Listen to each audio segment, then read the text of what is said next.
Mohbad was not okay. How can a man know some things like that and you are still that calm with your wife? So he felt something was off. So he as in Baba Mohbad, told Naira Marley that I want to take my son away from this place so I can attend to him, that he's not quite okay. Okay.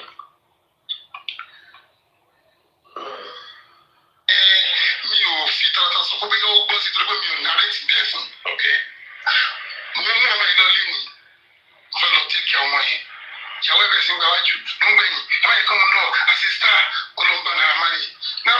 Wunmi went to Naira Marley.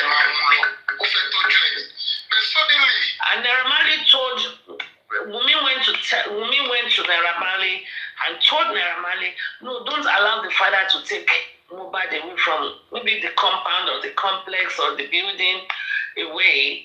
But Naira Marley said, allow the father to go and treat the boy. Allow him to take the boy for treatment.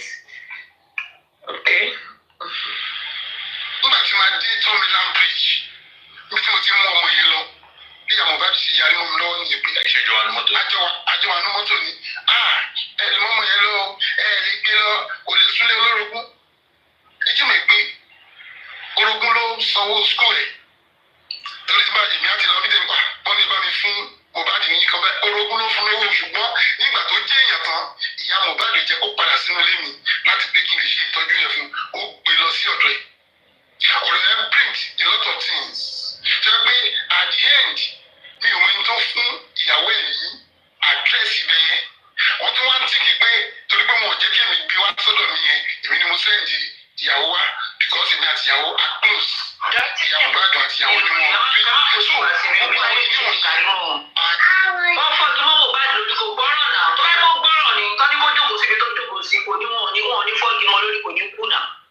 And this lady, ọkùnrin méjì àbí mẹ́ta ló bímọ fún, ó dẹ̀ kọ́ lọ́mọ méjì.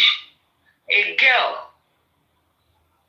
According to MFM, the day MFM and this girl, because they were very close at a point, girl Pinky, this girl that spoke, wọ́n fọ́ igi mọ́ Mohbad lórí.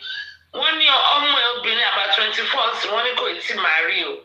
If you see her breast, it's from her chest to her knee. Maybe series of abortions or only God knows. And don't sorrow you. This other young boy that is crying in the background, another Japanese, be Mexican, this girl. I have some of the screen recording from MFM the day MFM was having banter with her. You will know the kind of lifestyle they themselves live. It's a reflective of what and how they speak. Okay? What and how they speak. The reflective of their lifestyle. Somebody gay.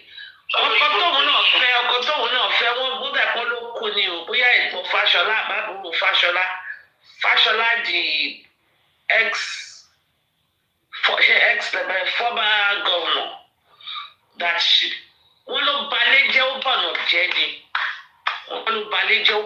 this girl, Pinky, kini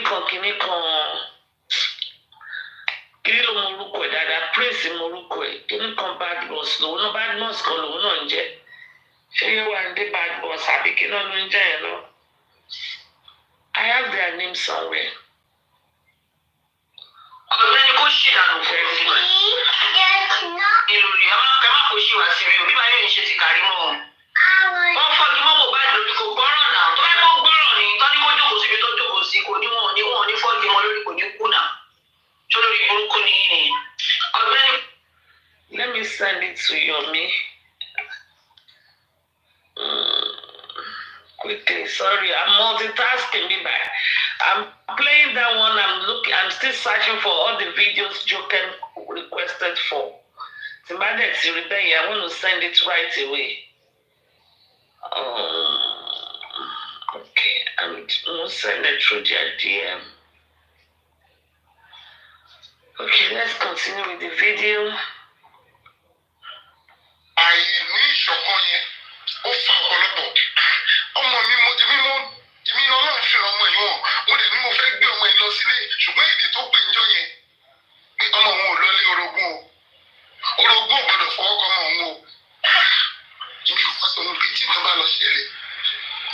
So while Baba Mohbad, while they were on the way going, Iya Mohbad interjected and said no, that she will not consent to Mohbad going to the house because Baba Mohbad has another wife in the house, and she does not want her son to be raised by a step-mom. Meanwhile, they've been together, whatever, their family issue, but that was how Mohbad went back with Wunmi.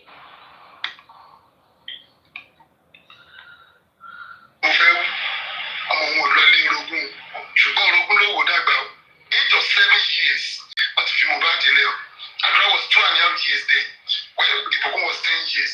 So the mother didn't come back, but the day on what you pay, on the white you pay, you know, so, Bobo be your Jimmy, so when you saw someone else, Daddy, very soon, Daddy, we're okay.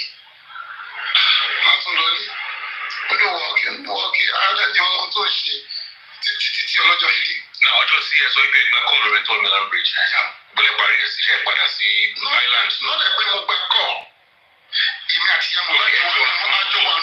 Okay. Number 26, when you have to ball it, me on a big well.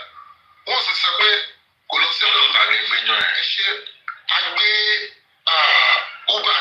Okay. No, what's your automobile? I don't drive. My son don't drive. Okay. My son just like a man on the motor. Okay. So my son, why? Okay, why don't drive? Okay. My son one bed because old Droti, as I showed you, 4 guy.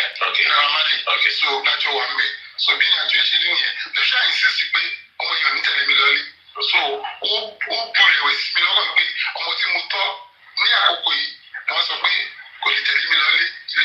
For doing on your Odomingo, Japan Betty, Ojo Matimoni Fair, Alafia, Jamilogun, Mansiri, Shoshawaki, Daddy very soon. The only thing I say, we are looking close. We are close. You, Belomo, are close. It's not so many people. I want to share to my TV by. I pass messages in Daddy. Come back. Come back, look. What you want to move? You be Babon. Tẹ̀síwájú ẹ̀ ló jẹ́ mi lógún pé at least ó ti ń ṣiṣẹ́ ó ti ń lówó ó yẹ kó dáná ṣe ó jẹun tí mò ń bá wí fún lọ́pọ̀lọpọ̀ sọ pé tó bá ti rí mi báyìí dáàdì ló ti ṣe àwọn kìíní yẹn o dáàdì ló ti ṣe àwọn kìíní yẹn o so ó jẹ́ kí n mọ a lot of things nípa tó ní but most of properties ẹ̀ ọwọ́ ìyá ìyàwó ẹ̀ ló wà. Báwo ló ṣe rí bẹ́ẹ̀?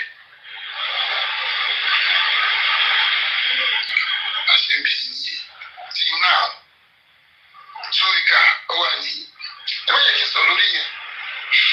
Alright, màmá wọn questions máa tún béèrè sí ẹ bá mi ṣọkọ kiri gẹ́gẹ́ bí akọni gẹ́gẹ́ bí ọkùnrin ìnífẹ́ kó kẹ gbára jẹ́ o but a gbọ́dọ̀ sọ̀rọ̀ straight kó dẹ̀ lè yí àwọn tó ń gbọ́ kó dẹ̀ lè yí èmi kan tí mò ń béèrè question. Báwo ni Mohbad ṣe kú? Ṣé ẹ mọ̀ ń gbà kó Mohbad ni? Mi ò mọ̀ kankan nípa ikú Mohbad. Thank you for tapping. Thank you for liking. I forgot about that. I shall tap. So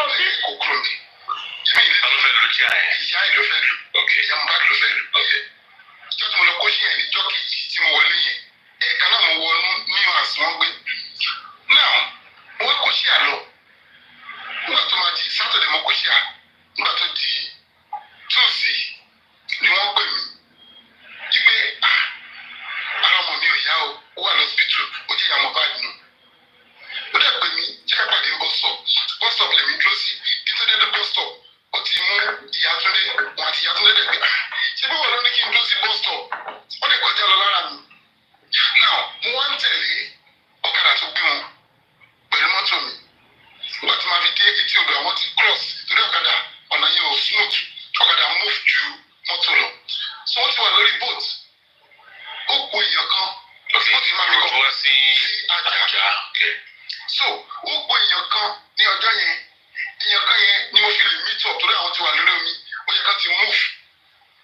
Torí tí mo ti gba jacket tí mo fẹ́ wọ orí omi mo kò gbọ́ ìgbé ọmọ mi ní Ìbùkún ìyẹn wà ní Ogun State.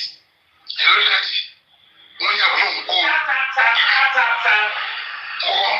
ń wọ àwọn tó wà lórí omi. Ṣùgbọ́n tí wọ́n receive ni pé ara ẹ̀ ti ń balẹ̀ o ó ti ń gba treatment lọ́wọ́ àwa náà ti ń bọ̀ wọn ò mọ̀ pé mi wà pẹ̀lú ìyá Mohbad àwọn méjì ẹ̀ ló ń gbé kọ́.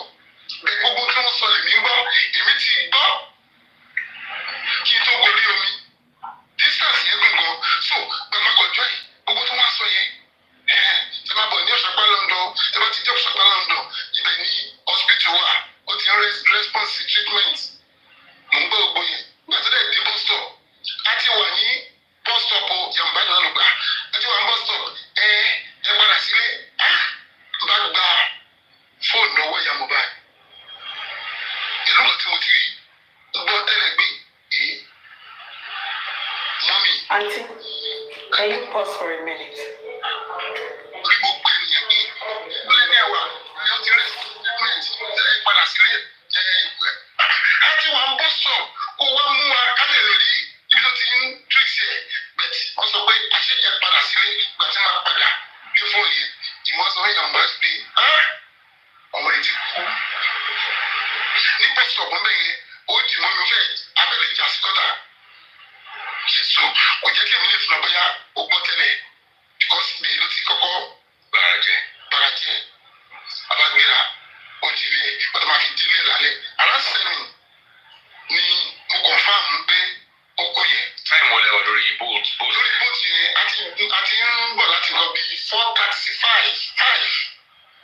ó dà pé last week náà nìyẹn tó bá ti di 6 ọ̀gbẹ́ bẹ̀yẹn mọ́ so táìmù yẹn ni mo ti gbọ́ yẹn so gbàtà máa fẹ́ báyìí gbé mo ti bọ́ sí tó 10 mo ti bá ọ̀pọ̀lọpọ̀ èrò nínú ilé mo ti bá ọ̀pọ̀lọpọ̀ mo bá lọ́ọ̀yà mo bá Snatan mo bá Anya mo bá àwọn kí oṣù wọn jọ ń jó bí lifestyle àwọn gbogbo àwọn ọmọ mo bá wọn níbẹ̀. Èyí ti máa ń dúró. Auntie, ẹ pause ìṣẹ́jú kan. Ọ̀pọ̀lọpọ̀ ìlú ti pọ̀. Wọ́n gba ìwọ́n. Ṣẹ́gbọ́n kan tí mo sọ. Yeah.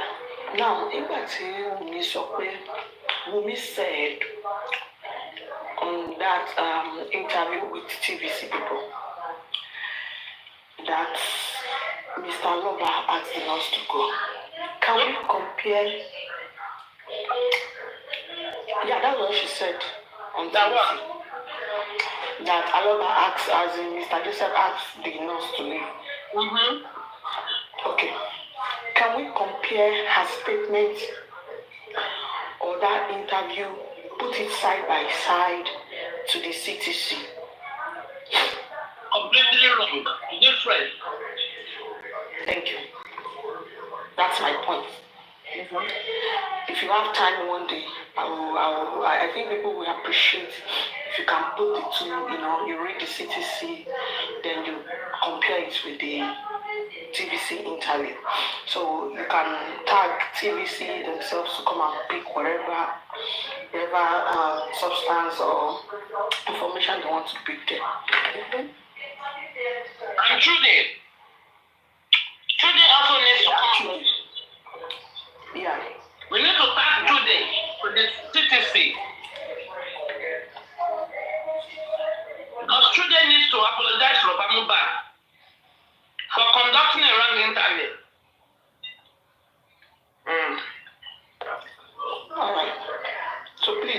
one day make it a subject to compare. Okay, Mama. The two. Alright. The main entrance náà ẹnìkan náà wà mí. Wọ́n ṣe àwọn kọ́ṣà àwọn èèyàn pé kọ́ máa mú fóònù, kọ́ máa yọ fóònù. Also, sorry, excuse me, 1 minute. Sorry, excuse me. Excuse me. Supreme. Then in the CTC, I think she confirmed that she put something in Mohbad's food. Prescription by the doctor. Alright, so we need to. Mohbad doesn't sleep at night, so she normally gives him Mohbad some sleeping pills. Okay, she confirmed that. So you need to tag Judy and TVC. Because she knows Papa Mohbad, everybody knows about it. She couldn't deny it, but she gave a different reason for doing it. Yeah, I just need the ladies in TVC to be aware and Judy, so that they can put it side by side with their own interview and do their judgment. Everybody is now FBI. We are all investigators. So The battle of this school, Karina.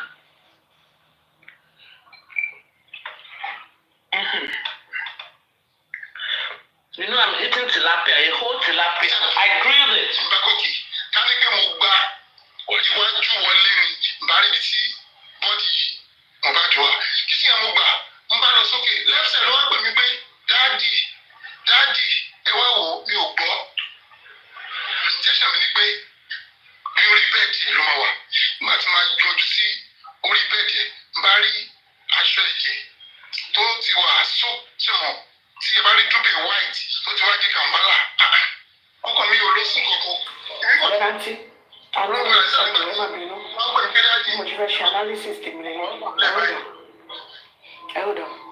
Now, Baba Mohbad is doing good and he needs to do better. So right now, he needs to give us like an example or amount of the blood. So they need a white cloth. Whenever he's going for his next interview, let him go with a white cloth and just give us like, an idea, a clue of how much blood he saw on the big clothes. I think we need that. All right. Because my lot might not be a lot for you. A lot is relative.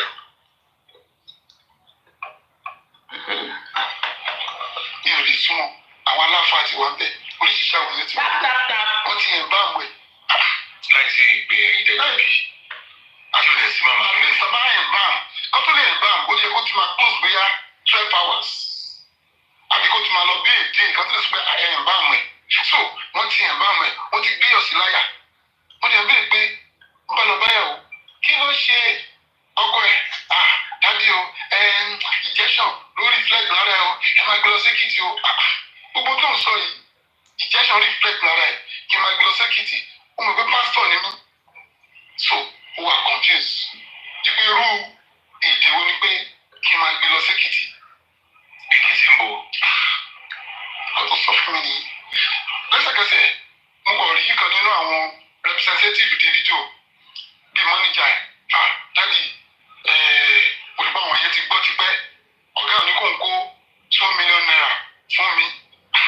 Ìlú gba irú owó báyìí mi ò ní àtẹ̀lé kọ́ ya amọ̀rárí olùgbà bí Mohbad rèé ó ṣe dàrúṣà wọn kó owó yẹn fún wọn bá kó owó yẹn fún a ṣe transfer fún lórí yẹn tọ́wọ́ tó ṣe transfer fún bí mo ti rán náà mo ṣàrí lọ́ọ̀yà mo ṣàrí gbogbo wọn kí ló what's the next thing okay the ambulance sọ fún dàrúṣà ká gbé òkú lọ sí police station a lè gbé òkú ó di police station dàrúṣà lọ́kọ́ bọ́lẹ̀ torí mi tẹ̀ mọ́ tí mo lè ṣe lọ́sọ̀dẹ̀ bọ́lẹ̀ tó ń lọ tó ń bọ̀ tí mi ò rí sàrà ń bá bọ́lẹ̀ pé complain mi eléyìí wà nídìí police report ọ̀dẹ̀ mo lọ sọ́fíìsì kan àdàbí dùn mi ò rí kọ́ anything so ọlọ́pàá yẹn wá sọ pé wọ́n máa help me láti right ojú lè rọ ó dẹ̀ right gbogbo nǹkan tí mo ṣe débẹ̀ mo ṣe bá ó write everything down so délé mo ti sign gan ẹnìkan kò wá láti another office lọ pé kọ́ máa fún mi ní police report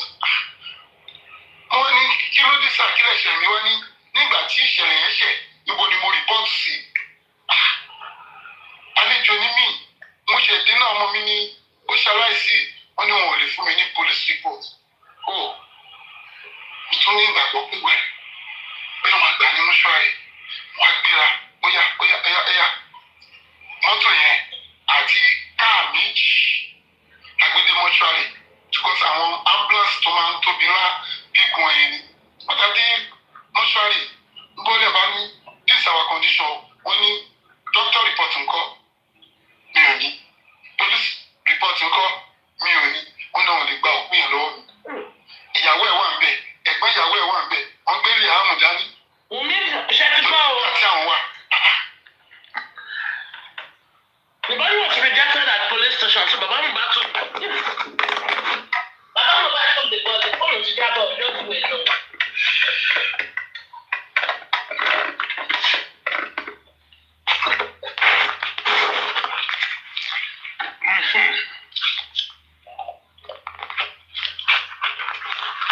Hold on.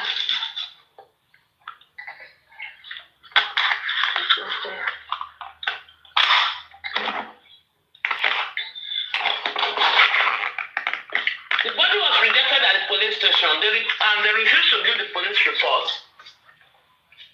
So they headed to the mortuary.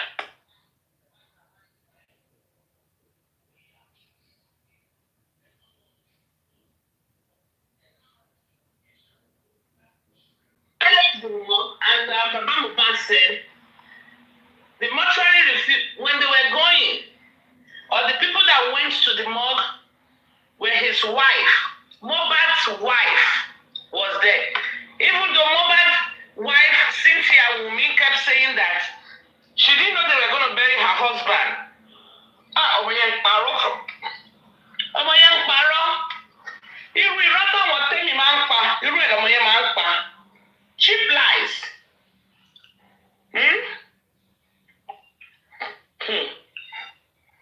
Ó mà ṣe bàbá Mohbad. Gbẹ̀yìn náà lè ṣe fún wọn láyé jẹ o, ajé ń gbọ́. Gbẹ̀yìn náà yẹ kí wọ́n ti wà nù jail, wọ́n ti fún wọn láyé jẹ jù. If you give the devil an inch, is that how they say it? They will go a mile. You know, ẹ̀yin lè fún wọn láyé jẹ. So, Baba Mohbad said that, where's the other phone? Baba Mohbad said that Cynthia was there, he was there, Darusha was there. Yet Wunmi said she only saw it on the internet that her husband was being buried. But they all went to Ikorodu together. Wow, Let me take it back a little bit.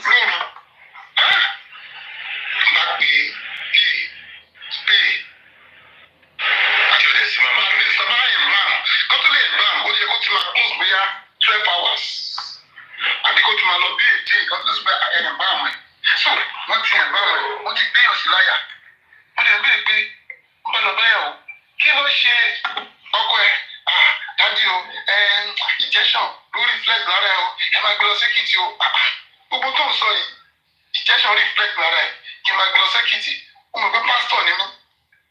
So I took it back a little bit. Irú èdè wo ni pé kí n máa gbé lọ sẹ́kìtì èkìtì ń bọ̀ ọ̀tọ̀ sọ fún mi ni lẹ́sẹ̀kẹsẹ̀ mo kọ̀ rí kan nínú àwọn representative Davido bíi mọ́níjà ẹ̀ dádì olùkọ́ àwọn yẹn ti gbọ́ tipẹ́ ọ̀gá òní kò ń kó $2 million fún mi. Ilé gba irú owó báyìí mi ò ní àtẹ̀lé bóyá amọ̀rárí òun lè gbà bí Mohbad rèé which is Darusha wọn kó owó yẹn fún. It's relating the story of the 2 million and Davido. Same thing. Nothing changed. Mo ṣe rán mo ṣàrí lọ́yà mo ṣàrí gbogbo wọn. Kí ló what's the next thing? Okay, we have plans. Sọ fún Darusha. Ká gbé òkú lọ sí police station. A lè gbé òkú ó di police station. Darusha lọ kọ́ bọ́lẹ̀ torí mi tẹ̀ mọ́ tí mo lè ṣe. Lọ́sọ̀dọ̀ bọ́lẹ̀ tó ń lọ tó ń bọ̀ tí mi ò rí sáyọ̀ ń bá bọ́lẹ̀ pé complain mi lélẹ́yìí I need the police report. Wọ́n dẹ̀ mú lọ sọ́fíìsì kan. Ara mi ń dùn mí rí kọ́ anything. So ọlọ́pàá yẹn wá sọ pé wọ́n máa help me láti write òjò dẹ̀ rọ. Ó dẹ̀ write gbogbo nǹkan tí mo ṣe débẹ̀ mo ṣe bá ó write everything down. suddenly mo ti sign gan ẹnìkan kò wá láti another office lọ pé kọ́ máa fún mi ní police report. wọ́n ní kí ló dé sáà kílẹ̀ ṣẹ̀ mi wá ní nígbà tí ìṣẹ̀lẹ̀ yẹn ṣẹ̀ níbo ni mo report sí. àlejò ní mí mo ṣẹ̀dé náà ọmọ mi ní ó ṣaláìsí wọn ni wọn. So Baba Mohbad is relating the same story we heard before many times. How he went to the police station and he was denied the police report, blah, blah, blah. But I want you to look at the flow. This is what, Baba Mohbad and Wunmi, it's been 17 months for both of them. So Baba Mohbad is not using,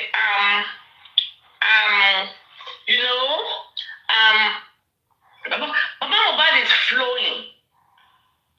Baba Mohbad is flowing in his speech. If you look at his body language, the pace, he's saying each word after the other, you will know that Baba Mohbad is not lying. I'm not supporting Baba Mohbad. I am not Baba Mohbad supporter. But if you consider the way he's talking, the pace, the intonation, everything, compared to me, when you say you're looking for words. And Wunmi is younger, and Wunmi is the wife. This incident should be a second nature. This incident to Wunmi should be,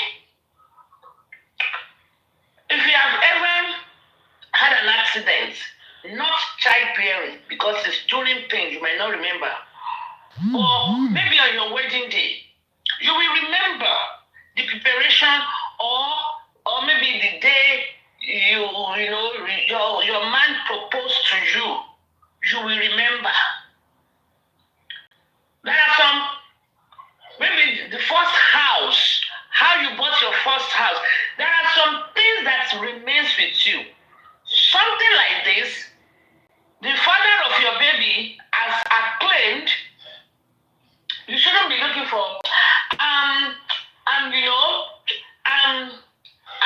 trying to see. She was trying to remember what she said before. Look at the way Baba Mohbad is flowing. Look at the way he's flowing. His conversation, the tone, the spacing of one word to the other, balanced. Because when you go for a lie detector test, these are all things they study during a lie detector test. Let's continue. I'm not going to say more. So that her next interview, she will not change who she is.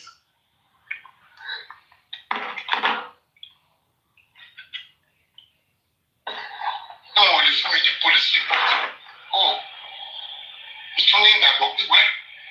Bí wọ́n máa gbà ní mọ́ṣúárì, wọ́n á gbéra, óyá. Mọ́tò yẹn àti káà méjì làgbédé mọ́ṣúárì. The ambulance and two cars. Ambulance tó máa ń tóbi ńlá bí gun ẹ̀yẹ ni.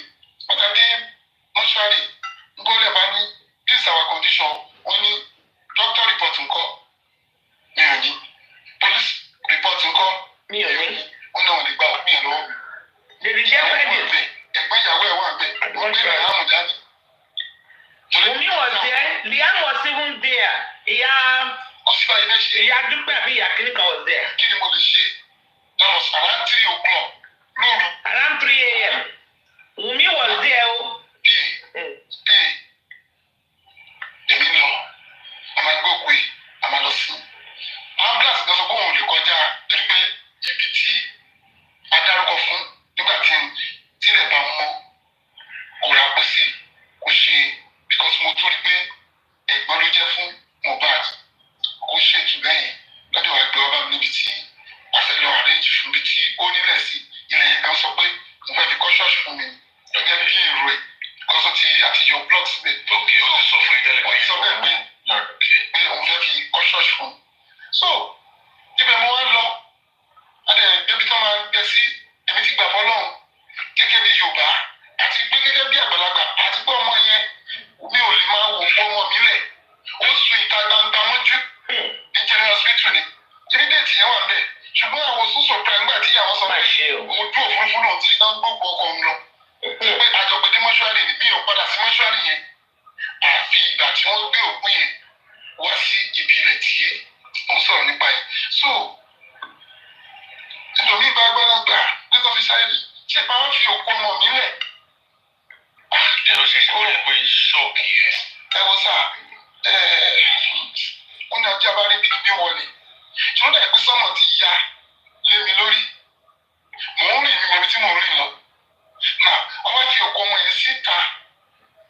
Ṣé màá fi lẹ́kọ̀ọ́ máa ráre? Ọkọ̀ gbọ́dọ̀ ló ṣá. Ẹ máa bá mi ní bíbá yìí o. Òun náà ló ra lẹ̀ yẹn fún mi o. Torí mi gbà pé ohun tó bá ṣe fún mi, òun ló ní. Ìbára mẹ́wàá fún mi, mo gbà pé òun ló ní. Ọlọ́run mi lọ nìyẹn. Ó ti yọ̀ǹda fún mi. Ó ti yọ̀ǹda. Òun náà ló tún padà ní gẹ́gẹ́ bí Yorùbá. Because ọmọ ló máa ń jogún ẹni. So mo gbà pé ibi tí bá kọ́lé fún màmá tèmi, èmi ni mo ní. Torí màmá ń lọ, èmi ń bọ̀ ni. Mo ìgbàgbọ́ mi sọ fún mi pé ọmọ yẹn ló máa jogún ẹni tó ṣe fún mi. Yorùbá ti ṣáájú sí i. Ṣùgbọ́n mo ti wá fi kú ṣàgbà.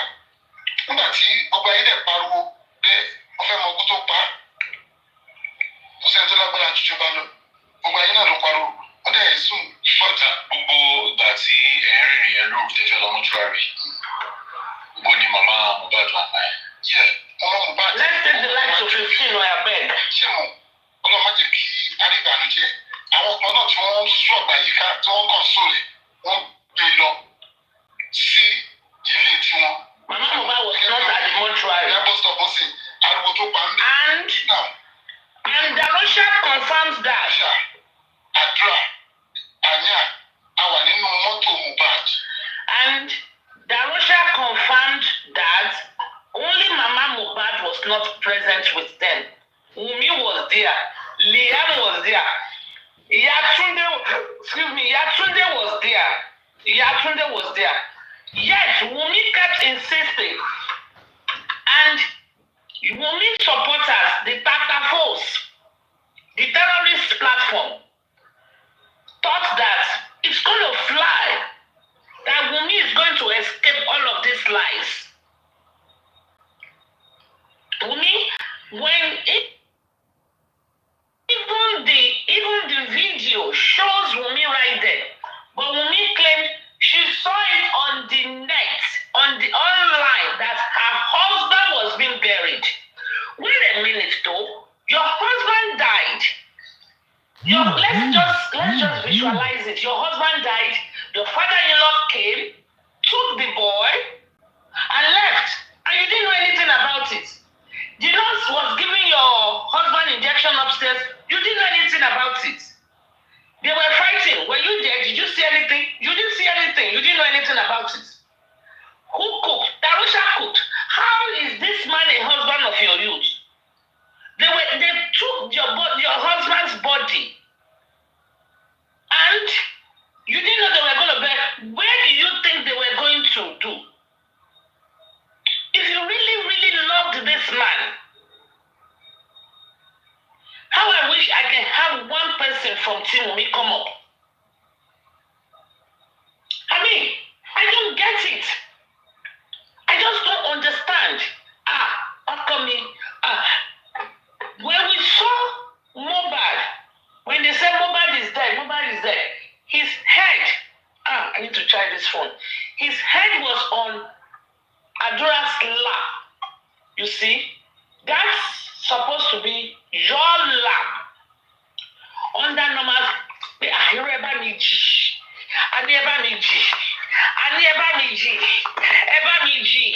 wake him up, Mohbad. Liam is calling you. Mohbad, look at Liam. Liam is calling you. Liam is calling you, Mohbad.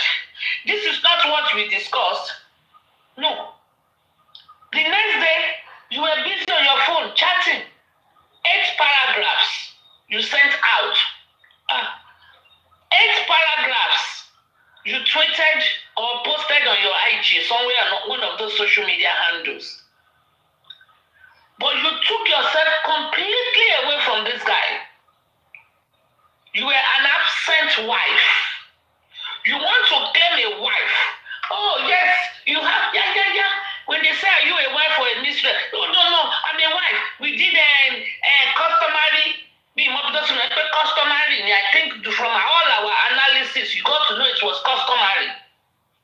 for me, you watch me. So that woman, she's always on the TV. Kind of shame mistake that will call me. You will prove to me that I'm always on TikTok 24 hours. I will have been able to come into this case fully. I will not be doing it by proxy. Okay? But you were smart not to. You know?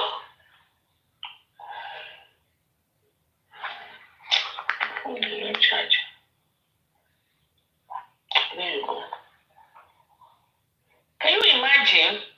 But now when it comes to property, your man will be running, you are the wife. You know, he has a son. You know, but Papa is only looking for property. But when it comes to, they want to bury your son, your wife, right? I mean, your husband, rather. You were not there. You were not there. You lied. You said Baba said they should release the nurse. Why didn't you fight? I said, why? Irọ́, èèyàn tó pa mí lọ́kọ, ẹni kí n fi sílẹ̀ kó máa lọ. Èèyàn tó pa mí lọ́kọ. You did not, the areas you are only fighting as a wife is the area of property. Olè ni ẹ́, ológun dẹ̀bìtì àyàtì ni ẹ́, olè ni ẹ́. The only area you are claiming you are Aloba, you are wife, you are a wifey, is only in the area of property.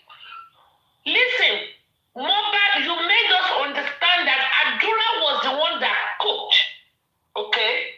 But your husband went to a show, fought with his friend in a show, injured himself, came home, and you couldn't prepare your husband's meal. You couldn't nurse your husband. Your followers will say, she baby ni Mobad. Do you think Priscilla will do the same to Jokes or Jukes? Or Jokes? Your husband, thank you, gifter. So I think somebody remember I'm talking. You all forgot I'm talking. Nobody is gifting, nobody is liking. But somebody just remember. Now, me self, I don't remember that people give gifts. I don't remember. Thank you, gifters. So my husband will come from work now. I already have food grilled up. Tilapia, whole tilapia. I just finished one myself. In fact, my hands right now are not clean yet. I need to get up to go and wash my hands. Okay? Your husband came back from work, had a fight, was weak, was in pain. Who called the nurse? Not you. Who cooked? Not you. Did you see the fight? No. You went to call somebody. By the time you came back, the fight was done. What exactly, in what area were you useful in Mobad's life? Sex? No way. You told us he wanted to have sex and play with you. You said, nothing for you. The only area you are claiming responsibility is the area of property. Why didn't you just walk away? The same way you walk away and spend 3 nights, walk away from Mobad's property. Walk away. Baba Egbe Keloro. Baba Egbe Keloro. If Mobad was from medical negligence, it was the nurse. Why did you call out role? Why did it come to your mind? At your age, that's, me more. God have mercy. I think I'm looking for me. This girl, anyway, Karima said, Ojúmọ́ kan oògùn kan, ìwọ gan ògbóǹtarìgì olóògùn ni ẹ́, olóògùn ìkà. Olóògùn ìkà ni ẹ́, olóògùn ìkà. Ṣùgbọ́n oògùn tó ń ṣe máa fi ṣera ẹ níjọ́ kan. You had nothing more, nothing. The only area so far, the only area. Your mother, I don't know how far it is true. They said she's a kid police. Completely useless. At what point Did you send out 8 text messages that show us one message that you sent out that they are assaulting or insulting or harassing or bullying your husband? Nada, zero, back, homie. Show us what you have done. Show us the engagements, the wedding. Show us Mohbad sitting on the lap of your father and your mother. She'll buy, you know, get. But you were quick to show us dependable God to prove you were close to Baba Mohbad. Show us anything that shows affection between you and Mohbad. Zero. The hand of the Lord will reach you. I don't know when, but you will not escape the wrath of the law and the wrath of God. Even if it is, you are talking about Naira Marley abusing. Show us a video where Naira Marley abused him. Mohbad said, if anything happened to me, the Malian record, Wunmi, you are part of the Malian record. You are a Malian. Are you not a rapper? Did you not live in Malian's house? You are a Malian. That statement involves you, included you. We saw a video where Mohbad said, see why look that Cynthia there one day. Oh, wà níbẹ̀ nígbà tó ń fìyà jẹ. You were there. Okay? And he said again, tó bá pa mí ò lè pa ó máa jẹ̀yà. Ṣé o fi pé ó lò ra lé èèyàn kan fún ẹ nílẹ̀? Okay. Mohbad kò sún ó dẹ̀ máa gbẹ̀san. Ó máa gbẹ̀san.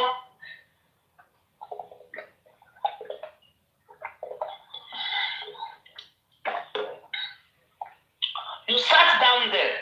Ọ̀gẹ̀dẹ̀ ń bàjẹ́ aṣọ epo pọ́n.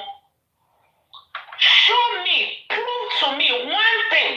We saw Maisi went with Mohbad to go to CT scan. I think I have those somewhere in my archives. We saw that.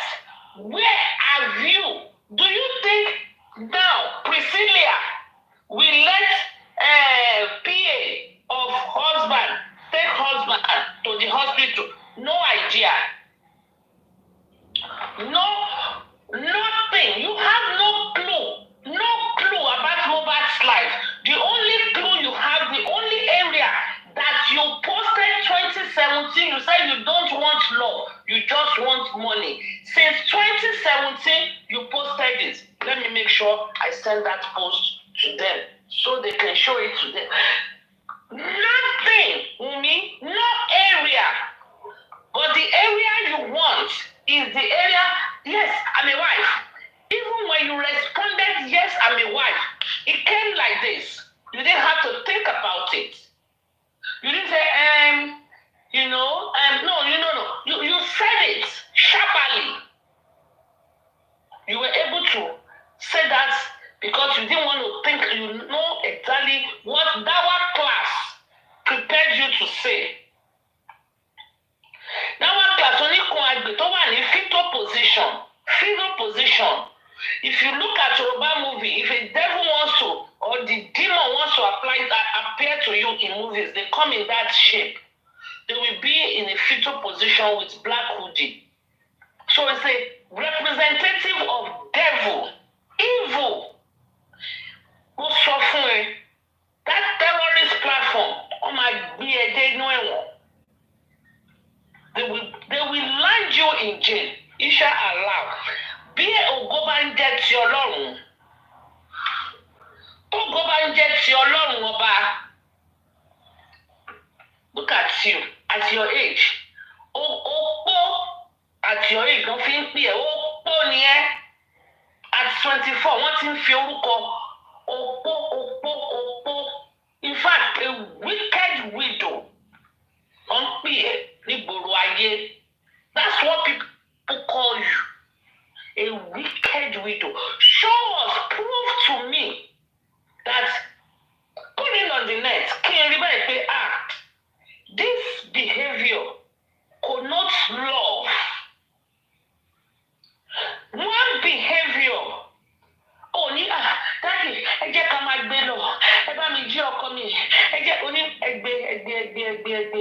Even in your speech during your interview, you know what you said?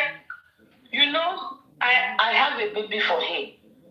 You didn't say there's a child. Oh, no.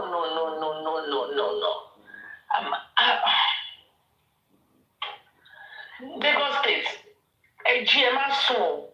You will not treat us, you will not treat this case. We refuse to be treated on this case. We refuse to be treated on this case. Some of your Lagosians had to travel out. I mean, this is crazy. It's crazy. And the whole world is not resting because of this case. I thought you have wig. In fact, you going to those interviews with no wig is a deceptive behavior in itself. Because you sell wig.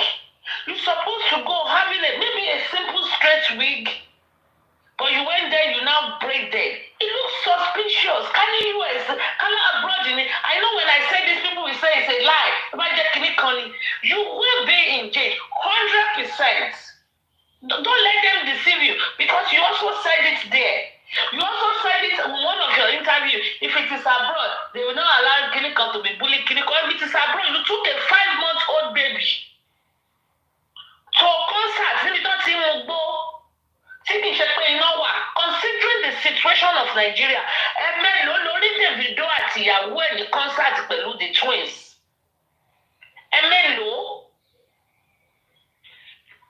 How many times?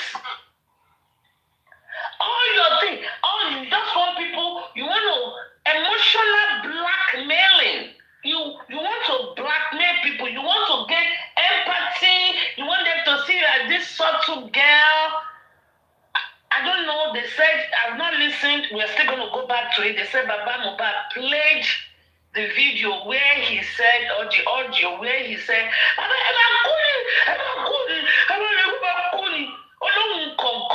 they will be saying wig na wig, sponge wig. Sponge wig is even better than sponge voice. Oh, well, that is worse than my wig. I think your terrorist platform, Tata Force platform, they are blind. They never open camera. One fear do, she adogon, they bought they said they have 14 carats, gram, kinikon, 2 grams, 3 grams. They can't show it on camera. They can't. The other day I saw Abefe. I think she was at work. She was showing her leg shape. I saw her one day. She was coming from work. She was walking. I mean, she's proud of herself. But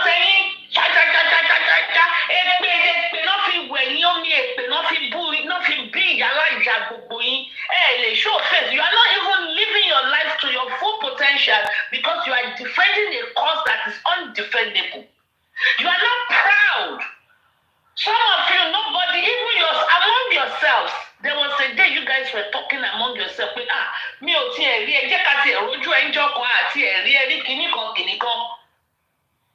You faithless, lifeless, classless, stupid. You are all dingbats. Look at you. It wasn't up to you. They need to show your picture. Shawana, where you were eating, where you wore sexy stuff, how you went to the club. Have you gone to see your husband in the mall once? Mommy, what's your fellow walk me? Once.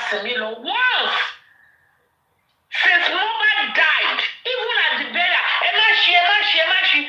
Why does she come? You claim you were not told they were going to bury your husband. Wouldn't you?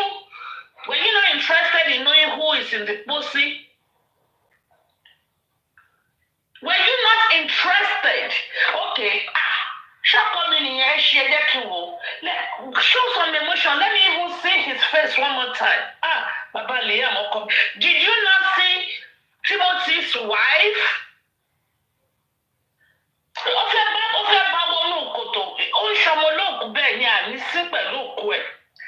Did you not see? You, a wig seller. Thomas Shoribai. Leah, say come and buy wig from my mommy. Thomas Shebai. You now went to a public. You had almost the biggest, one of the Arise Kololo. TVC Okere platform. Okere. You went to TVC. I call them the guests. I think they are the View. They are called the View. Carrying a platform in Nigeria, TVC.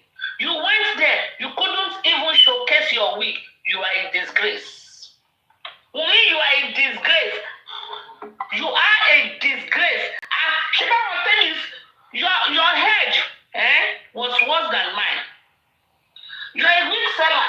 You didn't have to go braiding your hair. It shows you are trying to deceive, trying to win some souls to yourself. You tried. But let me tell you, the battle is not over until it is over. It is not over until it is over. You are a disgrace.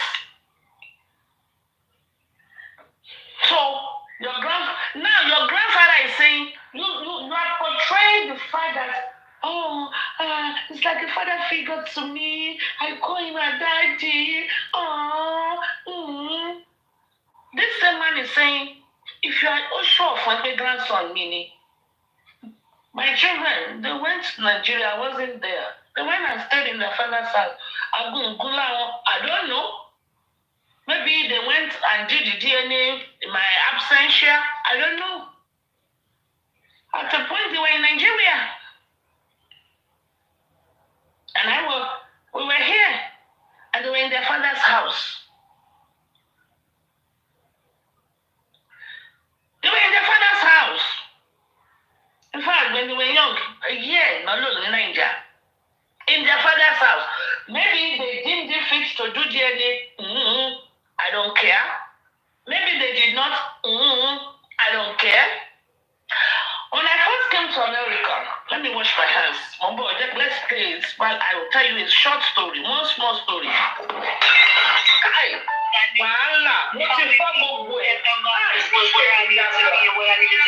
Chamberlain gave me a lot of good tools in my toolbox. Chamberlain gave me an exuberant amount of confidence because I felt so supported.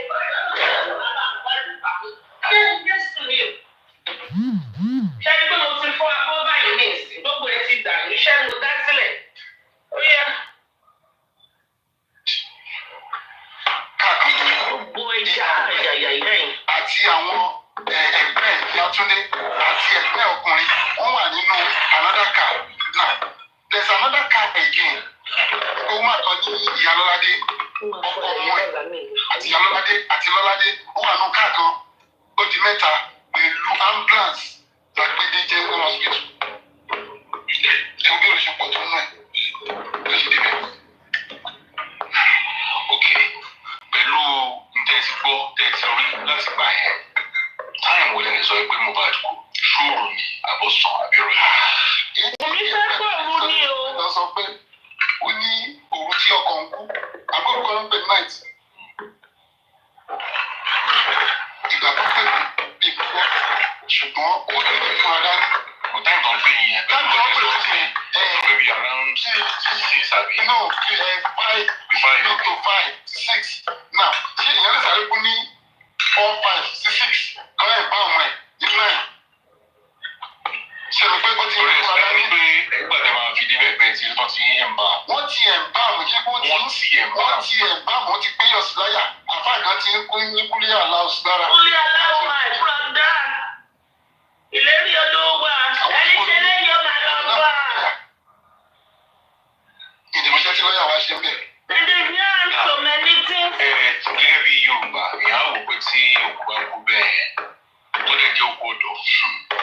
Wọ́n tètè bu òkú láṣìírí. Wọ́n ti ń ṣe tó yẹ kí n máa fojú rí wọ́n tètè máa pàdé ẹ̀ wọ́n lọ jẹ́ abárí ibi bí wọ́n lè yẹ so gẹ́gẹ́ bí Yorùbá bó ṣe yẹ kó rí nìyẹn kí ló fa kí wọ́n exhume òkú ṣé ta ló kọ́kọ́ rí sí objection wípé foul play wà.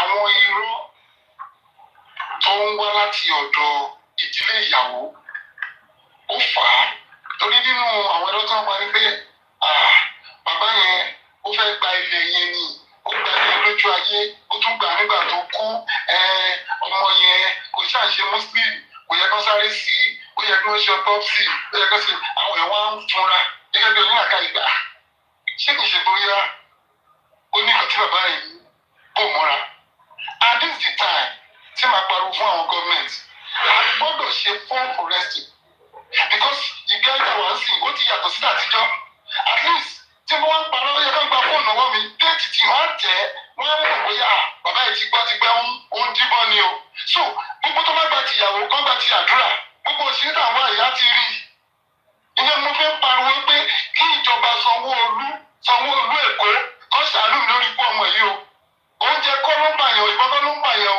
àìrí ìdájọ́ gan lè pààyàn wọ́n lè blọọkì bá ṣe lè rí fẹ́ forensic yẹn ṣe kò dẹ̀ ṣe é ṣe ṣé rí ok ẹ pè mí lánàá kí wọ́n dé bílẹ̀ nìkan sọ pé ẹ pè mí ṣé pé àṣírí máa tún pé ẹ ti bá mi sọ̀rọ̀ lánàá ok mo bá kùnrin kan sọ̀rọ̀ sí ọ sọ mi pé fóònù tí òun bá wọn tí àjọ fi ṣe ọ̀rọ̀ láti nǹkan bíi tó ti lọ bí ọdún mẹ́ta oníṣàtì yẹn wà lọ́wọ́ òun gbogbo àwọn kinní yẹn kí ló ń dára wọn láàmú fún tí gọ́ọ̀mẹ̀ntì of Lagos State bá fẹ́ ṣe form forensic àwọn ọlọ́pàá náà máa ṣe ló máa gẹ̀ẹ́tì kan tó fẹ́ gẹ̀ẹ́tì ẹ̀rọ kan tó ṣẹlẹ̀ lẹ́nu ìjọba tí ó pe girlfriend ó dẹ̀ lọ dúpọ̀ ọmọ nínú ilé kí ló ṣẹlẹ̀ wọ́n dẹ̀ tíráàkì fóònù yẹn wọ́n ò fóònù tó pè gbẹ̀yìn wọ́n dẹ̀ gẹ̀ẹ́tì ẹ̀ kí làwọn dààmú ara fún ṣùgbọ́n ejò ti lọ́wọ́ nú.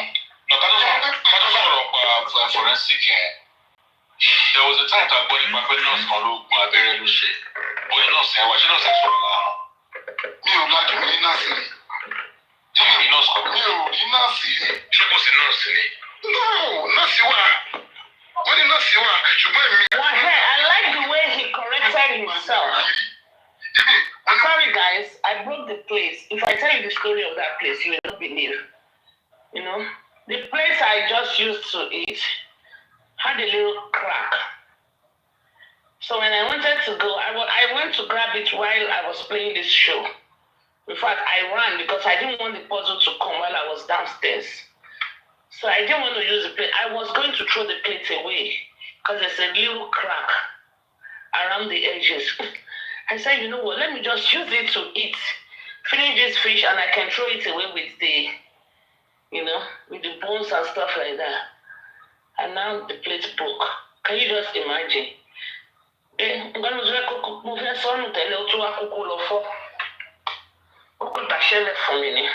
had to walk clean. Tomorrow I will mop the floor. I'm not going to do anything right now. Justice for mobile. So my plate went with Justice for mobile. Now, I will never forget that even in Justice for mobile, I broke a plate, even though the plate was supposed to be thrown away already. Today, I thought about it when I was grabbing it. Yeah, I bought it in quality. I'm going to throw it away. Eventually, got broken. Anyway, I said I was going to tell you a story. I remember the story, but I don't know what I want to relate it to. Okay. Anyway, I remember the story, but I don't know. I wanted to use the story to portray something, but I forgot what I want to use it to portray because of that little incident. But if I remember, I will tell you the story. I remember the story vividly. I just don't know what I want to use it to portray.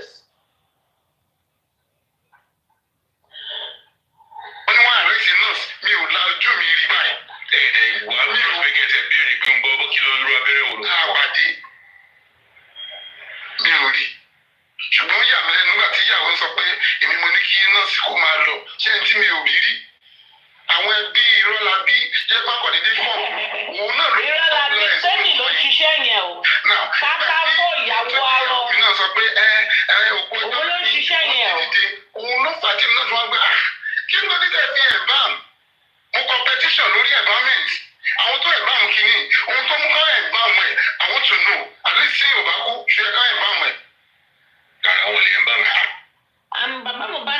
mention the embalmment again.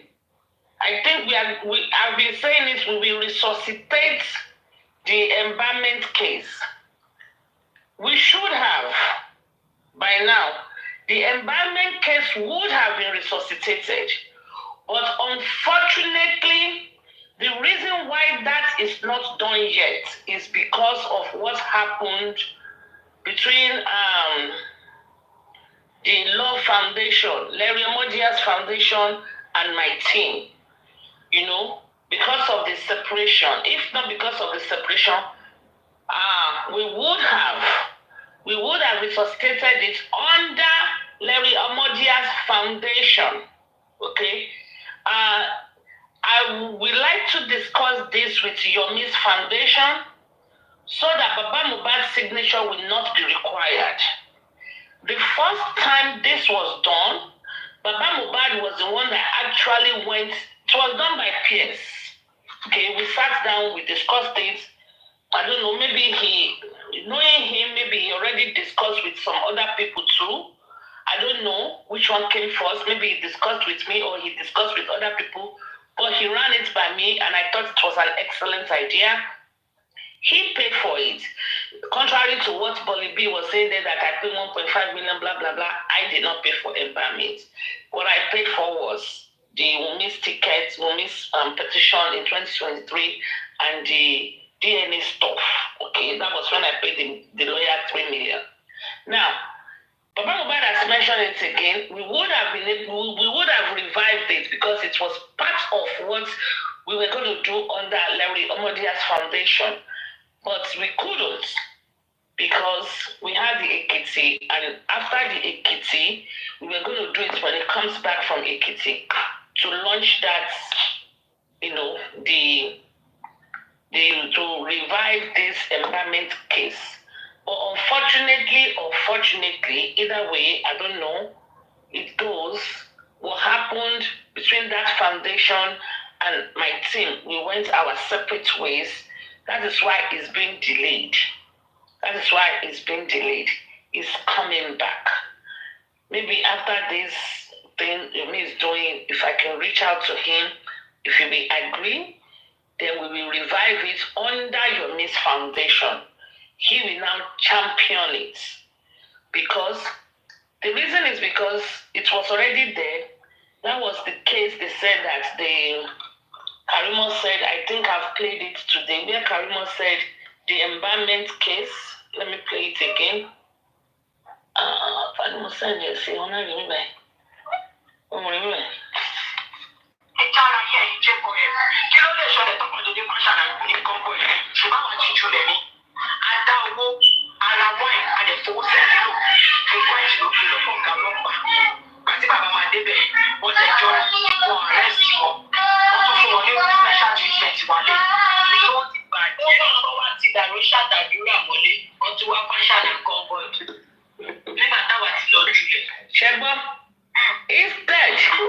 Instead, tó máa fi ti àdúrà àti dàróṣà mọ́lé, wọ́n tún, instead of that, rather they gave convoy to Ashana.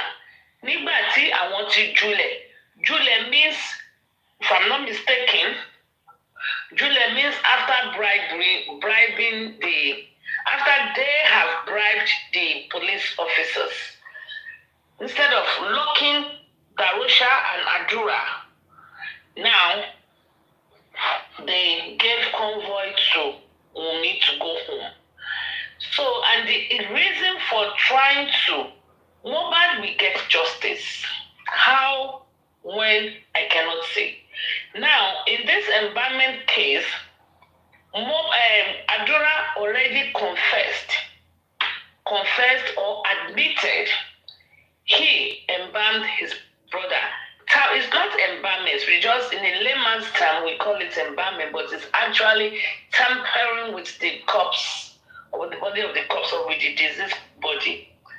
And section something, I think section 16 something. Anyway, it's a criminal offense. And Adura already confessed to it. And that carries a minimum of 7 years. So that case needs to be revived. If it is not Adura that texted Yomi for the video and the text message right now, at least he already confessed to one offense. So either way, sooner or later, he's going to go down. Unless he speaks the truth, not his truth. We don't want him to speak his truth. My truth will be, both of us can see a movie, and my truth will be different from your truth. My truth might be, oh, your truth might be, it was not that emotional. Two different truths. But the truth is different. The truth is the actual thing that happened, void of my sentiments, void of my feelings, void of how I think about it. That is why when they say, I will always tell you guys, I want to have a first-hand information at the inquest, at the coroner, or whatever, because I don't want to listen to Arifa or those TikTokers. Because when they come back from the inquest, they give you the message based on how they feel. They will have put in their own sentiments, their own feelings, their own thought process into it, so it becomes their truth. It might not really be the truth. I like the truth. So unless Adura speak the truth, which you know what just happened when they are fighting. Adura needs a lawyer, Adura needs public funds, Adura needs this to get a public lawyer. Adura does not need a lawyer. Okay? Adura does not need a lawyer. If his ends are clean, he does not need a lawyer. Why will Adura get a lawyer to fight you and I that are seeking justice for his brother? He wants to get a lawyer. All of them don't need a lawyer. Baba Mohbad do not need a lawyer. Wunmi do not need a lawyer. Wunmi ran to Falana because he shared be to share. That is why Karimo took her to Falana. Otherwise, they don't need a lawyer. They don't. They really do not. Why will Adura get a lawyer to fight me, to fight you, to fight Yomi, or anybody trying to say, Adura, speak the truth? What killed your brother?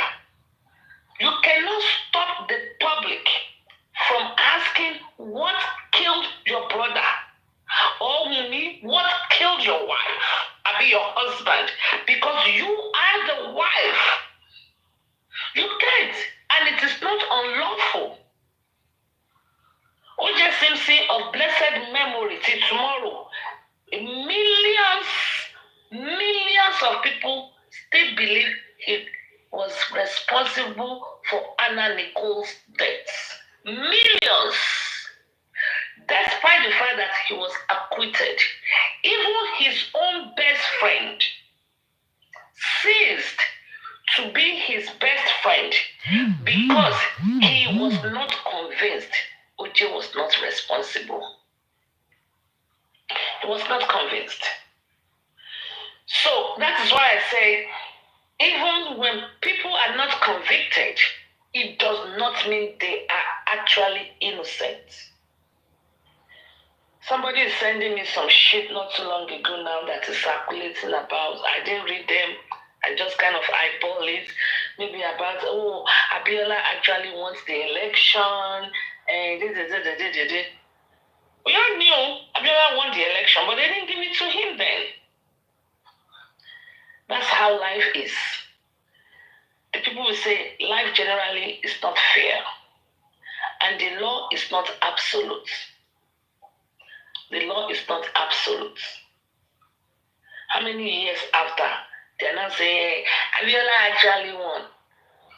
I will now be reading that. I knew all along Abiola won the case. One before money. That's it. So even if Wunmi is not convicted, he will be convicted by the court of God. She will be convicted by you and I. If Wunmi goes to the market and she's identified, ojú apààyàn ló máa fi máa wò. Ojú apààyàn ló máa fi máa wò.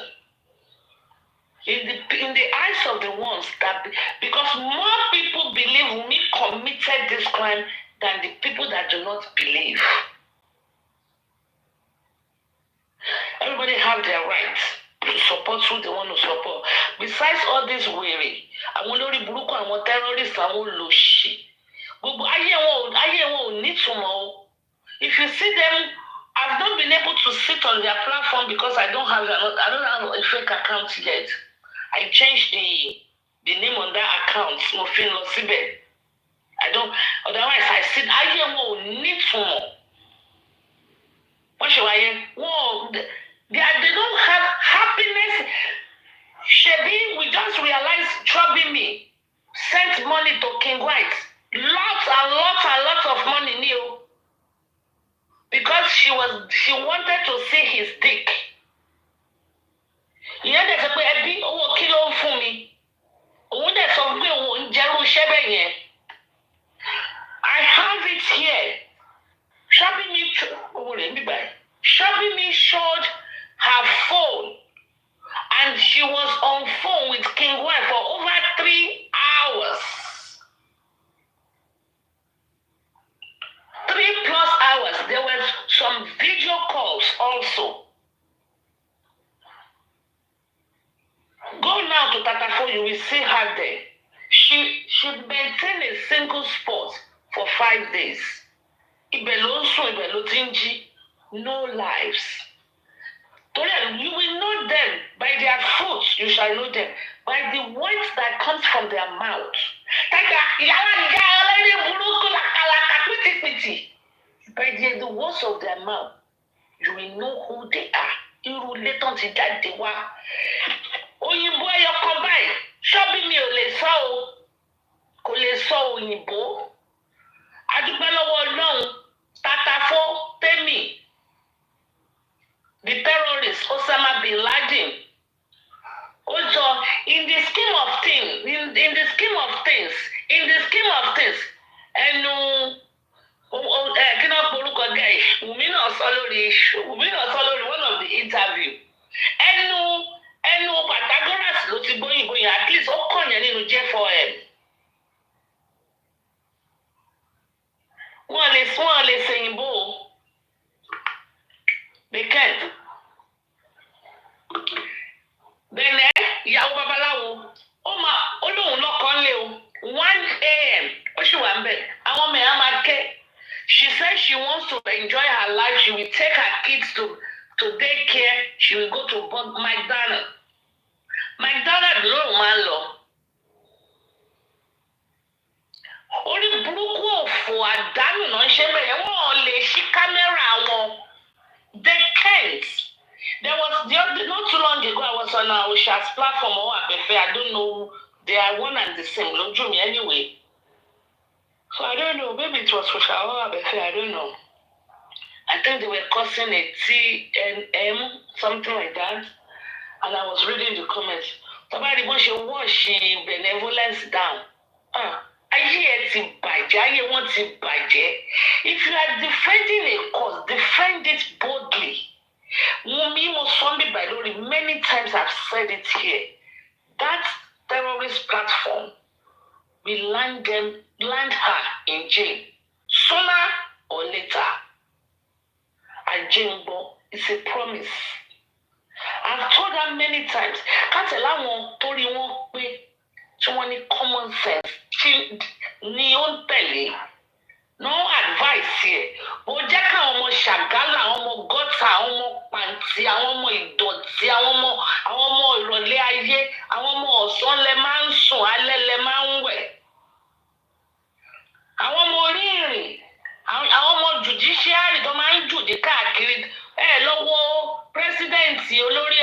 olórí burúkú yẹn tó pe rẹ̀ níṣẹ́ táwọn náà porúkọ ẹ̀. Go and check her. I put her picture on my profile twice.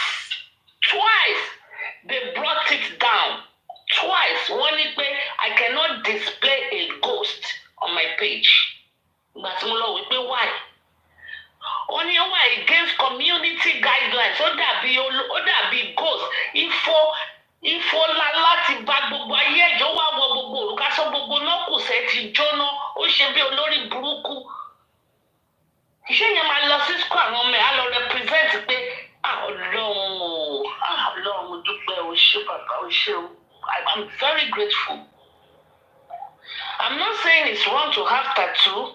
It's preference. I'm not saying it's wrong to pierce your nose. I'm not saying it's wrong to pierce your teeth or to have a Gaussian pierce teeth in here. I mean, put gold teeth in. But do it in a modesty. Kó tiẹ̀ wà classy.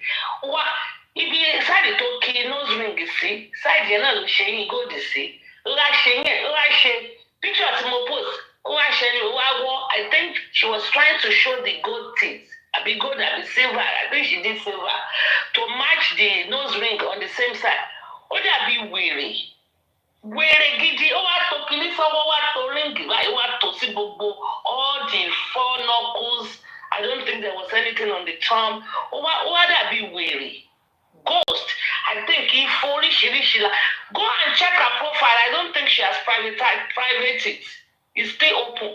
Go and see her. Ibi kitchen yẹn, gbogbo kitchen tó ti ya picture yẹn wá dàbí gbàtà wà ní primary school láti máa lọ ń jẹ rice tó máa ní. Ó yẹ lọ fọwọ́ tó máa fọ gbogbo àwọn omi abọ́ ìṣanwọ́ tó dọ̀tí ẹ̀ tó máa kó sínú. Àwọn ike ní o tó máa tó sínú basket tó máa ń drain yẹn. Go and check it. You just want to know for the first time with me. Nah. I'm not gonna descend this low. Too low in the mud. Pata. Too low. What are we for? What are we? I think I was able to capture that too. Tó ń sọ̀rọ̀ pé kíní kan.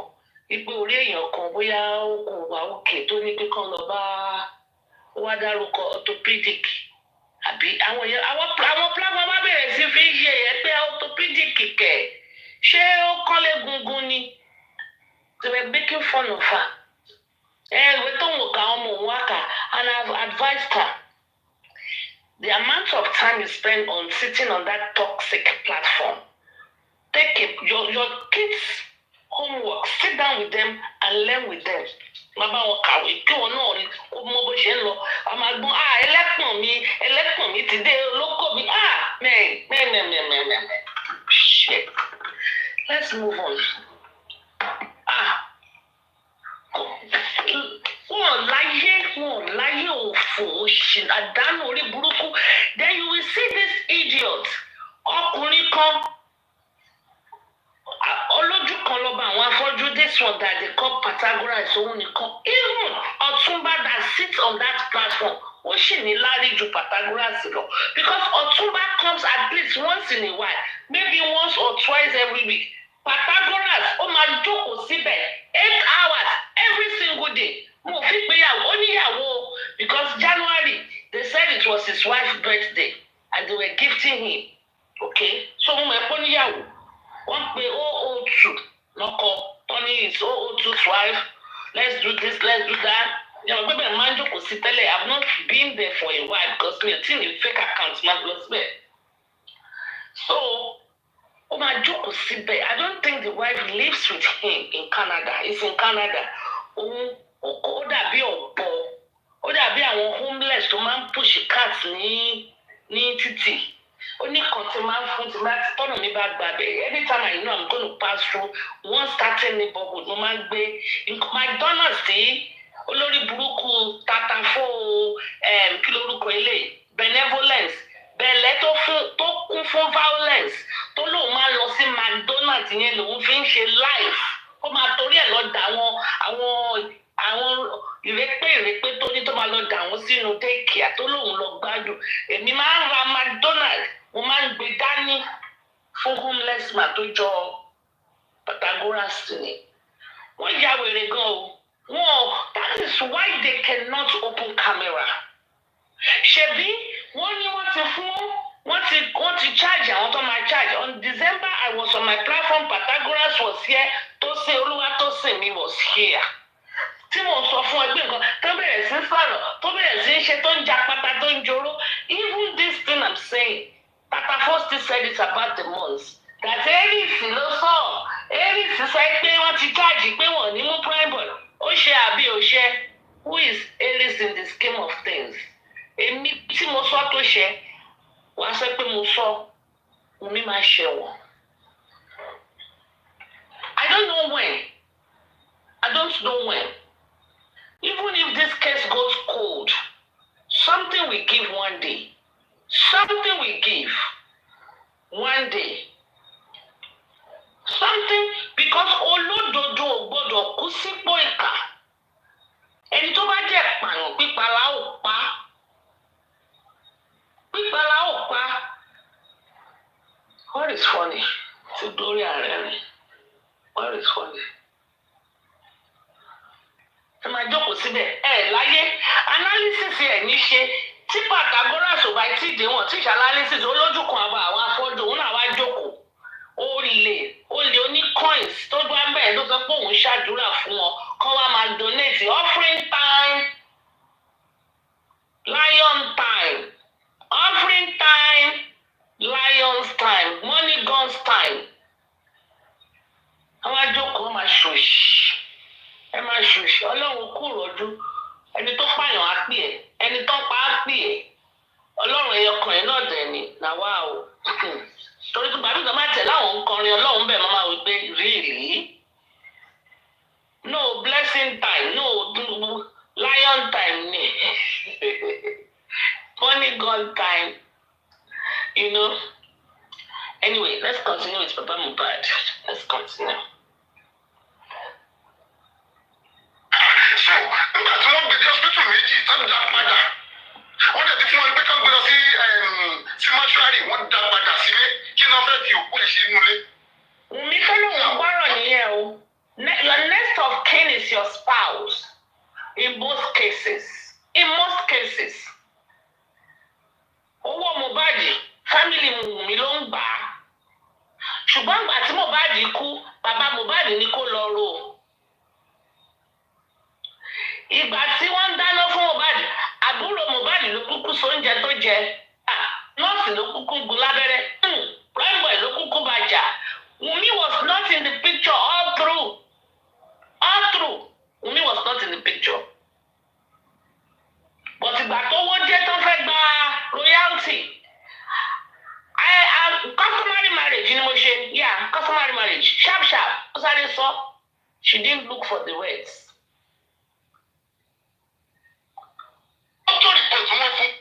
Wunmi, if you are not guilty, you won't work this hard. Your ways. The one in Tatafo, the terrorist platform, the toxic, even Pierce called it toxic. Pierce, toxic platform, look me, toxic. There was a time, when they sent Pierce to me, that I should come to their platform, they wanted to gift me. Money me your law. It's a very bad. That is why when you go there, you go down. When you go there, that is one of the reasons people wonder why maybe Paparano was asking me how come I always like or love what is between me and Osha and me and Abefe and stuff like that. But there's really nothing. But I appreciated the fact that they recognized that they are still for sure Timumi, but they recognized that place was guttered, latrine, toxic. They were able to separate themselves and punish the other universe. How body, my sister? You joined today. You don't dey live. I be they streaming. If you are streaming, maybe I should speak English. I should instead of speaking broken. My darling Ada, see Ada Universe. Are you streaming? Anyway, so they were able to. There's still some of them. Even Tosin doesn't go to Tatafo. You know, my darling Tosin. Yeah, right, my darling Tosin. My darling Tosin doesn't go to Tatafo's platform. Toxic platform. He will be there 20-30 minutes. It's gone. It's gone. Gone. The other Johnny, I will drink it. Happy New Year. If he stay there, he will give a submission. Kò dàbí olórí burúkú aláìníṣẹ́ ọ̀bọ onírùngbọ̀n tó fi gbogbo ara ṣe rùngbọ̀n. Imú all his nose, his ears gbogbo etí. Very dirty looking boy. Ó máa jókòó sáàrin obìnrin 6 hours, 8 hours. Èmi tí mo jóbìnrin kan mi ò ń ṣe chat 8 hours mo gone at those days. Ìdí ìyá máa pé dáadáa lẹ́yìn yìí náà. Idiots wọ́n jókòó síbẹ̀. Even escapade doesn't sit there. Escapade, he does not sit on that platform. Maybe once a week. In fact, sometimes a month you will not see him on that platform. I've been seeing Escapade more on this than Anita and Co. that are better behaved. Àwọn náà máa ń bóyá o, ṣùgbọ́n wọn wà toxic. Wọ́n ń ṣàwọn gutted girls. Gutted. Mo hate the platform tèmi.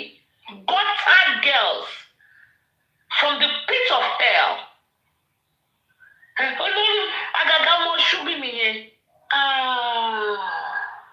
Frustration ti mú life ẹ pìtìpìtì ayé ti mú 16 hours times 6 days kò ní life. Just àwọn ẹ máa fi ń bù even àwọn platform panelists co-panelists ẹ máa fi ń bù toró ṣàfẹ́ jẹ́ ìyálóde of the platform pé òun ló ń gift jù ó ti parẹ́ síbi iṣẹ́. The day I said pé ọkọ ẹ̀ ó máa ń bá àwọn ọmọ ẹ̀sùn káàkiri ni. Ó máa ń ṣèlànà káàkiri ó ti nu. You leave a man at home 16 hours every day. Not just 16 hours. So you will work 16.5 hours because you must take your break. And your break is added to your hours. Then you will drive down and drive back. So at least minimum of half hour, 16.5 hours. Let's give him half hour each way. 17.5 hours. Remove it from 24 hours. Life, which quality of life can you possibly be living? Tell me which quality of life. But you are working, doing all this extra shift because you want to. Because you want to buy this gold. The gold, you don't even have time to go to the party. You can't even open your camera to display the gold you are buying. Ṣé yóò ṣe pìtìpìtì ayé? What kind of quality life is that? You work 16 hours, you leave home 17.5 hours every single day times 6 days. What quality of life can you possibly... People, you have to set your priorities straight. Enjoy your life while you live. Don't wait for retirement. Because some people will never make it to retirement. It's life. People die at different ages. Live your life. Enjoy while you are living. Enjoy while you are living. Don't wait. No. While you are working, while you are living, be enjoying your life as you go along. Ayé shopping it bàjẹ́. Okay, you work 16 hours. Plus your half hour break or 1 hour break, but even if you take 1 hour break, you still work 16.5. You don't work 17. You might take 1 hour break, but you still work 16.5. I don't know. Hypothetically, we give half hour to go, half hour to come. 17.5 hours. You are away from the house. How many hours? The fence on 24 hours in a day. Koto dele, koto we, koto jẹun, koto ṣẹlẹ̀. Oh, what's it going? I want to joke on the tennis platform. Even tell me, olórí burúkú, that hermaphrodite, tó dàbí ọkùnrin yẹn, she will leave them on that platform.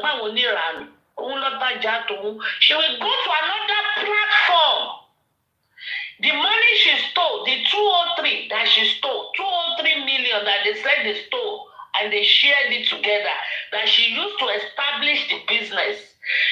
At least she will still live oh my goodness, she will still live àwọn oníranù yẹn sílẹ̀ lórí platform gba àwọn ọmọ ṣépèṣépè àwọn ọmọ òṣì àwọn alákòóbá jẹ́ lọ́tajà mi.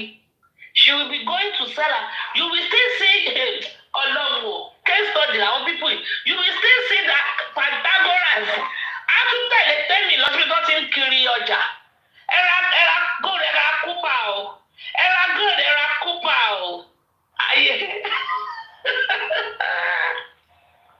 Wọ́n máa ní Pythagoras á máa ṣe ẹra gold ẹra kúpà o. Ẹra gold ẹra kúpà o. Ẹra gold ọmọ òní bá gbèsè ẹ lẹ̀ o.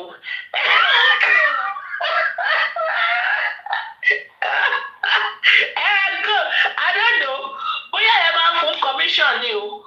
Ayé wọn ti bàjẹ́. Ẹra gold ẹra kúpà o. Ẹra gold ẹra kúpà o. Àwọn tó ra gold, they bought it, they still cannot open camera to even show it and show off. Olóṣì Ṣògbìnmí said she has gold. Èmi ò ní gold, mo gbà. Jacuzzi ni mo ní, ojoojúmọ́ mo dẹ̀ ń wẹ̀ náà, sometimes three times a day. I've been in it today twice. I'm afraid of accidentally doing camera down. One of these days I will do a chat there, but I'm afraid. See, camera man will accidentally open. You know, gold, she doesn't have time to use. But just consciously only gold, worthless life. And she bought it, I shot over the profile, I screenshotted it, and Kara to Motifino over how many years ago. To along to see a picture. It's a rag in my house. A rag in my house. Yet she was 16 hours. Very low lives. These are the people. Shabi, I've sent them one of those videos. These are the people that are advising me. I have a video of but you know, Simon, on Wumi's voice on their platform. These are the people should mingle with. These are advisors. Pythagoras tó lọ ń ṣe fundamental human rights. FHR fún King White, because police invited him to come. Police invited you to come and ṣàlàyé, come and say your own side of the story. You now went and filed fundamental human rights. For what? Police is giving him an opportunity to come and say his own part of the story, which is police duty to do that. If I go report Miss Diamond, the duty of the police is, we have a petition here waiting for you, ma'am. Can you please come and attend to it? They've not done anything wrong. You now went and spent money to file a fundamental human rights. If not that the young man was very smart, he took the ADR aspect. African TV, they can resolve it. Katema for Aloba, Simomi, you buy Shiwala Aloba. To the Loralo resolve it, JJJ. Put the Loralo revolt of JJJ. Stupid ass people. Stupid ass people. I want to jazzy, I want even sometimes when I sit on that platform, my phone will be smelling from them sitting on their houses. President and kitchen. Your kitchen is supposed to be the best part of your house. It become clean it because everything that comes out of that kitchen goes inside of you, inside. Don't need every ajoba weary, blueberry jaku, bed of daga, ike, da ike. Me they buy ike, me no let me. Hell no. I eat like a king in my house. King, not even like a queen. I eat like a be of bani. Because who knows? One of the reasons he come over Mohbad ṣe ń dùn mí nìyẹn because ó tún fẹ́ lá píopío lọ́jọ́ yẹn wọn yóò tún fọlá ó tún jẹun gidi lọ noodles ló tún jẹ lálẹ́ ọjọ́ tó kú that night noodles ló tún fún jẹ olórí burúkú wá sọ pé tó máa ń jẹ kòló kó má jẹ kòló kó má jẹ kìíní tó máa jẹ kòló ló ń jẹ lọ́hùn kan kó má jẹ àbí ta ló lọ sọ́hùn tó bọ̀ má jẹ kòló tó bá ń jẹ ní kó bá wọn jẹ tó bá jẹ kòló ló wá ń jẹ ńkọ́. If you feel like eating anything, eat it. Àwọn olóhùn wá ń jókòó síbẹ̀ wọn níwẹ̀ wọn ní ṣe kọ́kọ́ máa wà ń bẹ̀ láti àárọ̀. Wùmí went to kí ló ń ṣe kíní ní tiẹ̀ mọ́ tí Yorùbá tó ṣe mi ò tiẹ̀ tí ì rí Yorùbá tó ṣe yẹn. But the other two, this woman she's in America she will sit on the TikTok 24/7. Ọ̀rọ̀ yẹn lásán ìbá fi ṣá ní petition. Màá dẹ̀ so fún ẹgbẹ́ ṣùgbọ́n you didn't mention my name. Because you will prove it. You will prove it. And I will attach some other things to it. Everybody was calling me, they were sending me messages. Wunmi say this about you. Wunmi said, I saw it, she didn't mention my name. But we know it was you, Wunmi, everybody knows me. Yeah, I know. But she didn't mention my name. She didn't mention my name. Màá wá bẹ́ẹ̀ ṣe ẹjọ́ ní Nàìjíríà ni. Màá wá sí Nàìjíríà, màá wá bẹ́ẹ̀ ṣe ẹjọ́ ni. But you didn't mention my name. Wọ́n sọ fún àwọn dáwà class náà ń ṣe kíndín náà ń ṣe gbogbo yàmàyàmà tó ń ṣe fún ẹ̀yẹ àwọn dáwà class.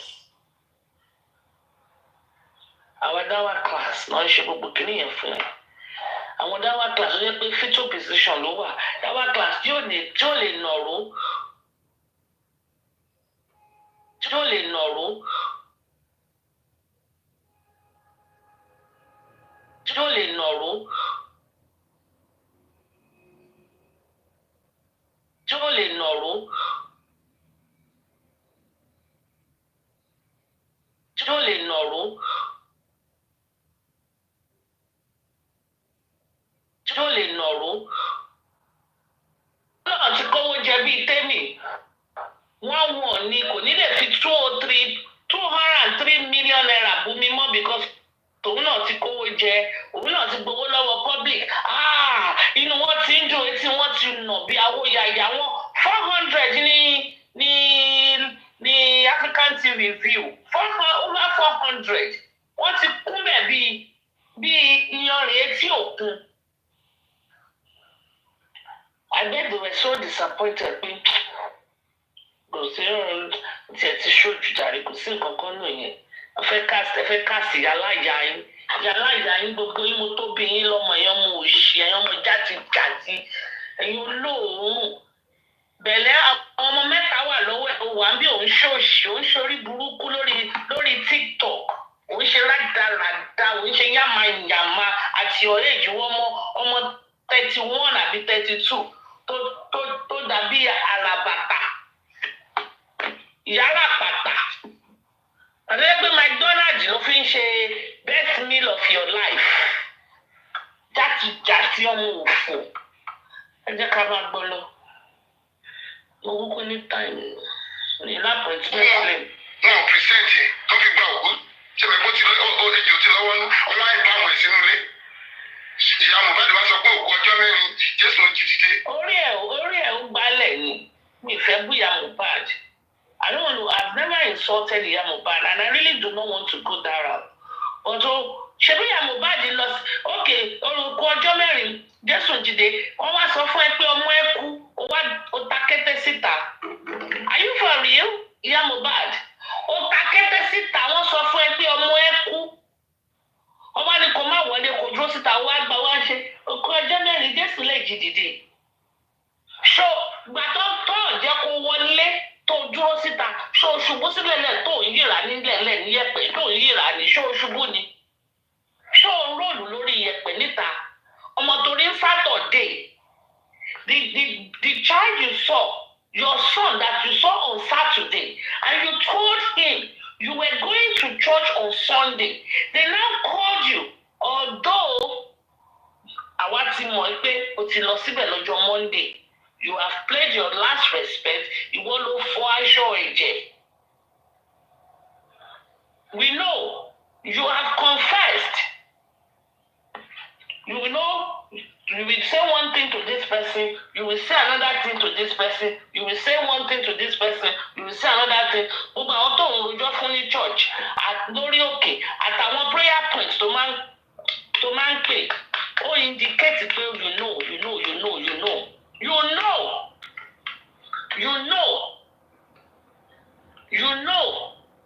Òkú ọjọ́ mẹ́rin Jésù ń jí dìde.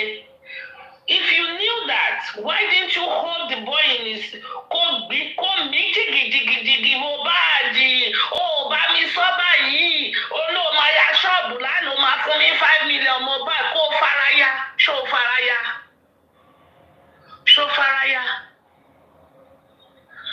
faraya ìyá Mohbad. Ṣó faraya. Ó wá ṣe tán ó lọ pọ̀ sẹ́yìn Wùmí kò fún ẹlẹ́ran jẹ pọ̀ sẹ́yìn Wùmí kò ṣe kínní kan o. Ó jẹ́ kán gba odindi ọmọ ológo ní ọwọ́ ẹ̀. Èyí tí ológo gan ẹ̀yìn ò ní gbà kán gbà lọ́wọ́ ẹ̀.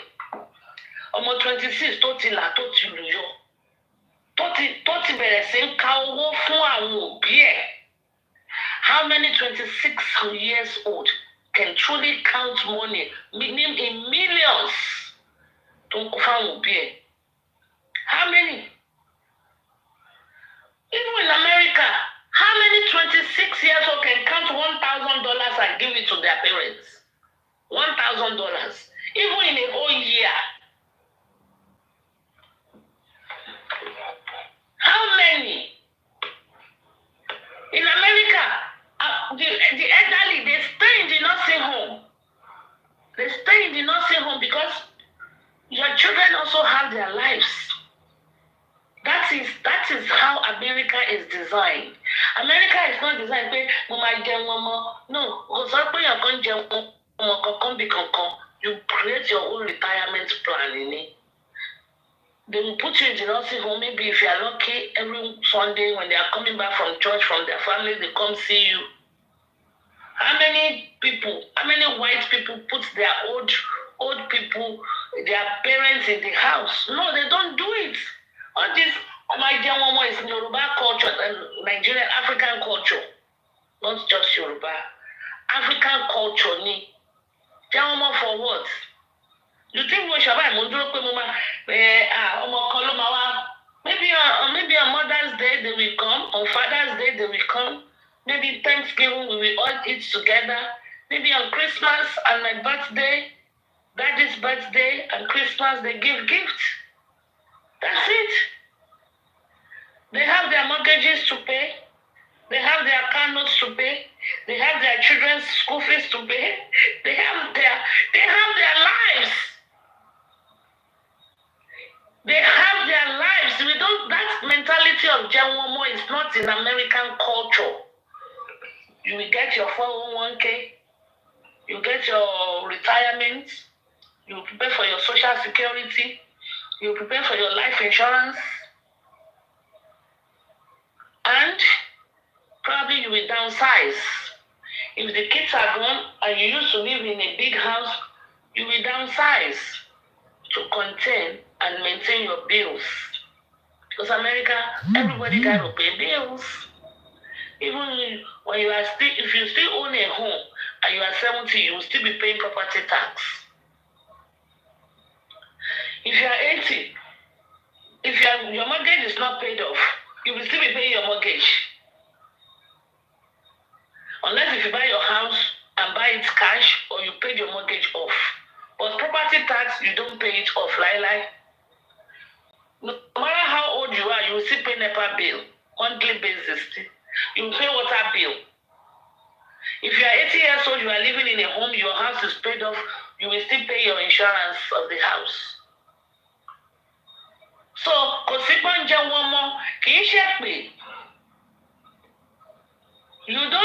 you don't bank on your children in the diaspora. You don't do it. Ìyá Mohbad tí wàá ní ọmọ tó yàn tó lọ́jú tó ń ka mílàmílà fún ẹ. wá fi ń ṣe ẹlẹ́yọ̀ bọ̀rọ̀ wá fi ń ṣe ẹlẹ́yọ̀ bọ̀rọ̀ wá fi ń ṣe yàmàyàmà tó yẹ kó dúró tán. You were absent according to him 10 years ago sí mọ́ mi. Wọ́n ní ẹni tó ṣẹ̀yìn kò dàbí ẹni tó ṣojú àbẹ́ni tó ṣojú kò dàbí ẹni tó ṣẹ̀yìn. I don't know.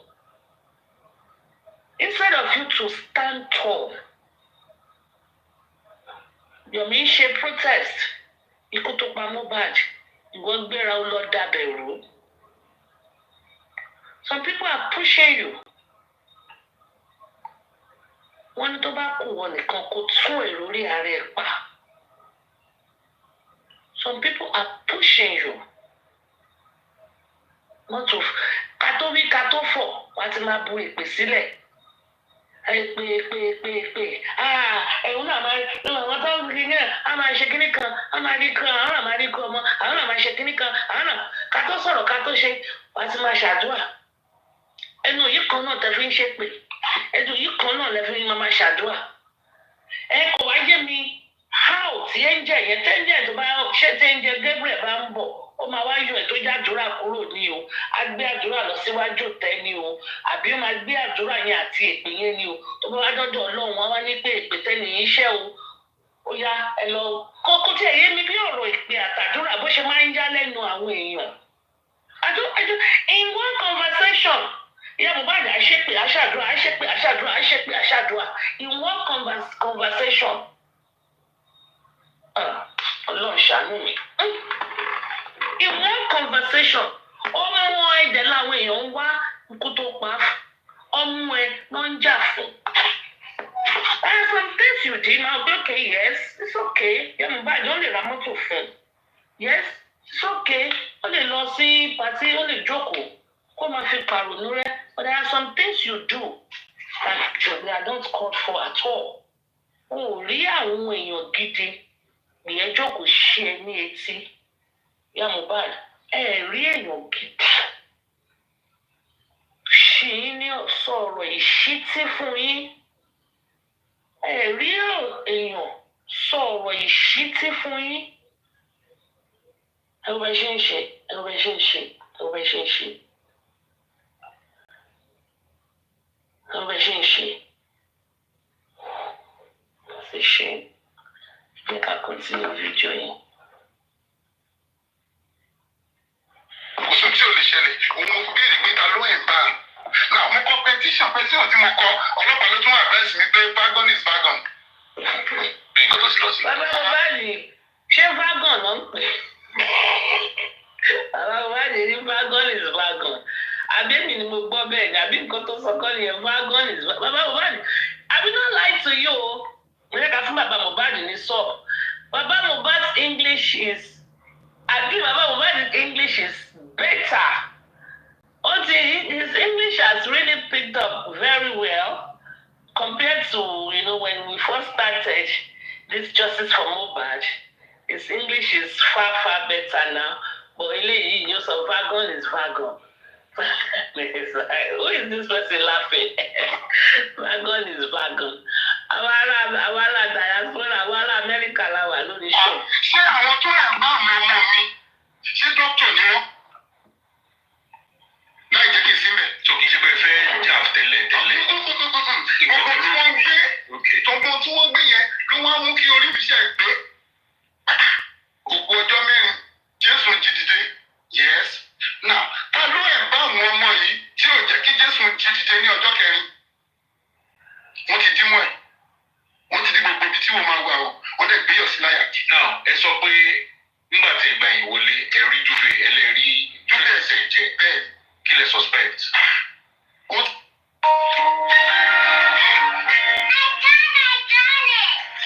I got it.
it 2 years now or 3? I don't even know.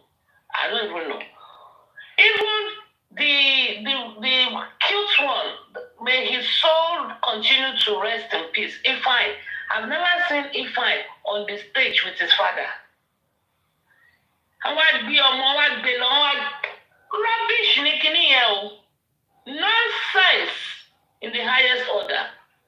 But I don't want to get involved in all of that because ikú tó pa Mohbad nìkan ṣoṣo lèmi wá. I don't want to be involved in all these side talks. Obi Omo. How many times does Shoma even appear with Davido on stage? Davido is yet to take his kids to stage. When he is performing, because and this is Wunmi said Mohbad liked a private life. He did not want to expose his family to the public. He did not. But look at what Wunmi is doing. Look at what he's doing with Liam. Liam Konkoloru. The concert down, like Baba Mohbad said, I want Muboa. For a man, you are not even respecting his legacy. Even if that is Mohbad's son, would he have done it? You told us he did not like nobody even knew his wife. He doesn't like you guys to be out there. He did not even he himself even said, I did not post when I buy moto. He did not enjoy posting you.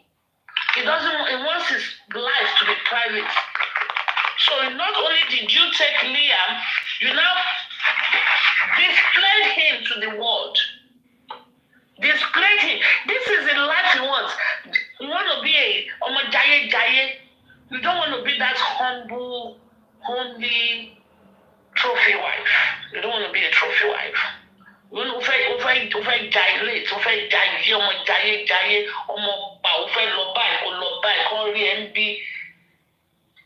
that is the lifestyle you like.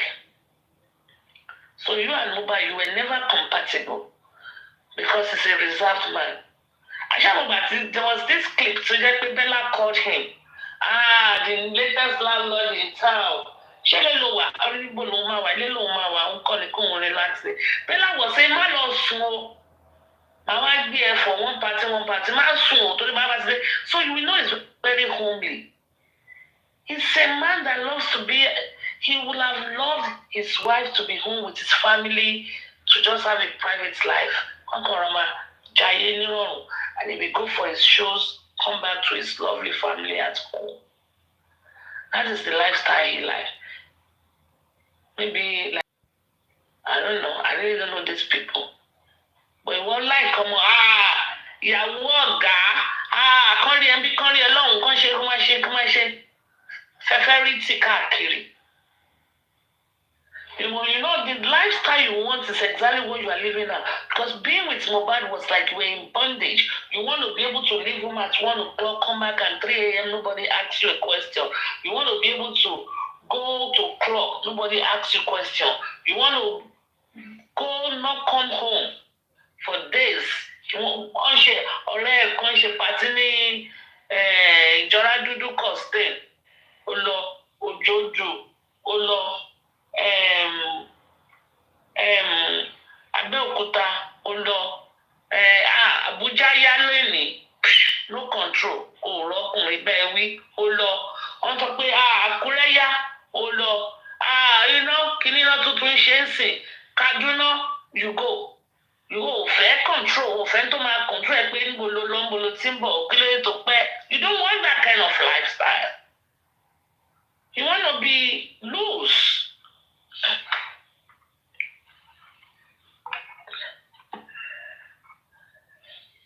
Because fún forensic, kò yẹ kó dàmí láàmú báyìí. Inú ilé ni Mohbad kú sí. Àwọn tó máa ń ta lọ́wọ́ lọ́wọ́ àrẹ́sì. Since Iyabo Ojo said Mohbad died in the house, inú ilé ló kú sí that Mohbad died in the house. You know this story that we put him on the bike. The driver now said his hand is cold. That story, he died on the way, died down. Oko died down. When the public debunk a narrative, it just goes cold. On the summer. Ẹ suspect pé government pé conspiracy wà. Yes! Ohun tó ń ṣẹlẹ̀ nìyẹn.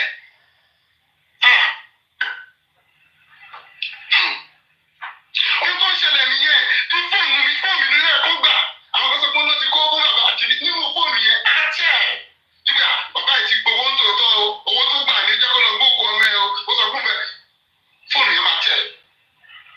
Kọ́ńgbà ti Darusha, kọ́ńgbà ti ìyàwó, kọ́ńgbà ti ìyá Mohbad, àwọn ẹni tó ń parọ́.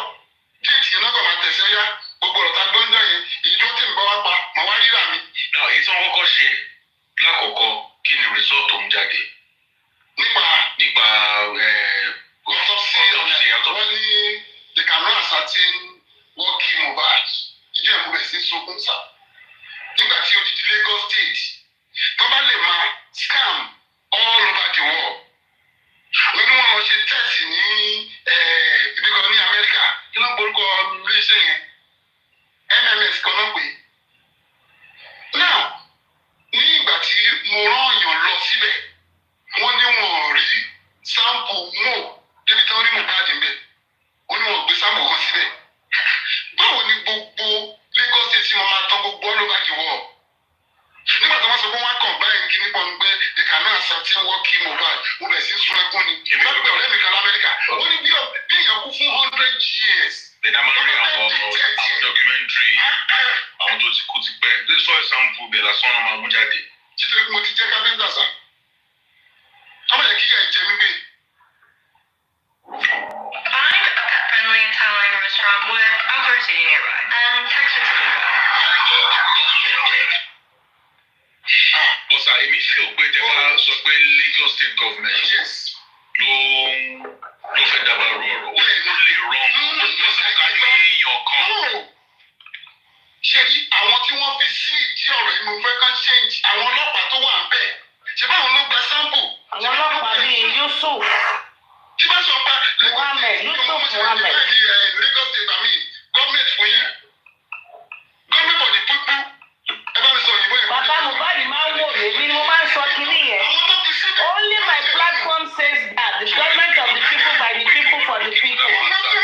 Bàbá Mohbad máa ń wò mí. Government of the people, Bàbá Mohbad máa ń wò mí. Only my platform use that. Òun fẹ́ kì í sílẹ̀. Ṣé wọ́n lè gbá tìyàwó kọ́ mọ fún fúrẹ́sì kan lókè? Kẹ́mi bá ilẹ̀ sọ̀rọ̀ ọ̀rọ̀ báyìí ló sọ. Bàbá Mohbad máa ń wò mí. Tó bá bẹ́ẹ̀ ṣiṣẹ́, òun èkó máa ṣe jáde. Ok sir, ẹ jẹ́ ká sọ̀rọ̀ nípa DNA. Suspicion yẹn àkọ́kọ́ nípa DNA ṣé ẹ̀kọ́ fẹ́ fi proof point pé ẹ̀yin lè bí Mohbad ni àbí ẹ fẹ́ proof pé Mohbad ò kì í ṣe ìran yín Liam ò kì í ṣe ìran yín. Ẹ ṣe gan ṣe rí ìdùnnú. Tap, tap, tap. Let's take it 25K. Tap, tap, tap. Target 25K, Ọmọ yóò please. ká kún. Kó má lọ kú o. Ṣùgbọ́n lọ́tọ̀ tí èmi àti ìyàwó Mohbad pàdé ní kóòtù. Wọ́n ní oríṣi tóun ò fi pè nígbà tọ́mọ mi kú. Torí pé òun ò gbé placenta fún mi. Torí pé òun ò gbé placenta fún mi àtìgbà náà ti ń jà àtìgbà náà. Wọ́n á wo ọ̀rọ̀ tó ń sọ yìí. Mo ṣẹ̀ṣẹ̀ wá ọpọlọ mi ṣẹ̀ wá wálé. Sà, tẹ́ ẹ bá rí mi ní àkókò yẹn, for good 7 days, mi ò mọ mi. Mo dẹ̀ ẹjẹ́ wọ̀ pé òun ló wá sọ fún mi pé torí pé òun ò gbé placenta fún mi lòun ní ó dàgbà ló wá gbé placenta fún. Wọ́n ní àròkàn a máa fa ẹkún àsun ìta wá. Yìí ò gbé fún mi. Ilé tẹ̀ ń gbé ẹ̀ ò ṣe ìtàlọ́gì náà wà bẹ̀. Kò sí bá lè jí ká sọ fún tẹ̀lé placenta fún. Ẹ̀jẹ̀ tẹ́lẹ̀ wá gbé placenta fún o ló wá di omi wẹ̀. That means wọ́n ti gbé placenta lọ fún bàbá bébì. That's correct.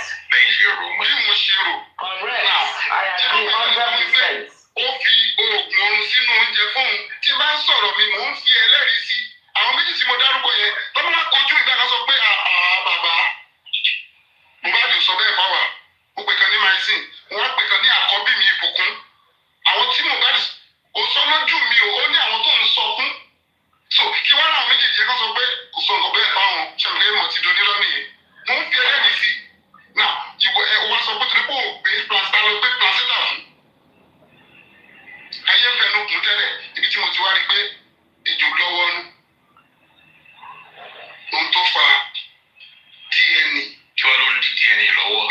tí ì láṣeyọrí. ṣe rí DNA ó dàbí foundation rẹ̀ ni a gbọ́dọ̀ wò ó dáadáa fínífíní. àkọ́kọ́ lọ́ọ̀yà tí mò ń lò mo fura sí. lọ́ọ̀yà yín. bẹ́ẹ̀ ni. kí lorúkọ lọ́ọ̀yà yín? ẹ má jẹ́ ń dárúkọ ẹ̀. ṣé rí ní ìgbà tí lọ́ọ̀yà méjì bá lè máa fẹ̀yìn níwájú adájọ́ èmi ń sunkún ẹ̀yin ń fẹ̀yìn síra yín ìfúnra mi àkọ́kọ́ nìyẹn. ẹ̀bùn wọn lè má bára wọn jà kẹwàá pé iṣẹ́. ìṣòkun tí èmi gbé fún wọn mi ò à ń sọ nípa ikú à ń sọ nípa pé ọmọ kú ẹ̀yin gbé ń sọ̀rọ̀ ẹ̀rín kì í sọ̀rọ̀ pé èèyàn ń fẹ̀yìn. ẹ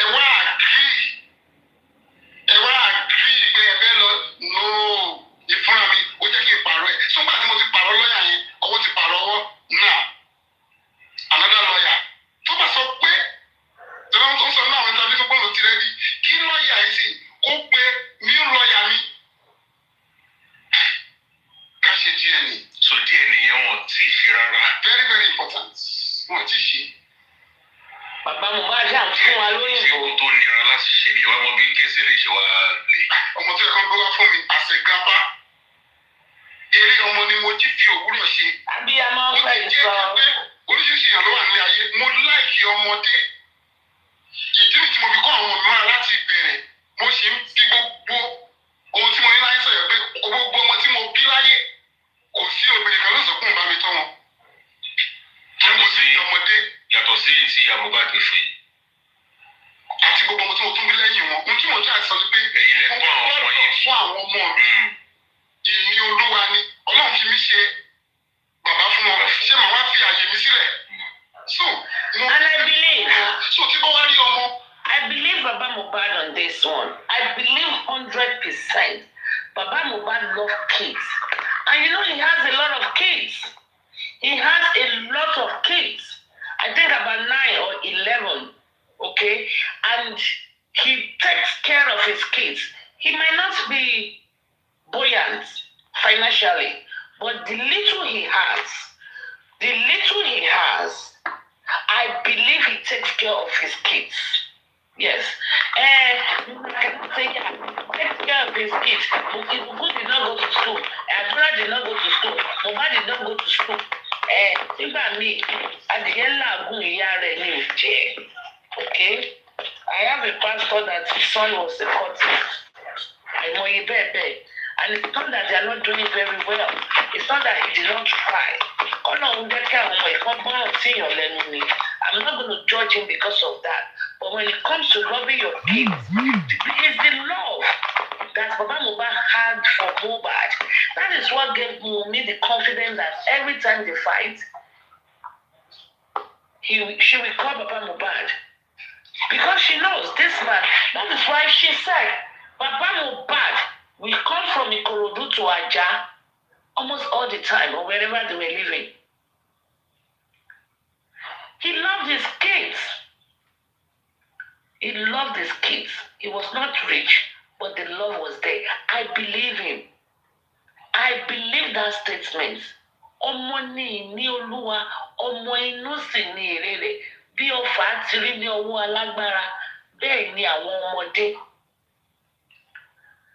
I believe he truly loved kids. He loved kids. Even the two women, the two other women he married after Mama Mohbad came with some children, came with some kids to his house. Ó fẹ́ wọn tọmọtọmọ ni. I believe him for that. And he said, if Liam is his grandson, he will be, even me, I will be so happy. Because at least Mohbad left legacy. But I doubt it. Ọmọ ayọ̀ ló yẹ kó jẹ́ fún mi. Ṣùgbọ́n wọ́n tún fẹ́ fi ọmọ ẹ̀ tún pa mí lẹ́kún ẹ̀kejì. Kí DNA tí ẹ̀kọ́ ti gbọ́ ọmọ wá fún mi kí ti lọ ṣe ọmọ ayọ̀ convenient time. Wọ́n ní kí lọ gba court order wá ṣe é pé jò lọ́wọ́ nù. Ṣé court order fún ní kí ẹ gbà ní ẹ̀sìn gbà? Àti gba court order kádẹ̀ lọ ṣe ni lọ́ọ̀yà mi ó ní ìfurasí.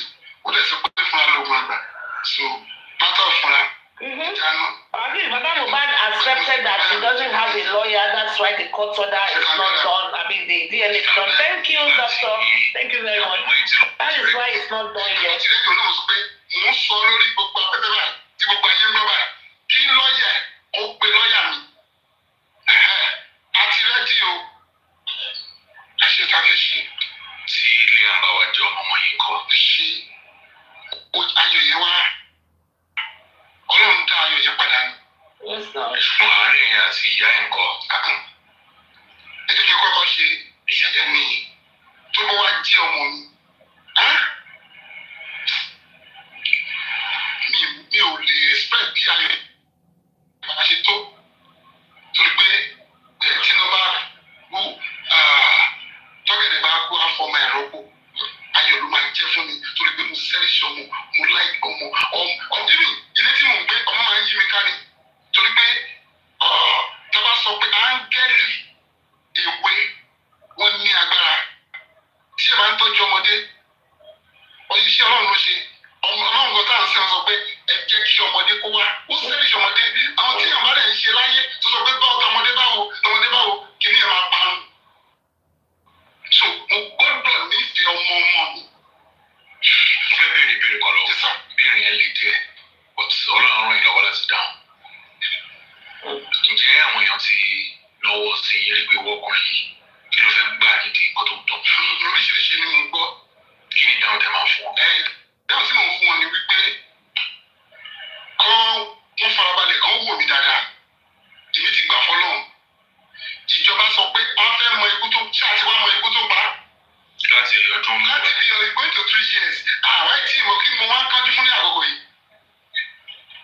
A fẹ́ mọ ikú tó pa. Nà ọwọ́ àìsùn ẹ̀ ṣáàtì wá mọ ikú tó pa. Ìyàwó àti ìyá ọkọ wọn wá kàn bá ìpapọ̀ wọn lọ bá dájọ́ pé àwọn fẹ́ kọ́ sí ọmọ yẹn tí ó make sense. Wọ́n ẹ̀sùn ọmọ pé a fẹ́ mọ ikú tí wọ́n ti wá mọ ikú tó pa. Ta ni beneficiary jù pẹ̀lú gbogbo bó ṣe ń lọ yìí sẹ́yìn ni ìyá Mohbad àbí Wùmí? Ta ló ń rí nǹkan jẹ jù nínú gbogbo? Torí kan jẹ ní ìwọ mo ṣe lè dáhùn orí ìbéèrè yìí. Ṣé ní ìwọ mo ṣe lè express feelings mi ní àárín yìí torí nǹkan jẹ bíi kí ni ẹ̀yin mọ̀ pé ohun tó ṣẹlẹ̀ yìí ó ọgbẹ́ ayérayé tí ò lè tán. Bẹ́ẹ̀ ni ọgbẹ́ ayérayé ni. Mo lè má bá yín rẹ́rìn báyìí. Ẹ jẹ́ kí n wọlé. Mo sọ fún yín pé ìgbé ẹ̀tì ẹ̀sùn kí tí wọ́n sọ̀rọ̀ nípa ọmọ yìí lẹ́yìn Ọlọ́run tó dá mi gbọ́ mi ò sùn títí lẹ̀ fi mọ́. Oorun mi ò pé èmi ò mọ tí wọ́n sà tí n bá ń lọ ìgbà míì máa ti gbàgbé nǹkan míì máa bẹ̀rẹ̀ pé bó ni mò ń lọ ní tó padà sílé. Ẹni tá a jọ ń ríra tí mo ti ń wo ẹ̀yìn mi pé ẹ̀yìn mi máa ti dà ẹ̀yìn ò pé kọ́ mọ èèyàn lówó ó dájú pé kí bàbá gan lówó torí pé tí bàbá bá lówó kò sí assurance fún bàbá yẹn pé ọmọ lè maintain owó yẹn ṣùgbọ́n ọmọ wa lówó lójú ẹ̀mí mi mo ti ń wọ ẹ̀mí mi wò pé pé tí n bá kú ọmọ yẹn á dá nǹkan wò ọwọ́ pa ọmọ yẹn mọ́ mi lọ́wọ́. Àwọn wọlé suspect. Ṣé rí inú ilé ló kú sí? Correct. Mo tí mo gbé lẹ́nu ìyàwó wọn ní nọ́ọ̀sì àwọn tí wọ́n jọ ń gbé lẹ́yìn ní tó gba fóònù wọn ayé ti lajú ká má pàjá lábọ̀ fún wa. Correct, Baba Mohbad. SDG, you were sleeping before. Tọ́ba fẹ́ ṣiṣẹ́. SDG. Ìránṣẹ́ ó pe girlfriend wálé. Ṣé bó ti ṣe tó fẹ́ ṣe nulẹ̀ ọkọ̀ track phone. Ẹni tó pe fóònù yẹn gbẹ̀yìn tó pè ọdẹ gẹ̀ẹ́tì ẹ̀ wò wọ́n fẹ́ ṣiṣẹ́ nìyẹn. Ṣùgbọ́n nígbà tí àwọn kan ti sọ pé all stations settle. Ọmọ mi tó competition no response. Baba Mohbad is speaking connected. Baba Mohbad said, I'm going to make competition, no response. Baba Mohbad is in charge. Baba Mohbad is in charge. Baba Mohbad is grandpa, Gidini. Jehovah, of course. Orúkọ ẹ̀ṣẹ̀ fit Baba Mohbad is in Jehovah. I'm going to make competition, but no response. I love the net. Important. Ṣé bí gbogbo tí mo sọ sí? Very important. Okay, tí bàtà ẹbí mo sọ fóònù yẹn nù mo lọ. Wọ́n mọ nọ́mbà yẹn náà, wọ́n retrieve bẹ́ẹ̀, wọ́n wá sọ déètì yẹn. Wọ́n retrieve bẹ́ẹ̀. Ó dàbí mo ń parọ́ lọ́jọ́ lómi. Táìmù báyìí lẹ ti gbọ́rọ̀ yẹn. Táìmù báyìí lẹ ti gbọ́ pé mo bá dìkú bàbá ẹ má parọ́ fún wa. Ẹgẹ́t, gbogbo kìíní yẹn máa ṣóun bẹ́ẹ̀. Ṣé ọ̀gbẹ́ni tó pa girlfriend yẹn ṣó lè parọ́ ńgbà tán mo délẹ̀? Wọ́n náà ti kọ́kọ́ ń parọ́ ńgbà tán máa mú wọlé tó ti rí ọwọ́ tó ti rí ibi tó rẹ kìíní sí. Ọwọ́ ẹ̀ bọ́. So, tọ́ba lè ṣe phone forensic. Tọ́ba lè ṣe kán gba fóònù mi, kán gba tìyá Mohbad, kán gba tìyàwó, kán gba tàdúrà. Àwọn mélòó mo pè é sà? Àwọn bíbí mẹ́rin pè. Káwọn awọ ẹni tó ń parọ́ nu wa, káwọn ẹni tí ṣèbí àkáàtì tá à ń sọ yìí. Oníbàbá yẹn ti gbowó, wọ́n mọ iye tó wọlé, wọ́n mọ iye tó jáde. Because mo béèrè question kan lẹ́ẹ̀kan mi mọ̀ pé ó fẹ́ bí inú bẹ́ẹ̀ bẹ́ẹ̀ ṣe máa dá àwọn ènìyàn pé ta ni beneficiary. Àwọn èèyàn kan sọ pé nítorí royalty as property ọmọ yẹn ò lè ṣe ń jago ìjà. Sà, ohun tó kàn mí lọ́wọ́ ìlú pé. Ta ló pa Mohbad? Bàbá Mohbad ò bá ti fún ọ lórí rẹ̀ yọ. Ọmọ mi ni. Ṣé ìkan méjì yẹn rí mi kí n béèrè anything about property? Ṣé gbogbo kìíní a máa fi sílẹ̀ sáyé ni o? Now, ìwà tí n bá wù. Now, ẹ kì í ṣe sáàmù kan fún yín sá. Àwọn olówó wọn ṣe sọ̀rọ̀ ìdìní. Now, ẹlòmíì ṣe bá wúlẹ̀ wọn ti kú ẹgbàá tó ti kú wọ́n ṣe sọ̀rọ̀ ẹ̀. Ẹlòmíì wà láyé. Tá bá sọ̀rọ̀ tiẹ̀ wọ́n á kò ṣe sí ni. Ẹ má jẹ́ kí n máa dárúkọ lórúkọ. A lot. So ìwà tí n bá wù ní àkókò yìí ló máa sọ pé kí ni mo á fẹ́ jẹ́ sí. Kí tó bí mo ti kọ́lé kí Mohbad tún lówó náà. Kápítà náà mò ń ṣe mo dẹ̀ ń jẹun náà. Ó kò lè má satisfy mi gbé mò ń jẹun. Ṣé owó ni mo ṣẹ̀ wá ní èjì? Mo fẹ́ di ọlọ́rọ̀ sọ́gọ́ náà rí. Mo rí publication kan ní newspaper. Mi ìrántí headline yẹn bí a ti máa wù bí a mo lè rí. Wọ́n lè sọ pé láti báyà mo ti rí. Wọ́n ní pé ẹ̀jẹ̀ nǹkan ní èdè òyìnbó tí ó bá ti sá lọ. Pé láì ní bẹ́tà láti Mohbad kọ́ láti Punch newspaper ni. Àwọn èèyàn gbọ́ mi wrong. Okay, kí ni kò sí ní bẹ́ẹ̀ bá ti sọ? Ẹ kì í ṣe àlàyé. Ṣé nígbà tí ọmọ ikú? Ṣé wọ́n rí àwọn tí Ọlọ́run lò láti ṣe mí láàánú? Ẹ lọ wo picture mi nígbà tí ọmọ yẹn kú fún 7 days yẹn. Àwọn wá wò pé irú bàbá yìí, irú aṣọ tí mo wọ̀ yìí, ẹnìkan ló wá rọ fún mi. Ẹnìkan ló wá wò pé bàbá yẹn mo lọ sílùú wa, mo wá ń bọ̀ mo kàn ń jẹ àkàrà nínú mọ́tò tèmi. Nígbà tí mi ì mẹ́gbẹ́ yẹn wò mí. Àṣé ọmọ ìbìrì ló ti ya fọ́tò mi. Ló bá gbé sí íńtánẹ́ẹ̀tì sí bàbá Mohbad o, he doesn't have car sí bàbá Mohbad. Ó fẹ́ fi mí ṣẹlẹ̀ yà ni. Ṣùgbọ́n Ọlọ́run nínú àánú ẹ̀, àwọn tó fi tì mí yẹn, obìnrin kan ló wá rí iwájú òyìnbó. Mohbad doesn't have car? No. Bọ́ọ̀lù gbé mọ́tò láti inú ilé. Bí ká máa gbé lọ sí Nàìjíríà, àwọn èèyàn wá sọ pé owó tó ń nà kó tó ní Nàìjíríà yóò pọ̀. Ọ̀kẹ́ bó ṣe ní kí n lọ sí lọ́tí ta mọ́tò nìyẹn. Kí n lọ náwó sí mọ́tò tó wù mí. Bó ṣe sẹ́ǹdì owó nìyẹn. Now, tí ẹ bá wá àwọn tó sọ̀gbẹ́ mi yẹn, tí Ọlọ́run wá gbé dìde yẹn, mi ò jẹ́ kí àwọn èèyàn rí ìjà ìlara mọ́. Kì í ṣe pé kí ni mo wá dà. Ṣùgbọ́n àwọn tí Ọlọ́run lò fún bí ẹbí, nígbà tó máa ń kọ́ni gan ní ọmọ kan bí 120, ọmọ kan bí 1 million, mi ò mọ̀ túmọ̀ ẹ̀. Millions of people wá ń dìde pé ẹ̀wọ̀n ìyà tó ń jẹ bàbá yìí. Ṣé kì í ṣe ìyà? Nígbà tí mo wà ní olọ sórí òkè, ìyàwó ọmọ mi tún pè mí, èpè tó ń gbé mi ṣẹ́ tó bá gbọ́ díò yẹn sà. Ẹ fọwọ́ gbá mi pé ṣé ìyàwó rẹ̀ àbí sanwó náà. Ṣẹ́yìn àti ìyàwó Mohbad máa ń sọ̀rọ̀ àná. Because ó ní voice note kan tó wà lọ́wọ́ mi. Hello. Bàbá, ṣé ìgbà ló ń sọ̀rọ̀? Ṣé kí wọ́n pa ìyá mi láti tọ́jú burúkú ni? Ṣé kí wọ́n pa yín bàbá? Ṣé kí wọ́n pa ìyá náà? Ẹ̀rọ tọ́jú burúkú ni? Ṣé kí wọ́n mi ṣe ọmọ mi ṣe pọ́ mi? Ṣé kí wọ́n mi ṣe ọmọ mi? Ṣé kí wọ́n mi ṣe ọmọ mi? Ẹ̀rù kú rẹ̀. Bàbá, ṣé kí wọ́n mi ṣe náà? Wọ́n kọ́ fún yín. Wọ́n kú lọ́kùnrin náà.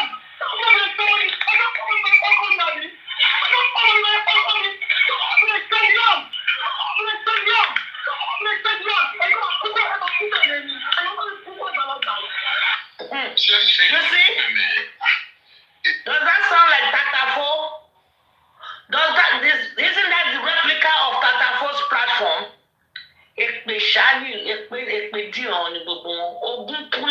Ògúnkúnlé Badmus èpè. That is like platform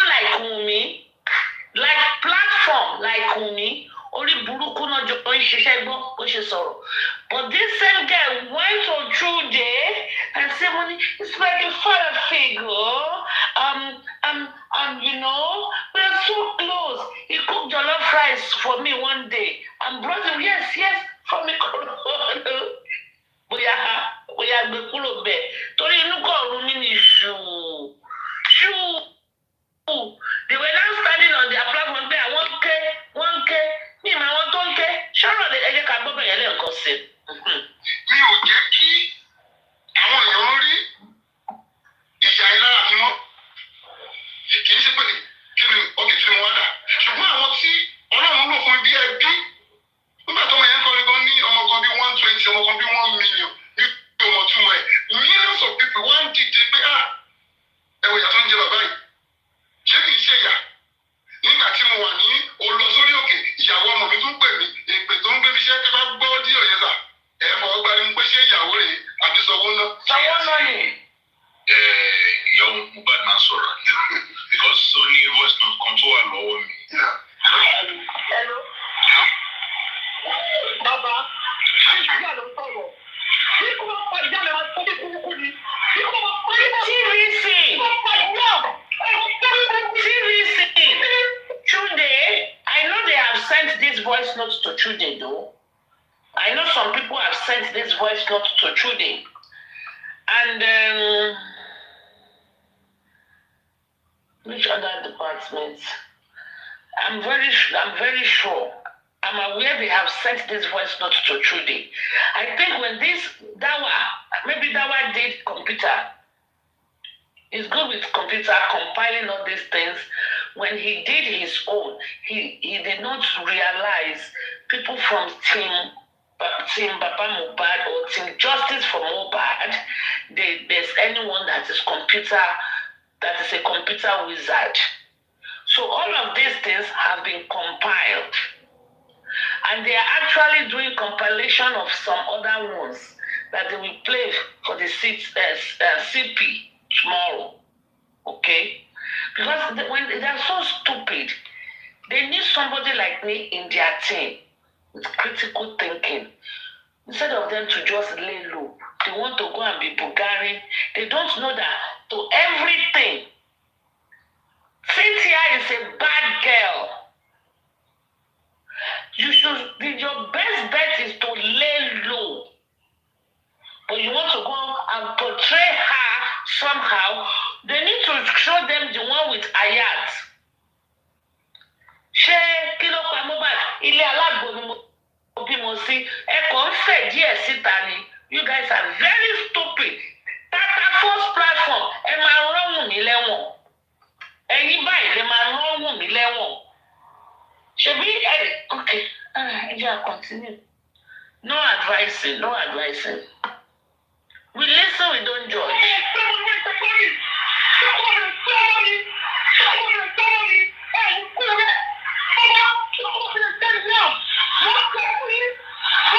And this statement starts with we start at 50 minutes. 50 minutes.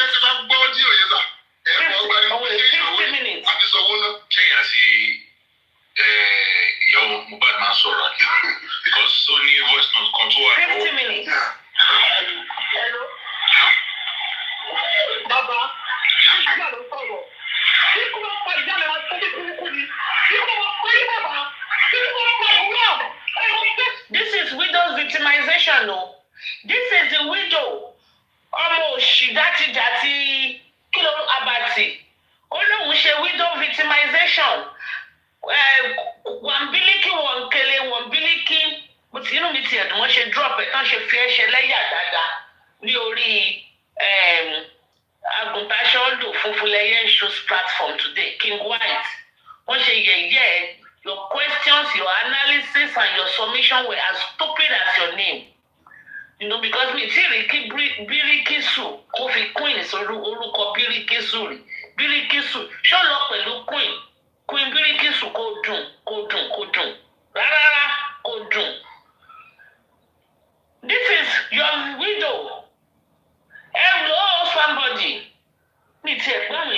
Okay, Sha. This is widow victimization, oh. Widow victimization. After your husband died, you started driving Mercedes-Benz. Widow victimization, you open online, you were doing advertisements. Widow victimization, you are eating shawarma. Widow victimization, wo nǹkan tó ń sọ fún ìyàwó bàbá ẹ̀ àbí ìyàwó bàbá ọkọ ẹ̀. Widow victimization, your in-laws, supposedly in-laws, they have not set their eyes or touched your baby since their son's demise. Widow victimization, those are the characteristics of widow victimization. Oh, Riboshe sọ̀rọ̀ widow. The widow that they are victimizing, ó sọ̀rọ̀ yẹn o. Ó gbé aago pé bàbá ọkọ ẹ̀. Ọmọ òṣì aláìlẹ́kọ̀ọ́ ọmọ játijàti ó gbé aago pé bàbá ọkọ ẹ̀. Ó lọ widow victimization. Wunmi went to Iya Mohbad's house to go and steal the phone. That Darosha told Iya Mohbad to keep this phone because the phone has the backup for the CCTV. You went there, you lied to her that of be you went there, you took the phone. And this is widow victimization. Those are the characteristics of widow victimization. That is why I refuse Abati to come to my platform to talk about stupid widow victimization. This is your widow. Your widow that is going to club with miniskirt according to the sister. Tombo to accident. That is the widow victimization. Today you are an Igbo man with your wife, an Igbo wife, or a Yoruba wife. Do that to an Igbo man. Call an Igbo man's father. Cause all shit by phone. You know, I know what Papariano is dragging Baba Mohbad. Undu, aloko. It's very painful that this brat of a girl is going to go scot-free. Killing your son. Ó tún wá jókòó tó gún ọmọ yín. Ó tún wá fi ọmọ yín if at all, tó bá jẹ́ Liam Mohbad ló bí, ó tún fi ń dùn yín. Ọ̀rọ̀ yín ṣe mí láàánú. I don't know if my Yoruba is correct. Àánú yín ló ṣe mí, kì í ṣe àánú mi ṣe yín o. Torí ẹ̀yin làánú yín ṣe mí. I think that's what I want to say. Àánú yín ó ń ṣe mí. Bí tí ìlú máa sọ pé èèyàn jẹ èèyàn máyé. Wùmí fẹ́ jẹ yín máyé. Ẹ lé money gun. Wùmí fẹ́ jẹ yín máyé, ẹ lé GoFundMe káàkiri. Tó yẹ kẹ́ dúró tán. And set a precedent in Nigeria. Orúkọ yín ò ní parẹ́ láíláí nínú Nigeria. No. Ẹ ń ṣe party àbí ṣe party lẹ́lẹ́ ń ṣe àbí remembrance ẹ̀bí bẹ́ẹ̀ dẹ̀ ń pààrọ̀ aṣọ lẹ́ẹ̀mẹrin. It's unfair. It's very, very painful for people that truly want justice for your son. Ẹ wo bó ṣe bá yín sọ̀rọ̀. Because of this video clip àbí audio clip, I wrote a petition against Wunmi. If you had signed it then, we will not be here now. We will not be here now. Although you probably wouldn't have gotten all the money in GoFundMe because we did not need GoFundMe. We were ready to fund everything. Tí olóṣèlétè mọ̀mọ́rí mọ̀mọ́, claim the British girl don't pay freedom in some of her fake accounts. I'm a second. There are millions. I mean, maybe they should tell me, elétè pọ̀ mọ́. Ó tìkì ju pọ̀ mọ́ Kàrímọ́ lọ. Eléri ibú. That is your widow. That is the widow you are standing for. That is the widow. That is your own definition of widow victimization. This was December 2023. September, October, November, December. 4 months. 4 months. Tó yẹ kó ṣì máa mú omi òkú. She was supposed to be dating with the husband. Omi òkú. The water used in bathing the corpse is the water Wunmi is supposed to be bathing with. want to invoke a spirit to Mohbad. Put Wunmi in the house. Put Mohbad in the house. If you don't have hands in his death, do this, do this, do this, do this, do this. You are not calling this one that this past weekend, probably she was at the club. This one that was eating shawarma with Iyabo Ojo. This one that is going from one Lekki house to another Lekki house. Driving a Mercedes-Benz after the husband's death. This is your own definition of widow victimization. They are victimizing the widow.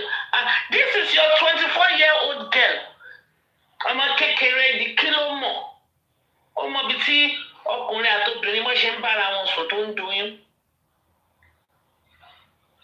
This is your widow gbogbo yín lélẹ́yìí. Ẹ̀yin lérí ibú. No wonder they said Temi's platform has been crying. Tí a máa ṣe compilation, a máa gbé sí theatre, a máa lọ wò. This is Wunmi's life. From hair infection to prime boy ìgbàlórúkà to glass ló fọwọ́ gbá to you are made me a widow at 24. Come and take your trophy. To industrial girls. To wọ́n bully. Ṣé wọ́n bully Mohbad tó bí tata fó ṣe bully mi? A máa bully ẹ̀kẹ́rẹ̀ lórí kínní. Àwa olórí burúkú sọ fún mi pé òun tóun mọ̀nà àti mọ̀nà Olúkànyìn òun ló máa mọ̀nà àti lọ ẹ̀. Bí ẹni pé òun ló ra dátà fún mi, àbọ̀ òun ló ra fóònù fún mi. They don't stop trash. They are trashy, dirty gutter girls. They are just dirty. Olórí burúkú ẹ̀ gbogbo èpè tó ń ṣe yẹn ní ọ̀ṣẹ́ lóyìnbó wọn ò lè ṣe lóyìnbó. Ọ̀túnba sọ̀rọ̀ látàárọ̀. Ìyẹn Ọ̀túnba tó ń jókòó sórí àwọn tẹ́mì yẹn ni o. Ọ̀rọ̀ tó bá sọ ní kó sọ òyìnbó Ọ̀túnba sọ òyìnbó báyìí á kó òyìnbó sílẹ̀ ẹ̀jìyà kàtì ni. They live abroad, but abroad does not live in them. Wọ́n sì ń sọ̀rọ̀ ọmọ oṣù sọ̀rọ̀ ọmọ oṣòdì, àwọn ọmọ játijàti, àwọn ọmọ òṣì jálajàla, àwọn ọmọ ọ̀rọ̀ lé ayé, àwọn àkókò òbí. Wọ́n ṣe tó lọ ké báyẹ̀. Èyí náà ní feelings wọn tí kọ́ọ̀tù fídíò yẹn fún mi ni. Wọ́n sì fẹ́ kọ́ọ̀tù ẹ̀ fún mi ni. I will play it here. This is your widow. This is the girl you are supporting. Ọlọ́run ní mi. I call on Chioma. I call on Priscilla. Priscilla tó jẹ́ pé Tanzania ni bọ̀bọ́ yẹn fi ń kọrin. She's dancing to it ni. Ó ti ń kọ́ Tanzania. I don't think there's a song Priscilla will say I don't like that guy sang. Tọ́ńpì orin tí Mohbad kọ tí ó ní ẹgbẹ́kúrò ní wọ́n láìkẹ́ ẹgbẹ́kúrò. I have the audio clip. I recorded it. Wunmi, the arm of the law is going to reach you. Opedi, Oyani, the arm of the law is going to reach you. You will say, kí ẹlòmíì tó pa ọkọ ẹ̀ kán tó fi oògùn oorun kán tó fi poison. Did Mohbad not sing it in a song? Ìyàwó mi ṣòro mi pin, ó fi mí sílẹ̀ mò ń fa sìgá káàkiri lọ́dọ̀ àwọn àbókí, ó ti jẹ́ sí ajá lọ. Ó ní tóun bá wà wọ́n ní òun á polóṣó kó wá fún òun ní deep throat. Ó níyàwó lè. Why did jẹ́ pé olóṣó ló máa fún ní deep throat? Why did he have to call olóṣó to sleep with olóṣó when he has a so-called wife, the youth, wife of his youth, husband of your youth? Ọmọkùnrin ló gbé dání yẹn. Ìwọ tí o ta fà sókè tí o yí dó borí, lọ ṣèrántí ọjọ́ àti sùn kí o ṣe rere. No. You now think you will pray your way through breakthrough. Ó fi ipò máa pray. Ọlọ́run á wá dáríjì ẹ́. Go and ask David. David was a man after God's heart. When he killed Uriah, tó gba Bathsheba, go and see what God did to David. He wrote most of the Psalms in the book, in the book of Psalm. He wrote almost all the Psalms. Oh shit, the wrath of God taken upon him. Ó fi think pé èèyàn kan ó máa lọ láì jìyà ẹ̀ṣẹ̀. This is the husband of my youth. Oh, our love is so, yeah, normal, we are you. Wọ́n máa sọ̀rọ̀ bí wọ́n ṣe bí àsọtẹ́lẹ̀ wọ́n mọ̀ pa òbí ìdí ìbọn. Ìwọ́n máa pa wá ṣáàrí gbogbo yín àti gbogbo yín la rí. Which of you ló wà lẹ́yìn lè reckon with? Àti ìyá yín tó bí yín gan. Ìyá mẹ́ta, ọmọ mẹ́ta, bàbá mẹ́ta. Ẹ wá ṣe tán, àwọn ń sọ̀rọ̀, ó ṣe bí ó ní àsọtẹ̀ ṣe àsọ, ó ṣe bí àsọ, ó ṣe bí spere, ó ṣe bí ọmọ bọ̀tí. You know, we're so young, yeah, it was so lovely, romantic, you know.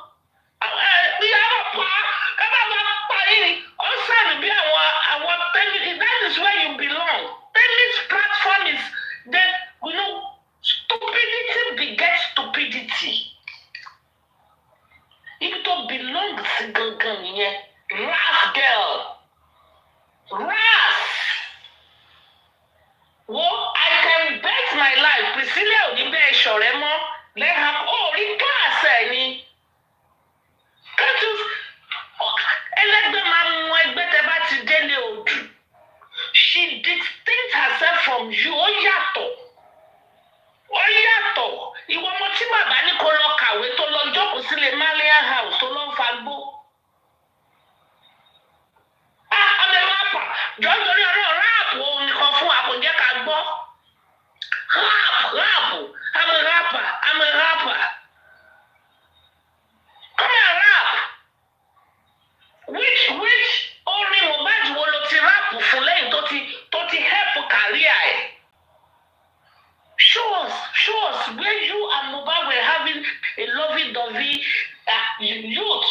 Okay, yes, 26, 24, yes, you guys are just youthful exuberant and your prime age, adulthood.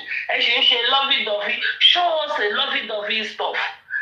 I saw one, Oru pure water, sorry. We saw where Mohbad had Liam on his back. I've never seen anything of you that shows to prove that you ever loved the guy. Nothing.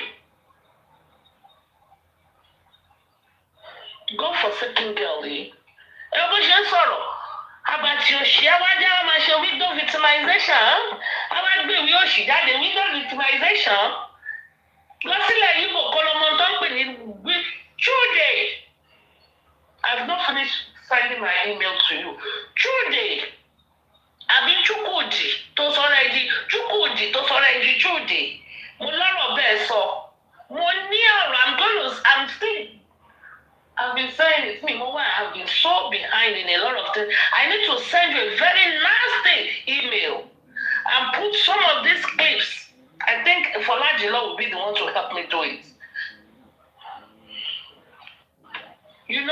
Put some of this clip into it and send them to you, and you listen with your own ears. And you see,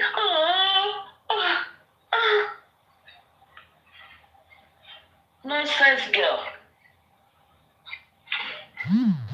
Mi mọ̀ bó ṣe máa yé o, nítorí wípé ọmọkùnrin nìwọ náà gbé dání yẹn o. Ọmọ kékeré 24 years. I don't know if Priscilla Agomboya ọmọ máa sọ ọmọ ní mọ́mí ẹ jẹ́ ká lọ róòkù. Roll what? Ìwọ yìí lọ fún ládò tó sọ sínú, ìwọ yìí ló gbé igbá sínú graveyard. Ìwọ yìí ló ṣe. Ìyá àgbà ni ẹ́. Ìyá àgbà.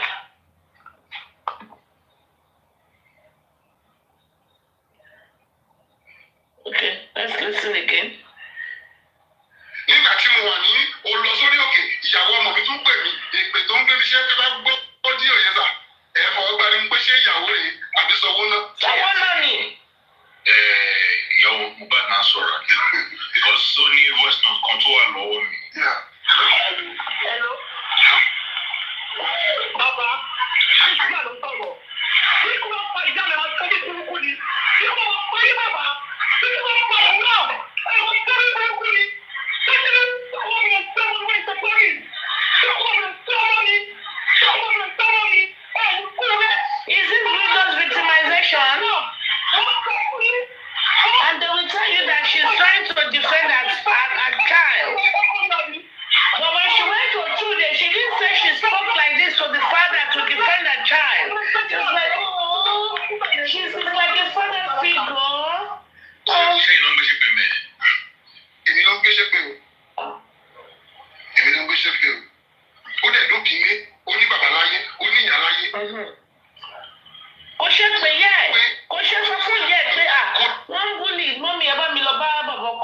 sọ̀rọ̀ pé kó yé búlì ọmọ mi mọ́ ọ̀ àdájì ṣé bí mo mú mi lágbọ́n yẹn àdájì ẹ jọ̀ọ́ ṣé mo ṣẹ̀yìn ni but that was the picture she went to tell Chukwudi dẹ̀ ni bàbá yẹn jẹ́ tó sọ dẹ̀ di Chude.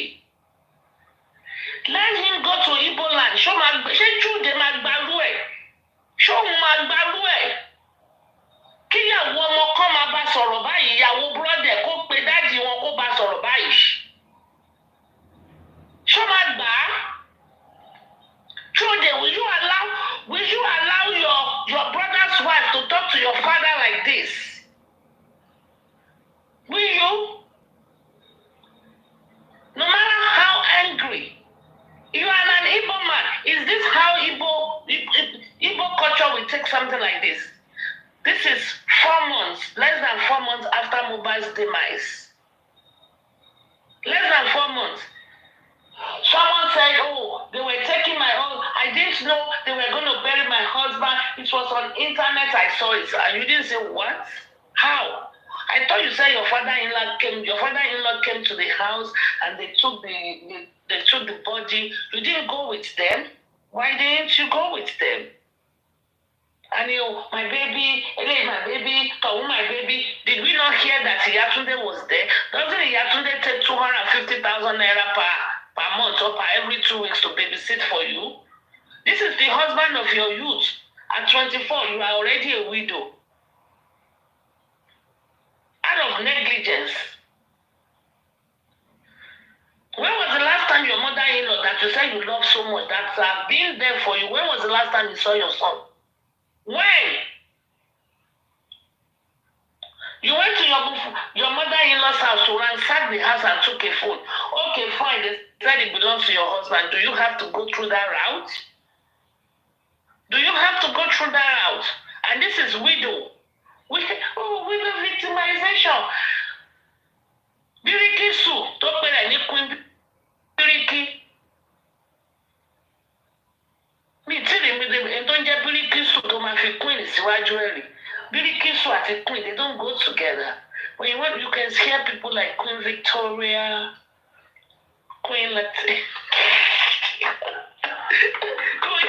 Queen Biriki Su láyé Belawu.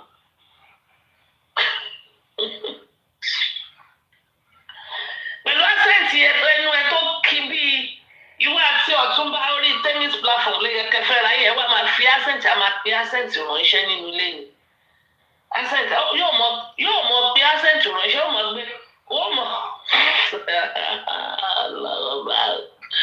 Àbúrò àjọ ṣe yìí tán.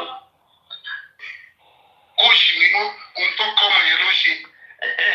Kí n bí ọmọ sì kọ́mọ mi máa ṣe kí n. Àwọn tennis platform ló ń coach ẹ̀. Àwọn alákòóso ìgbésí ayé ẹ̀. That toxic platform. Terrorist toxic platform. TTT. Tí mẹ́rin ni o, terrorist, toxic, tẹ́mi, tàtàfó, ti 40s. Àwọn náà ṣàkóso ayé ẹ̀. Àwọn náà ní pépé bàbá kó gbéṣẹ́ pè. Èpè náà fi rẹ̀ wọ́n. Olórí àwọn olórí burúkú lọ̀gá wọn bẹ̀. Balógun olòṣì ní pátákóràsì oní pátákópa bí àṣà Yomi. Òun ni àwọn náà ń ṣàkóso ayé wọn. Ohun tí mo ti kọ́ síbi ìdọ̀lẹ́ pé síbi ohun tó ń ṣe ẹ̀ kò dẹ̀ dà.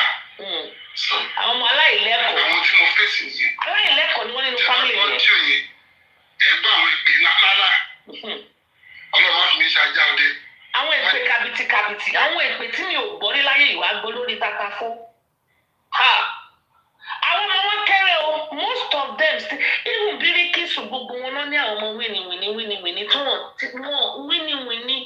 Àwọn ya máa jẹ́ máa ní ìpè á máa ta sí wọn lẹ́nu báyìí. Kí ló ti ń ṣe? Benevolence was saying something one day. I think I caught that one too. I caught it. Ó ní èèyàn kan sọ pé benevolence ò ń ṣẹ́ èpè. Ó lóun mẹ́pẹ́ ṣẹ́ o. Ó ní tóun bá ń ṣẹ́ èpè báyìí. Ọkọ̀ wọn máa wò pé yéé o. And I was just, she was very proud of it. Well, I think I have to fault my parents there because me until I joined TikTok. Not even until I joined Justice for Mubad, because I've been on Facebook with Justice of Mubad. Until I came to TikTok. So I was section. What else? The one sick on the platform tell me, done that, you're that pony stroke. She has speech impairment. So that put stroke out. Because one person was telling her one day, pẹ̀lú health yín, ẹ tún ṣì ń jà fún mi, ẹ pẹ̀lẹ́ ṣé mà. They were telling Don Dada, she has speech impairment. Most of them are sick. You don't want to call my sister or slum. When she heard that Trump said, just recently, Trump said they will be deporting Ethiopia anyway. So she was now educating them. If you don't have papers, she was now educating them on what to do if you don't have papers and how to calm down. Because she said her sister slumped. One knee issues, but one first one sit down. I have clips. To tell me long so. You don't know that Malako so. Only I was on Instagram. So. Call maybe it was King White that was calling. Call one lost no there. One more your logombo. You will roll so in Canada. Báwo tí ẹ ṣe jẹ́? Kí n tiẹ̀? Aláàrù tó ní ká jẹ́ ṣe òun pa. Kí ni kẹ́lẹ́rù gangan wá sọ? Ìgbà tí mo rohun sùn Canada, ìyá Dàmọ́lá gangan ní Nàìjíríà ńkọ́. Wọ́n á máa ti ya wèrè sí títì dẹ̀. Bíbélì ní tí wọ́n bá ṣe rere, ara kì yóò wá yá òbí.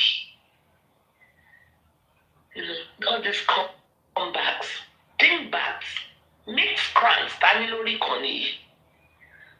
they cannot peacefully disagree on something and agree on something else.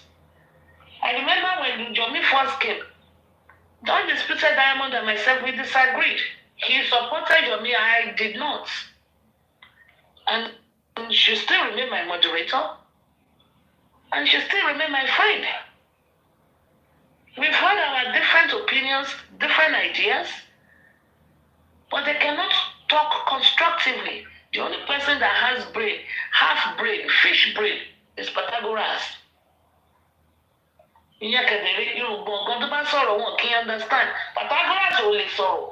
Key presidency, one single question. Pythagoras sọ kò yé. And the Basha ti ready láti ṣe pé kẹjẹ ń gbọ́ lẹ máa gbọ́ lẹ́nu ẹ̀. Kẹjẹ ń gbọ́ ni. Ọ̀rọ̀ méjì tó máa ń sọ nìyẹn. What are we for ni? Àti ẹlẹ́pọ̀n mi ti dé. Ọ̀rọ̀ méjì tó máa ń sọ nìyẹn. Kò lọ́rọ̀ mi. Kò ní contribution. Kí ni irú yẹn? Kí ni gẹ́ẹ̀ yẹn fẹ́ contribute sí ilé ayé Wùnmí? Zero. In fact, kì í ṣe zero. Zero is even good. Minus ló máa contribute. Minus. It will even take away dignity from Wunmi, knowing that someone like Wunmi is associating some lunatics like that. It will even show me your friends. Show me your friends. And I will. When I came to TikTok, I handpicked people I talk to. Now I exchange numbers with the likes of Aristocrat, the likes of EOD, the likes of Oladilo. I pick them. I pick my friends don't pick me. I pick my friends don't pick me. Irú àǹfààní wo ló wà ní ara o president àwọn olórí burúkú tí ó máa dín nílé jẹ lára orú èèyàn bẹ́ẹ̀ yẹn táwọn wá olórí burúkú táwọn wá ẹ̀gbọ́n orúkọ nǹkan táwọn wá wọn ò rí nínú ayé mọ́ wọ́n ń wá nínú ayé wọn ò rí táwọn wá ó dẹ̀hun àwátì àwọn gbogbo náà kò sẹ́ ó ti black gbogbo ojú ẹ̀ yìí fọwọ́ abẹ gbogbo náà kù sẹ̀ á wá torí igi mẹ́rin sọ́wọ́ ìyá tó á wá ṣe kábà á wá gbé àwọn búrà tó ń wọ̀ yẹn á wá gbẹ́yàn á wá gbé síta á ní olóko òun ti dé ẹlẹ́pọ̀ òun wà rà á máa sọ̀rọ̀ yàmà àwọn ọmọ ẹ̀ máa ṣe yàmà lábẹ́ńbẹ́ àwọn ó ní píkṣọ̀ kan tí mo capture táwọn ọmọ ẹ̀ wà ń bẹ̀ tó ń wà níbi kíṣìn ó bá rí kíṣìn yẹn rí jákujáku ike ọbẹ̀ ata gbogbo ẹṣin yàmà ní plastic ní gbogbo ilé àwọn plastic tó fi ń ta oúnjẹ nílé oúnjẹ tó máa ń ní sákúsákú yẹn drainage plastic yẹn tó kù very dirty thing. Let's continue.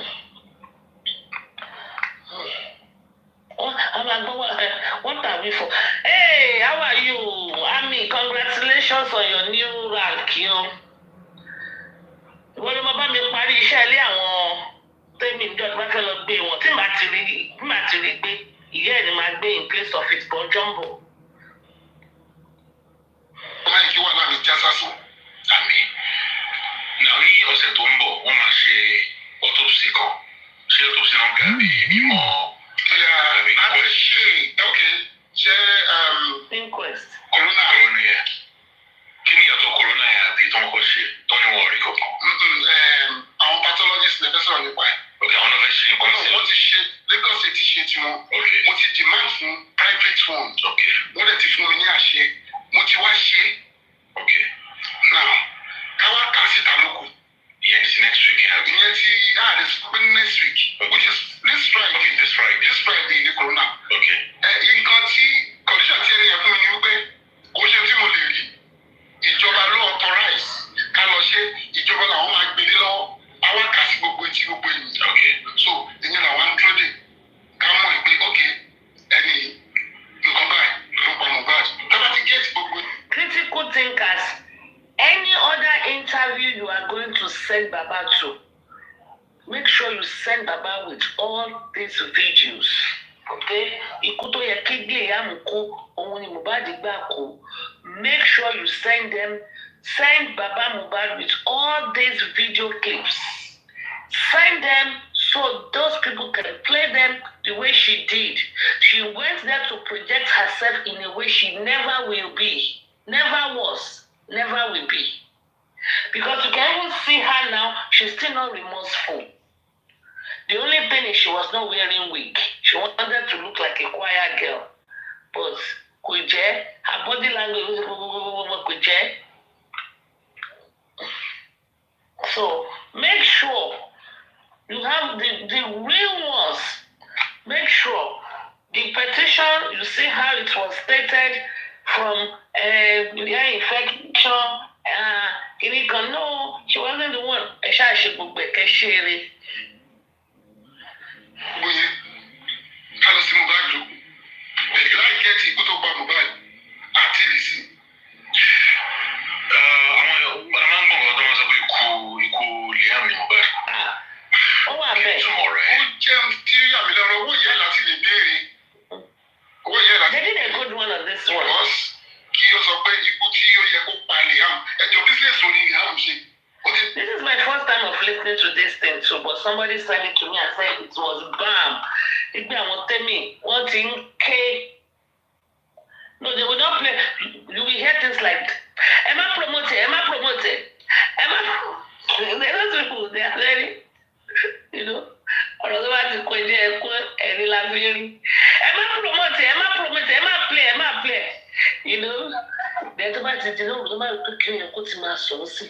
Wọ́n máa yọ play. Wọ́n máa play fídíò MFM o. Wọ́n ní níbo ò sí ń ta ó yẹ play. Ẹni wọ́n tún máa play ní ayé yín ti bàjẹ́. Wọ́n tún máa play ní ẹ̀bọ yín. Ní ẹ̀bọ tẹ́ máa ń bó lójoojúmọ́ ẹ̀ tún máa play fídíò ẹ̀yà kéèyàn kan lọ wò ṣé níbo wà ń ta níbo ò sí ń ta ó ti lọ sọ́yà ó yẹ play. Ó ṣe ṣòkò ṣé ká play ó yẹ play.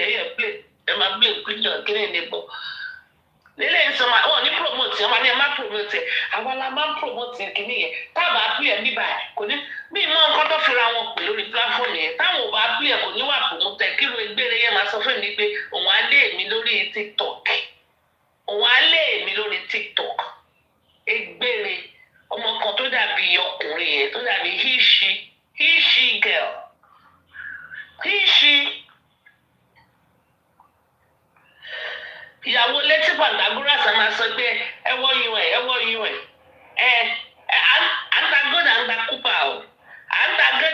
pépà o baálé ilé onírànù olóṣì.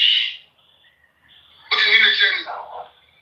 àìdúró sí bí Liam ní bébí. òun ní bébì ọmọ oṣù márùn-ún nígbà tí ọ̀gá ẹ̀ kú. ṣé ó ti ní nǹkan náà fi ń gbógun tì náà fi láwùjọ ìwọ òkè.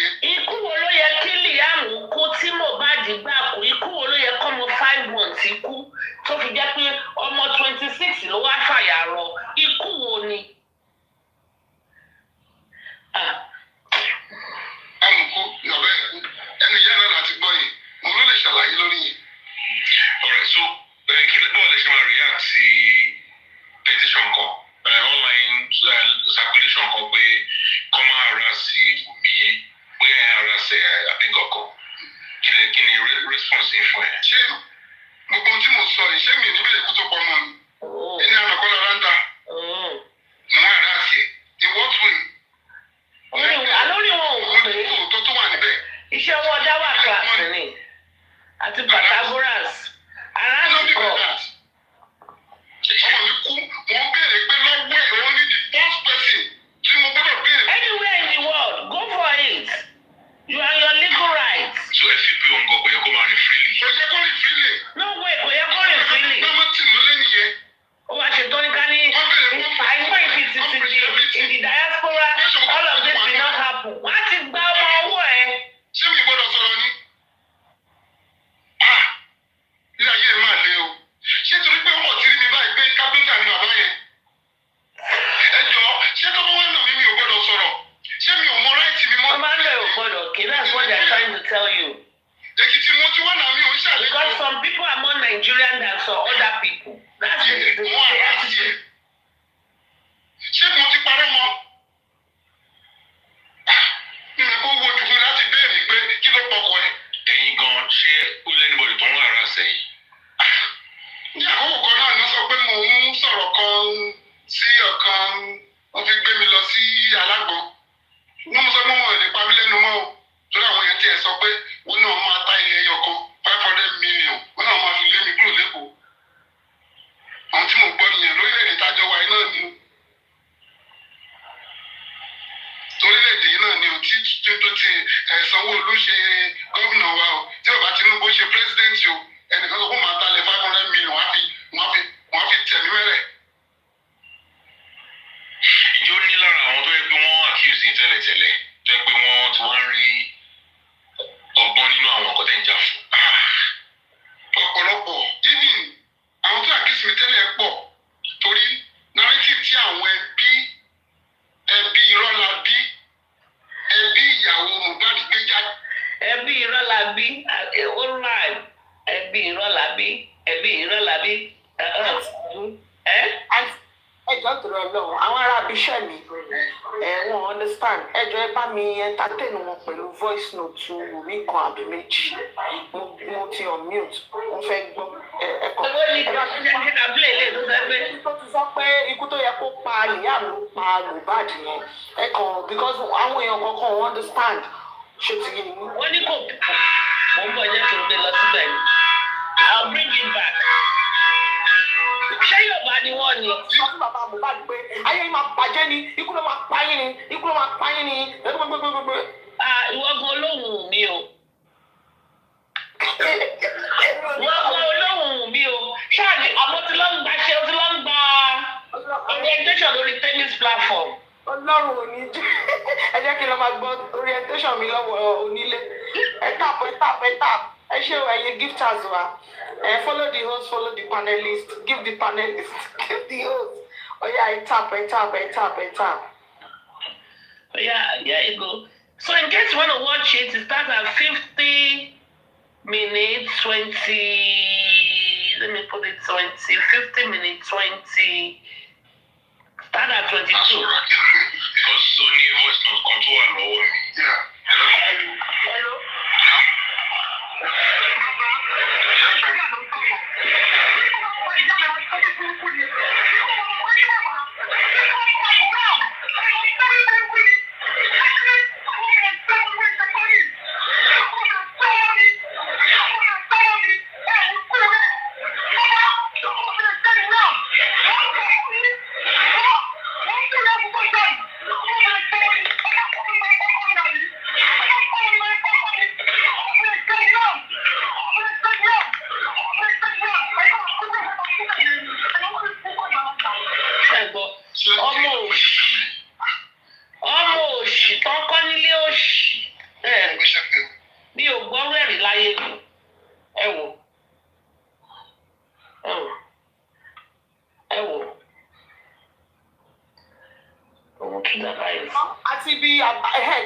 bẹ̀lì yẹn kọ́ ná.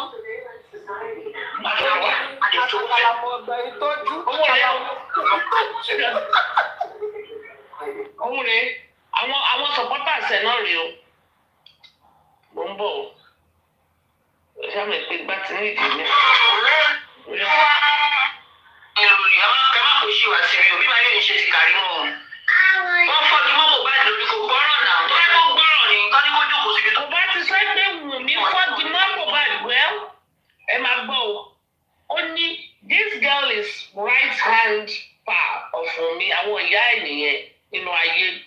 Àwọn mummies ni àwọn mummies, àwọn mummy ẹ̀ nìyẹn. So mommy, now we know pé Mohbad kú sínú ilé. Naira Marley confirm pé Mohbad kú sínú ilé. Now this guy is sọ pé wọ́n fọ́gi mọ́ lórí. Ó mì pé wọ́n fọ́gi mọ́ lórí ní inú ilé. The question is by who? Okay, fine. Àwọn yẹn ṣàtìrí. You see the language these people speak. Now you see the language these people speak. Did you see the language Wunmi spoke? Look at the language this lady is speaking here too. Àǹtí, ẹjọ́ bá mi ṣàlàyé fún wọn bí wọ́n ṣe. Bí wọ́n àgọ́ sí ẹ̀ pọ̀. Ẹni sùúrù wọn, àwọn èèyàn understand. Ẹjọ́ bá mi ṣàlàyé bí wọ́n ṣe rẹ́ as in bọ́n ṣe concrete sórí burial kìíní ẹ̀. Ẹ sọ fún wọn. Ẹ sọ, ọmọ ìgbé mi ni mo fẹ́ fẹ́ lọ sọ. Ṣé ti gba wọn ní bàbá ló supervise? Ṣé ti gba wọn ní bàbá ló supervise? Bàbá kọ́ ló supervise. Ẹ máa gbọ́, ẹ máa gbọ́, ẹ wá gbọ́. Mo ń gbọ́. No, it wasn't Baba that supervised it. It was me that supervised it. Baba wasn't there. Baba was not near where he was, far away, because he was the one that pointed where the line was, or he stood there. But the concrete and who did all those things was done by Wunmi after throwing all the charm, all the stuff she collected from her papalawo inside the graveyard. We have the video. Yeah, that video is going to be shown tomorrow too, where Wunmi collected some charms because Wunmi wanted to know pé nta bá fi tó dé kò tún rí ta mọ́. And 7 days later, Ìyá Túndé and co, they fried akara. They fried akara. In fact, one of the women called into Tenny Omologo's platform. When I accused them, one dear akara, somebody now called and said, I want to say akara, can't office any or can't office law. It wasn't Papa Mohbad. Papa Mohbad did some things wrong, and I am not for Papa Mohbad, but that was not his fault. He had no choice. He had to bury the boy. There was no hospital, the mortuary will not take him. When they told Wunmi, take this boy, here is the paperwork, take the boy to the mortuary. Because I had to call Nigeria to find out how come to Shepe mortuary. Why? First of all, I personally believe that law should be changed. Because here we have morgues in almost every hospital in America. Okay, and when they want to come and pick up the body, the ambulance will come to the house and pick up the body in case of hospice patients. Okay, but how come it is the family member that will be taking the body from one hospital to another? Additional one. Not only concrete, on the coffin, they put a very big stone before now concreting it. I don't know. I'm not sure. Shangbek stone, lady. And if you go back, no.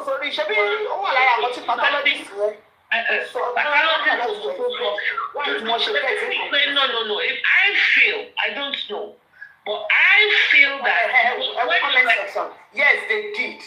Hold on. Let us be a little bit logical. I said I did not see that. I did not see that. And I strongly believe that if I don't try láti bear concrete okay, people don't share foundation, don't try láti dig, get through that slab from this that big slab, would that be German floor? When you have a foundation, I think now òkúta yẹn ló jábọ́ sórí Sorry, I think I will go down the debris no fall, sorry, no fall. Àǹtí bò tá a bá sin òkú, tá a máa ń gbé German floor lé lórí ni. Ó ní mo ṣe sẹ́ pé iṣẹ́ ọwọ́ àwọn mi ni. Àti wọ́n ní kẹ́ sọ English, àwọn èèyàn ní kẹ́ sọ English. Janeski ní kẹ́ sọ English. Oh, Janeski. So I think it was me that orchestrated it.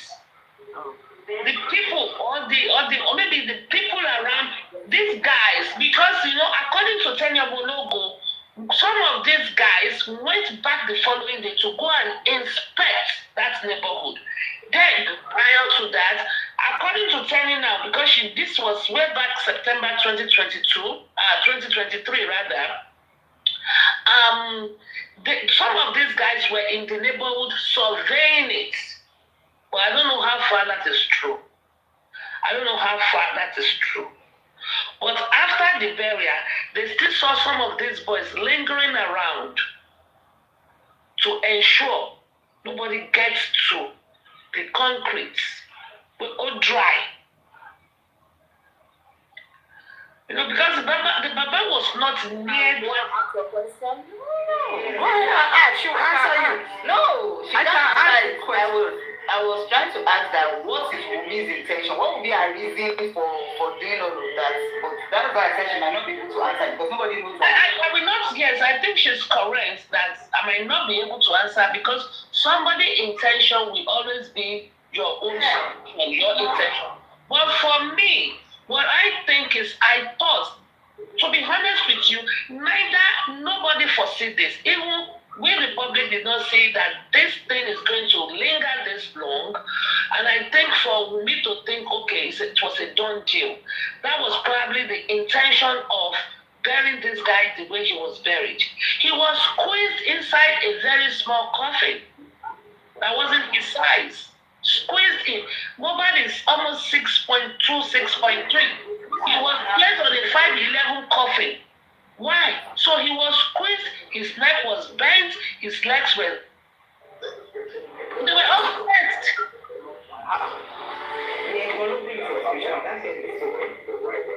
Well, and the Baba was not there. Wumi was there when they put this boy in the coffin. But Wumi said, Wumi did everything to separate herself. She told them on TVC, and that's why I told you that everything that we've been saying, all these our analysis these days, let's keep calling those TVC people Chud. Is it Chudi or Chudi? That guy is Chudi. Yeah, I know, but you know why I said so? We have like hundreds of supporters in 2023. Some percentage dropped in 2024, and I think some has really dropped in 2025. She gets some new. We see some new ones now. But you see, why I'm not worried about them because they can't even open their face. That means they are not proud of what they stand for, and I think they know the truth. They're just, because don't trust them. Some of them are the ones using fake accounts to be supporting us. I mean, I also strongly believe. You remember there was a time Karimo said I was the one that used fake accounts with CY's logo to come and comment. So some people are even spiting on me herself.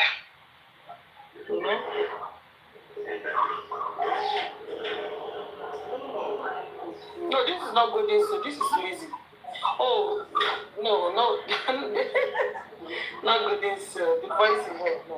You have a question? Yes. Okay, go ahead. I'm sorry. Wait. I'm just wondering.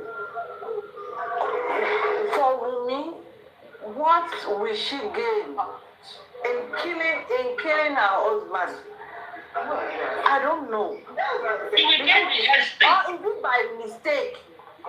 And she now trying to cover it up because I don't understand.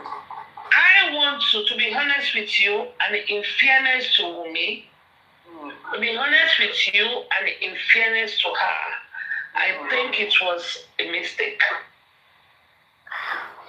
Okay, but it's a mistake. Why not come out honorably?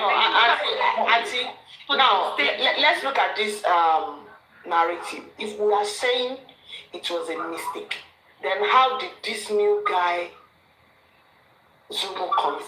Was that a mistake too? I don't know about Zomo. I don't know. Zomo said we That's said a narrative that came Zomo out. said he wasn't there. Zomo said he was. I don't know. But To have me, you analyzed? let me say what happened. This is what I thought happened, and it's just an hypothesis, okay? And we have to change our hypothesis sometimes depending on the information and facts, not facts, but information at hand. It might not be facts, but you know what an hypothesis is. So from the initially we thought, okay, according to what the police said that the boy bled profusely. So initially we were like, okay, and we saw how his neck was bent. We saw how blood were dripping from around his neck. So we all said most likely a stab wound, because of course we all eradicated the fact that it was a wound from that hand that will be bleeding profusely. So the initial one was that, okay, so if he bled profusely, and the way when he was exhumed, there were a lot of blood coming in the coffin, and his neck was that bent. The popular and the what can we say? Maybe when they slitted his neck around that area, they bent it to cover it up, and that was where, because your carotid arteries bleed a lot, and that's your veins don't bleed that much. Arteries bleed a lot, and your carotid artery bleeds a lot. After your aorta, you have the carotid arteries that bleed. So that was what the speculations were. But now they said probably he had an injury in his head, in the back of his head. There were plasters. Remember, he went to sing the night before, and they had an argument coming from the show up onto the third mainland bridge when they got home and all of those things. So maybe they got into an argument and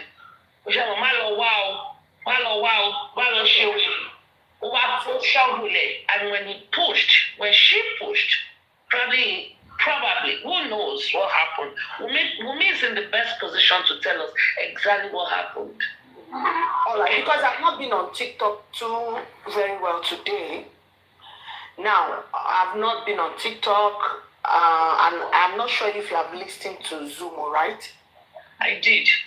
Okay, now, I've not listened to And Zumo also said, Wumi always threatened to stab him.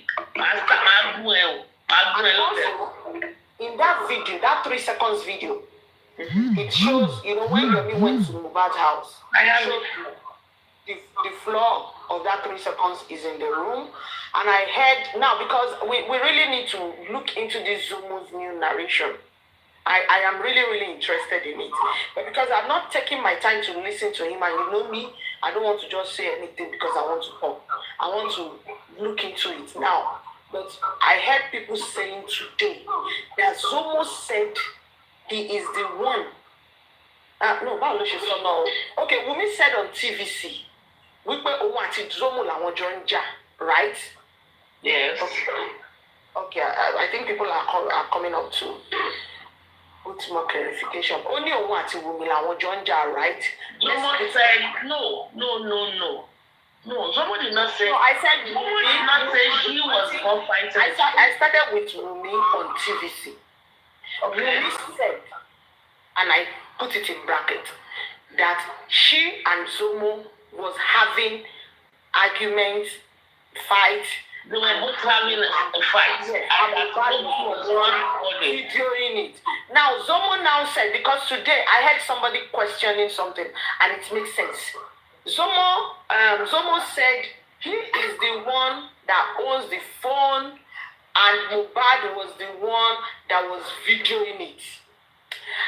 And one add a new voice note to share Jadi.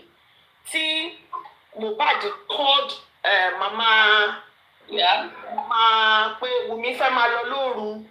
And I really need to listen to Zomo so I can be able to connect. Well, for me, I think. Please, if anybody can, I have it very well. Please come up and help me out.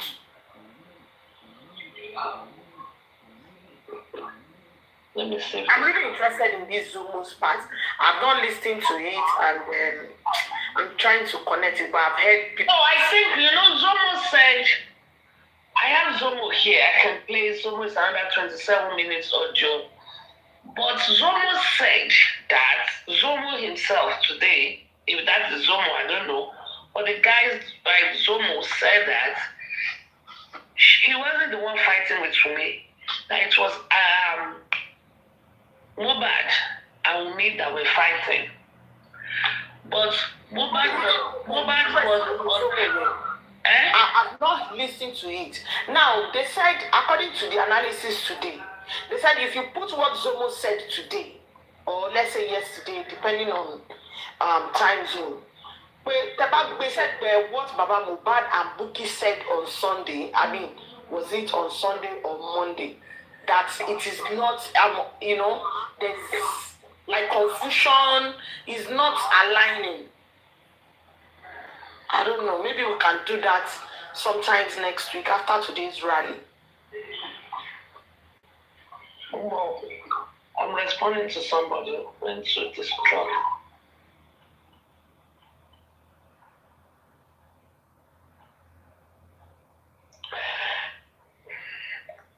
No, someone said he was not the one fighting Mohbad. Wumi, that it was Wumi and Mohbad that were fighting. But Mohbad, that's why I got a little bit skeptical. Mohbad was the one recording with his phone. Because Mohbad was on the phone with Wumi's auntie. Do you understand? Again, I did not get that part. She said, okay. Zoro said it was number one. It was Mohbad and Wumi that were fighting. Two of them were fighting. Zoro said that was not the house because he was never in the house. Number one. Zoro said number two, he was not the one that was fighting Wumi. It was Mohbad. Okay, but now, hold on. Sorry. He said he was not the one fighting Wumi. Can you compare that, put it side by side with Stevie's interview? Sherry, number one, you know the people want family. Come on now. Come on now. Zoro now said that even Zoro himself does not know. Ọjọ́ ẹ̀ làwọn adé sọ́kọ̀ tí mo wà lórí fóònù. Ẹgbẹ́ fídíò jáde kẹ̀kẹ́ kárí. They can bring out the video. But aunty, kọ́ gbé fídíò jáde náà, kákúkú bá wọn analyze ẹ̀, kọ́ máa wulẹ̀ fẹ́nu ṣàlàyé. Àbí o.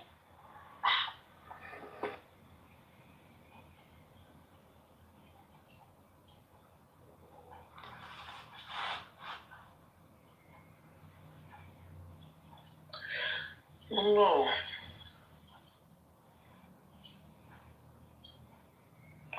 I sent a video to somebody and they were asking me who is that.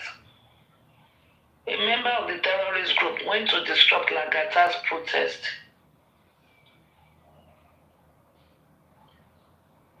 In UK.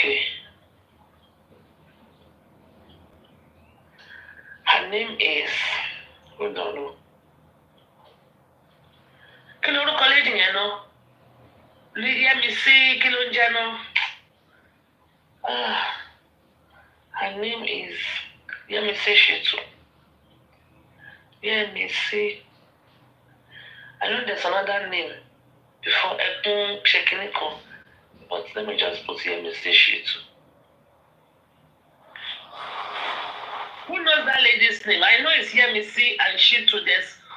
I think she used a combo name. I think she used her maiden name before the Shitu. Yẹ́misí Ekundayo or something like that Shitu. Kisha Jima, Wutunya Jima, Ayagujari.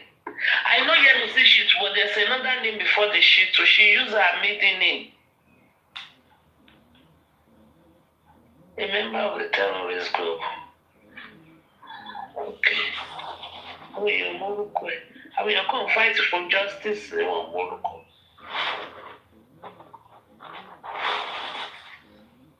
Alayo, how are you? Hello, madam. Alo, Ayo. Ayo. Alo, Ayo, okay. Yeah, Alo is from Aloba, yeah. So Ayo is as far as concerned, right from even about 2 years ago, when I was on Papariano platform, I've debunked the story that it was Naira Marley that killed Mohbad or Hassan Hamid. Okay. That time they almost fought me. So thank God that Naira has been exonerated. But this case now is very, very clear and everybody knows the truth. Although that it is people that are closer to him that is going to give us the real story of what really happened. Yeah. You want to say for anybody this one? I live in Italy for almost 9 years. If it's in Italy, they will have put Wumi inside prison. They will have put Adura inside prison for detention. Inside that prison, they will now put detectives that look like criminals too, that are inmates. They will crack privately and tell the truth of what really happened inside that house. Of course. Yes, that is what they ought to have done. But since never for anybody this one, if you had 2 plus together, you will know where all these things came from. I have a video that I found out on the internet of one black guy with hoodie on his head. He gave the woman that was consoling Wumi one medicine. The woman put inside one white cloth like this, and they threw it inside the burial ground. Why are they doing that? Why did Wumi tell Baba Mohbad say what brought out that insinuation? Can you go to find? If you don't have anything in your mind or something that is troubling you, okay, we are mal. So that come on, you want to pound down because that is what I thought was in her mind. But why should you say that as a by Loru, as a Loru? Why are you telling? Why are you giving us? Why you Adura? You get to the boy go to the coroner inquest. He didn't say anything. He said he was having a headache, and the mother was gagging him too. So if you just juxtapose all these things together, you know that the real story of how Mohbad died, whether it is by mistake or whether it's intentional, Adura and Wumi, they have to tell us the real story of what really happened inside that house. And going by what the video that Yomi said he said the floor inside that house, because Adura was in that video is about 2 years ago. He said the floor inside that video and the floor when he gets to the Mohbad house is the same. So if it is a video of 2 years ago, why are they doing uniform flooring for the houses there together? Because I don't really understood. So this is why I just got in because this government, they are not ready to prosecute any. I'm not sure they are ready to. They will just put everything on the nose and say it was a reacted to injection, blah blah blah. That is not true. And they will just close the shit together. That is what they are going to say. You will see. That is what they are going to say. And they know the truth. If it is by mistake, you should come out and say, okay, this is what really happened, and this is what really happened. I didn't push him intentionally. Then, if they are going to charge him for manslaughter, they will know what they want to charge him for. So why is it that anybody this one? If you watch what Baba was saying from the beginning of this story, the man remain consistent. If you watch what Wumi have been saying from the beginning of this story, you see that shake, if it's Toba Swede, the next one. That is where you know that somebody is hiding something. Okay. Obìnrin bí mo barista ó ní pé obìnrin bí mo fọkùn ní mọ́ pa ọmọkùnrin kó má pa ọkọ náà. Àmà tẹ̀sí wà sẹ́ni tí ò tí bímọ fún ilé kó máa lè ló gbé káàmù wálé. Àbí. Jágbára ló máa pa. And they were really threatening the man say if they do the DNA, the baby belongs to Baba, they are going to cancel the woman. The man has the right to know if he's going to accept the baby as his son or not now. So why are they threatening the man that they are going to cancel him with lawyer if they found that the baby belongs to him? It is the court that give the order that they should do the DNA. So why do they want to cancel the man? And the man is even feeling guilty. He was lying because there's nothing of such. Don't worry about it. So Baba did not say anything of such. So what is the point of doing it? I mean, we have to know. And the man has remained consistent. He said two things that I observed from Agbaletu when I watched the video. He said he want to know he said he want to know what killed his son, and he want to know the DNA so that he will close the case. Even the baby will have the right to say, okay, it belongs to our family, based on how his brother was behaving while they were together with Mohbad, giving his son drugs and all those stuff. So what Nigeria, that society, and they were pushing wrong narrative. People were enraged on the street, shouting, making noise, and if they have caught the Arabani that time, they would have killed the guy. They would have mobbed him and say, oh, he's responsible for Mohbad's death without knowing nothing. The guy was not in Nigeria. He knows nothing about how Mohbad died. He was not with him. He did not send anybody. People were even saying he sent people. That the one that sent Prime Boy to go and find a lot of wrong hypotheses.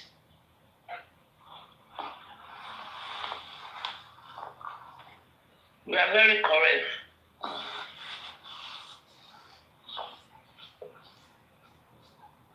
Almost 1 page now. Naira put it on Twitter. He said when he was, they were saying the ones that he has hand is there now. He said the truth will come out very soon. Because everybody say, yeah, so they will tell Baba baby. You go and check his Twitter handle. Let me go to his Twitter handle because I only saw a little clip today from his Instagram. It's almost 1 page that he wrote on Twitter handle. That the truth is coming out soon. He said the truth will come out very soon. Láyé Mumi máa bàjẹ́ sẹ́.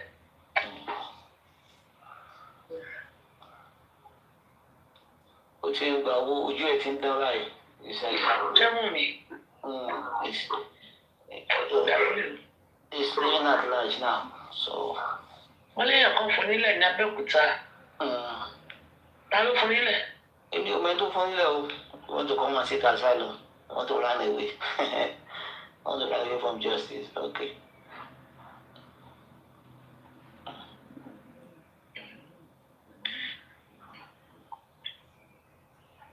Baba Mohbad did not bury Mohbad because the man is a semi-literate. So at that time when Mohbad died, he just want to eat the place. He has died. What is he going to do? He went to the mortuary, he did not accept the body. He went to police and he did not give him any police report. Then what did they want the man to do? Exactly. I didn't fault him for that. I need to cook it because I didn't fault him for that at all. The only thing I faulted Baba Mohbad for was after effect, how he handled this case to begin with. Or you can have the floor for a minute, I'll be right back. Let me rest. So, from what the analysis of what has been on ground now, there is no way we will get out of this case. And she knew that the game is coming to an end. And that's why they are looking for lawyer now for Adura. So that when the whole thing gets open, the Adura, Mama Mohbad, who has been siding with me before now, they want all of them to be on one side so that they will know how they will defend our only son. And it's not going to work out. Because God will expose them. The truth will be revealed. If it's in Italy, they will have done phone forensic examination. With that phone forensic alone, they will know when, even the exact time Mohbad died, they will do. They will check their call log, they look out, and they go to their telephone company, check their call log, who did they call, what time did they call. For all those within that 3-4 days, it will be like an episode. They will file everything together, see who will make calls, see who call Wumi, see who Adura call, who call Adura, see who Papa Mohbad call, who call Papa Mohbad, see who call Mohbad, who Mohbad call. Then they will find out the truth of what really happened.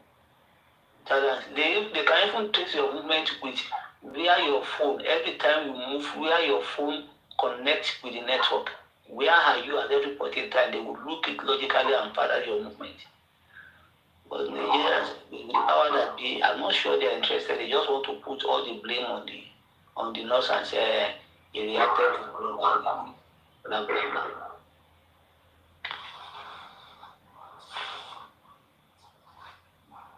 Justice will come. It can only be slow, I believe.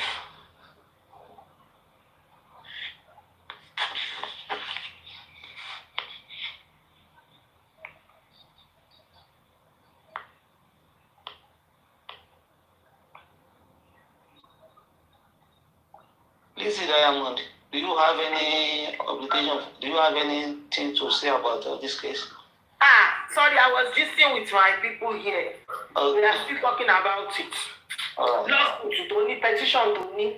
Mm. Bó ṣe kéré tó yẹn.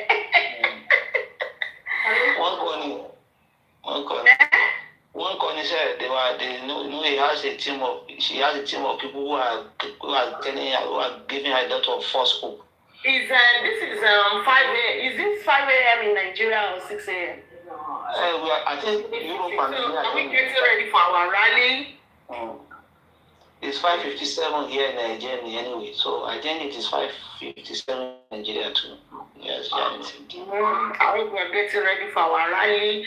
And to me, if Yomi says, because I heard some people saying, oh, Yomi is taking it on, I think the new venue is better, because why they chose Ojota initially was just to reach out to government.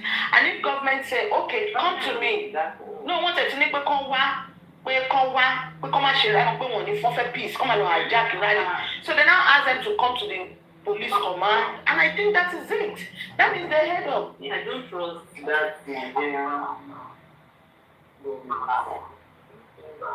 Because I'm not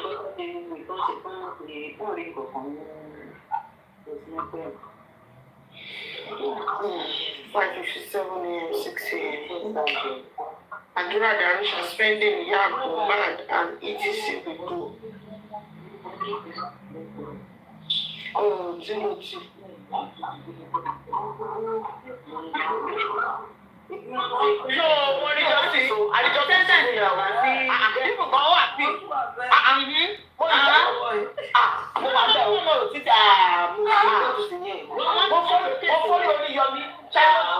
Notification bó ṣe ń ṣàṣìbà Oríyọmí àti wọn máa ní ẹwọ tí lóyún ọmọ àgbà wáyé àwọn ayẹyẹ ẹ máa bọ iṣẹ́ tó lọ sí àjẹ àbí ìgbà tó lọ fún ọ̀rọ̀ wọn.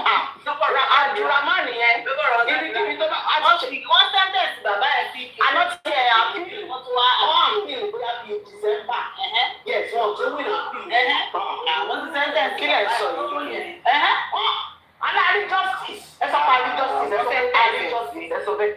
Ọmọ ètò pa bàbá ẹ̀ náà. Ẹ sọ pa àrí justice àwọn ọ̀gá ẹ̀ náà. Máṣe máa rí justice sílẹ̀. Àrí justice o. Justice ẹ ò dé kéèsì ìbọn ìkan náà. Ṣé bí ẹni kéde ẹ fẹ́ mu tá a bá ti rí justice ẹ̀ máa rà fún yẹn má wọrí. Kílẹ̀ ìfẹ́ mu. Àmì mo dúró dé ìbàdàn ẹ̀fẹ́. Lágbára Ọlọ́run. Ojú ò ní tí wà lé lórí.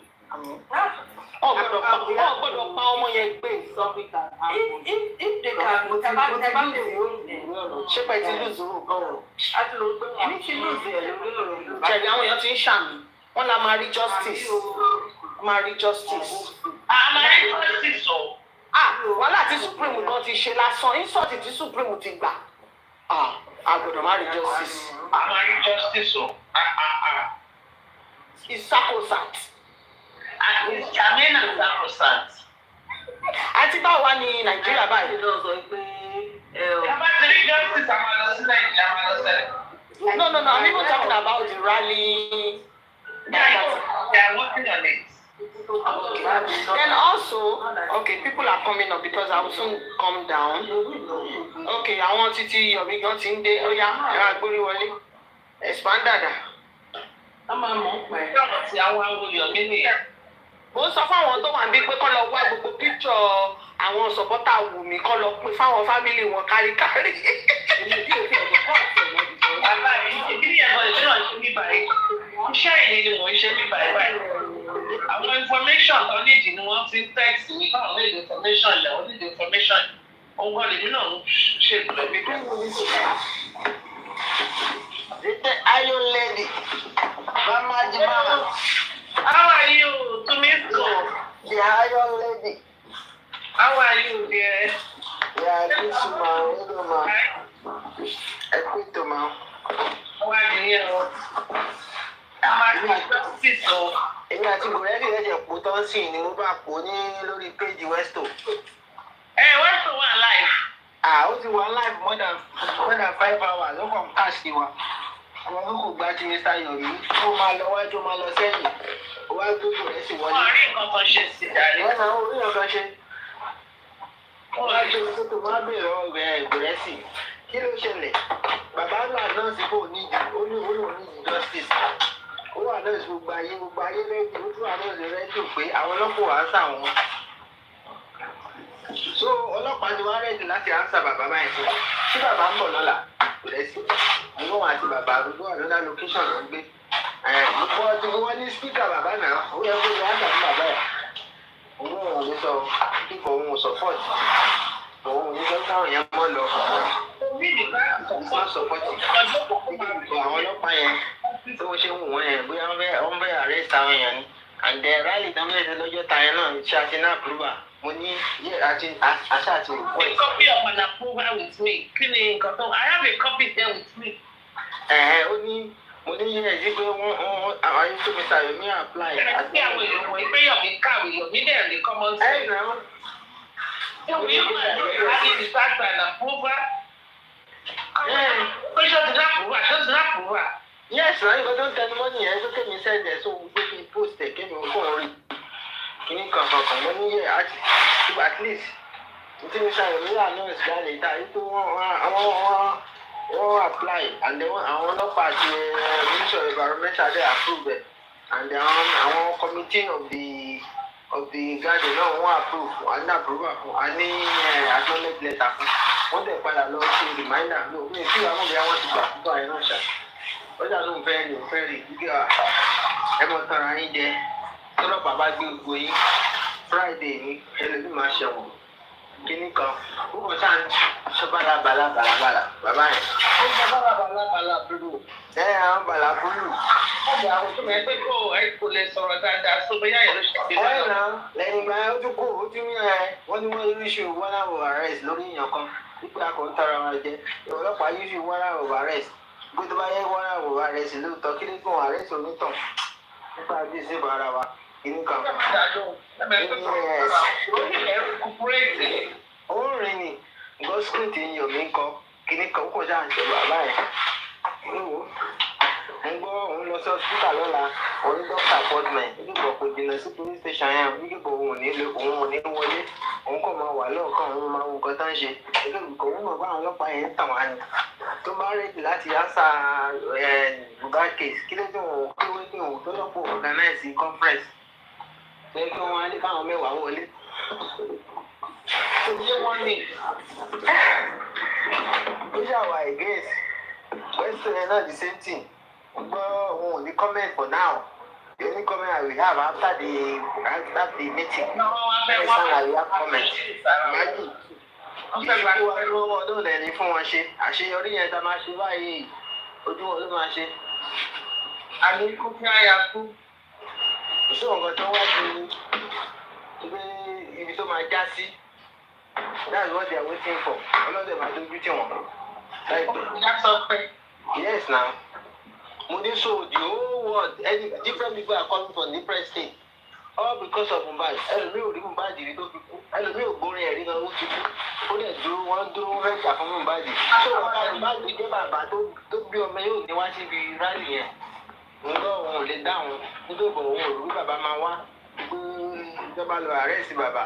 Kíní kan, ikọ̀ wá kàn ní kí bàbá sign letter kan ni. Pé you will not make noise again. You will not blah blah blah again.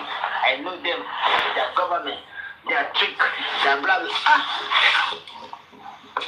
People sọ sọ̀rọ̀ lọ́yìn. Pé irọ́ ni wọ́n deceive wa ni. Kìíní kan, wọ́n lè mú bàbá yẹn lè báyìí. Wọ́n tó deceive wa ṣùgbọ́n náà gba 10 million. Ẹ sọ kí ló wà bẹ́ẹ̀? Wọ́n deceive wa. Ó lè bíríbírí kan Yomi, òun náà fẹ́ gba tiẹ̀ kó fílẹ̀. Kóun náà máa cast anybody. Òbí máa wọ́n tó yẹ kó káàsì òun táwọn káàsì ẹ̀ àbúrò ìpàwọ̀ mọ̀ ni gbogbo bó ṣe ń lọ. Àwọn ti pọ̀ náà. Wọ́n ti sí ìgbà tó bá pẹ́ pé kinní kan irọ́ ni Yomi ń pa wọ́n náà ṣáà ti parọ́ fún wa só ẹ bílẹ̀. Ó ti kàn náà nìyẹn bẹ́ẹ̀ yẹn ti àbí. Wọ́n ti sí fún wa ni, wọ́n fẹ́ sọ wa ni, wọ́n fẹ́ àrẹ́sì wa ni. Wọ́n gba 10 million àbí kí ni ẹ kí là ń sọ? Good morning, Oríṣiríṣi ló sọ, wọ́n sọ ní àwọn arọ́bù nǹkan tó wù. Bàyá wọn fílẹ̀ náà, wọn àti wẹ́sì. Òun náà tàn wá náà, òun náà gba 10 million. so Bẹ́ẹ̀ni. why is Paul calling her to black? Wọ́n nígbà tó ṣẹlẹ̀ sí ta ló mọ nǹkan tó fà á. Bóyá kámà ló ṣẹlẹ̀. Wọ́n nǹkan lórí.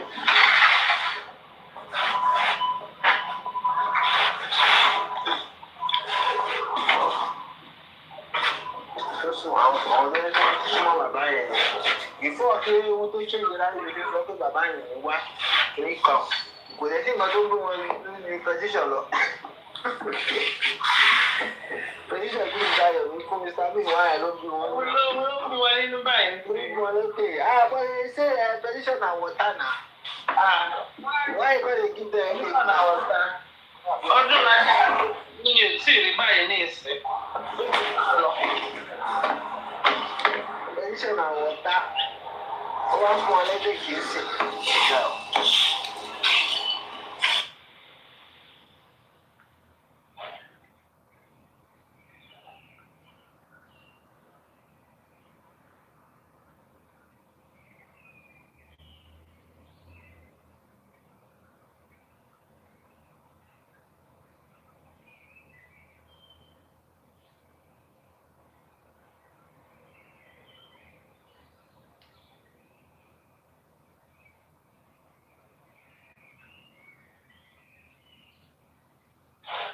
Okay, who is next? Anybody that wants to speak, please unmute and say something.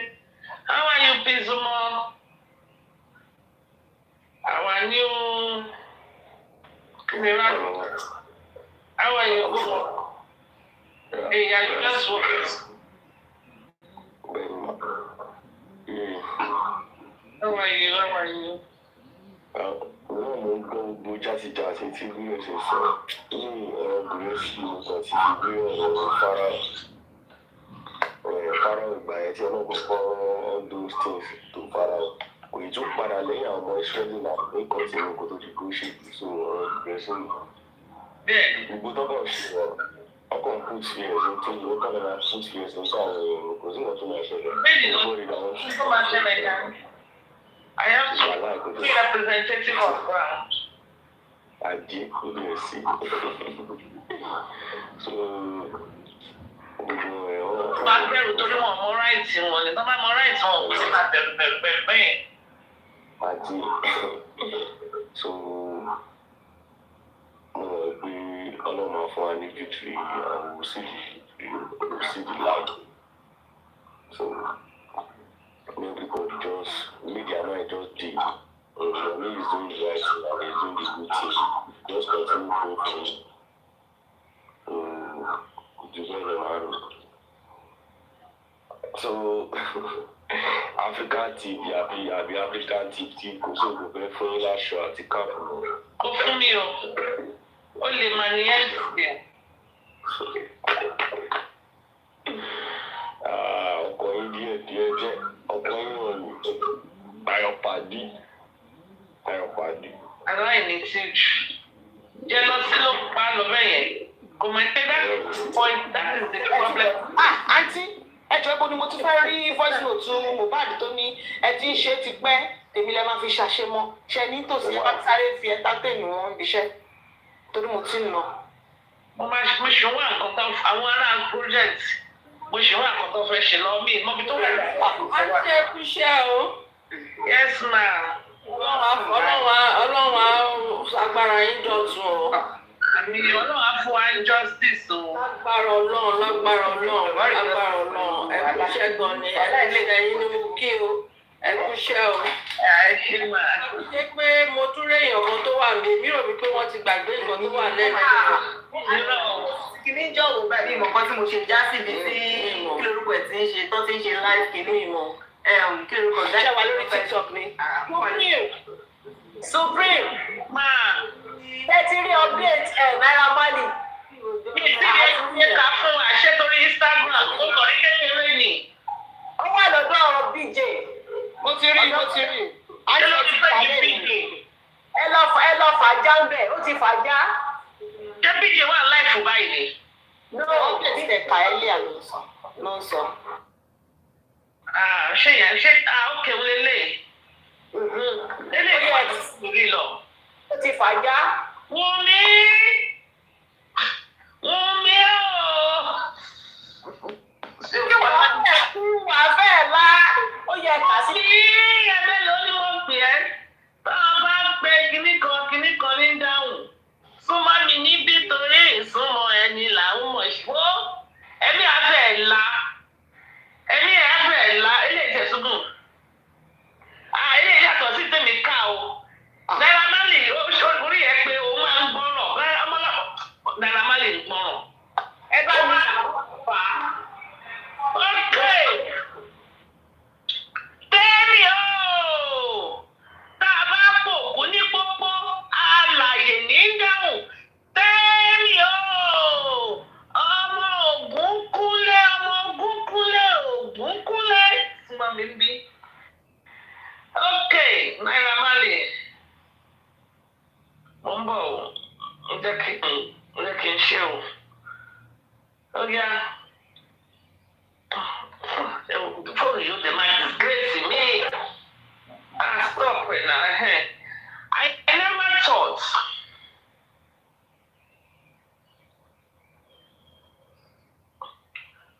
Okay.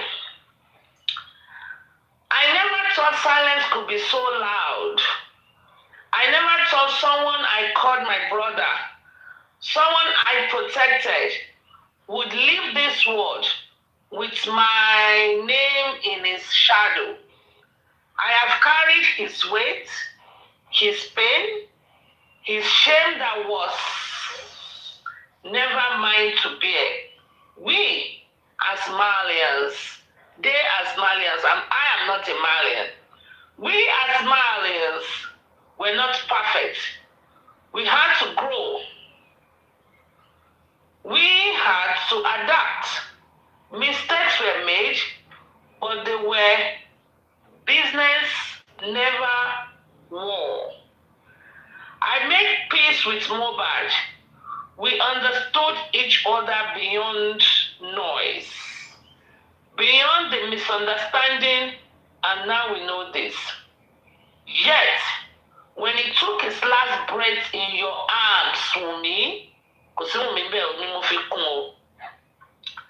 yet, when he took his last breath in your arms, you looked at the world and pointed at me. You let them tear me apart. You let them call me a killer. While you sat there, knowing the truth, now you tell the story. I welcome you all into my home. I gave you my heart. I gave you my trust.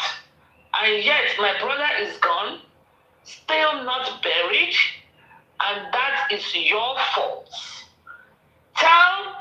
Telling the truth from the beginning would have given him the rest he deserves. Regardless, I will always be there for you. Ori ekpe omo mi. Naira Marley is here. It's right here. Right here with his fake account. It's right here. He knows me very well. I was shocked when he said that. You never thought I would survive. You never thought I would walk through the fire and face my people.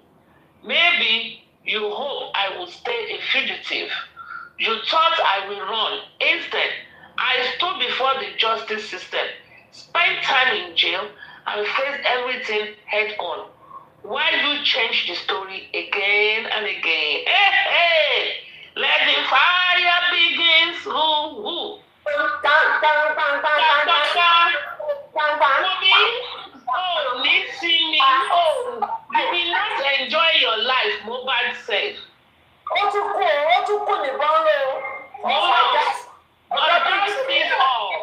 The truth does not shake. The lies will fade. And the time will reveal everything. I have been broken, but I am not destroyed. And when the truth finally speaks, I pray your heart is strong enough to bear it. I love you.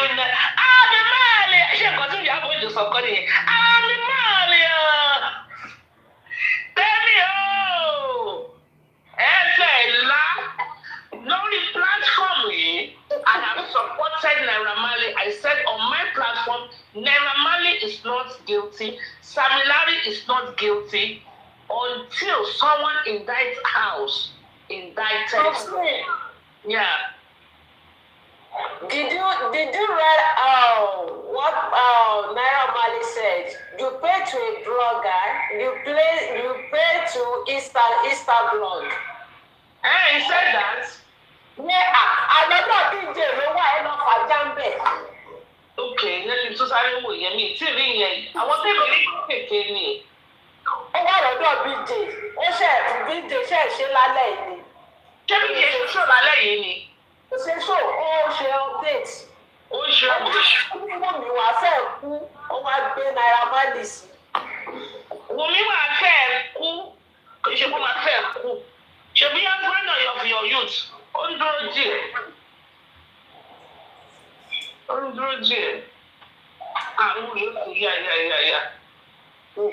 Ẹ ti rí. Lẹ́nu báyìí, ẹ kà síwájú.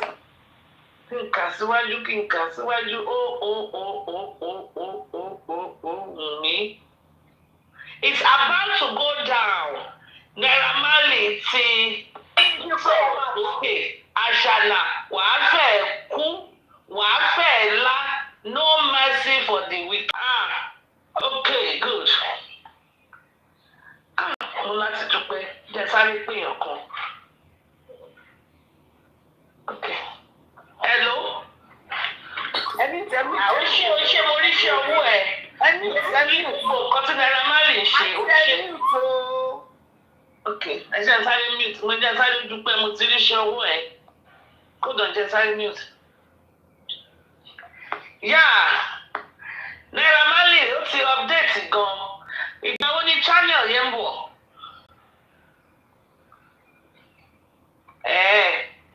Okay. Àgbẹ̀ tí mo gbà sí channel yẹn máa you ti get started. Inú mi ń dùn. Alright. Okay, wà lórí life. Alright. I saw like that. Okay, bye.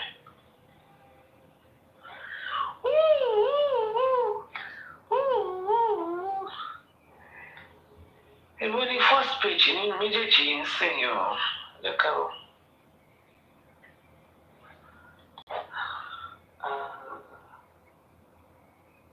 Hey guys, I have been chattered. Don't even know what to type since I've been so hot while live. But guys, let's do this for mobile. Yes, I know internet can. Yes, we can. Obama said, yes, we can. Yes, we can. Yes, we can. That was what we chanted during Obama. Let us shed light into this matter before Imole. Where did he go? Who took him there? Who are the people he was with? All this who. So far, the Wumi came up. Who was he last seen with? Wumi? What was the nurse treating? Wumi, tell us. Who is the nurse? Why was there no autopsy? Oh, this was the old one he did. He did this one before. This is nothing new. Why was he buried so quickly in that manner? Who's the guy in the car with his lifeless body? Adura. Who paid Instablog to say ear infection? Wumi? We owe Imole this. Light over darkness every day. They want to hide it by paying blogs. Let's show them their money is wasted. A lot of his friends know exactly what happened to him. Belash Mother, what happened to Mobad? Slantan. Buki will say Slantan. Slantan, what happened? Lifestyle, you are now in the UK. You are free to speak now. What happened to Mo? Why are they scared to speak? Who is bullying people to delete posts that show you what happened to him on that day? Where did the nurse treat him at home? Who took him to the nurse? Wumi. All of this who is Wumi. Wumi ni gbogbo answer. Hey guys, I have been chatted. Okay, it's the same thing. So ilé tí wà ń tà ti pẹ́, ilé This is not new. This one has been out for a long time. Ooh. Let's read the other one. That one is the one that is new. Let's read the other one. Because probably can send it so much back. Let's read the other one again. Okay. Let me see the caption she gave it. And when the truth finally speaks, I hope your heart will be strong enough to bear it. This was Naira Marley's write-up this afternoon. Ashana, you cannot escape being prosecuted. Just say you know. I don't know what she was trying to say. Okay, let's take this again. I never thought silence could be so loud. I never thought someone I called my brother, someone I protected, would leave this world with my name in its shadow. I have carried these weights, this pain, this shame that was never mine to bear. Yes, they were never yours, but you didn't speak up, dumbass. We as Malians were not perfect. We had to grow. We had to adapt. Mistakes were made, but they were business, never war. I made peace with Mobad. We understood each other beyond the noise, beyond the misunderstanding, and you, Wumi, you know this. Yet, he took his last breath in your arms, Wumi. Wumi, I've asked you. I said, what were Mobad's last words to you before he gave up the ghost? What were his last words to you before he gave up the ghost? You have not answered me. I have not listened to your pidgin. I only listened to 5 minutes that were played on Temi's platform. I listened to the TVC and to Chukwudi. I am yet to see you respond to my question. What were Mobad's last words to you?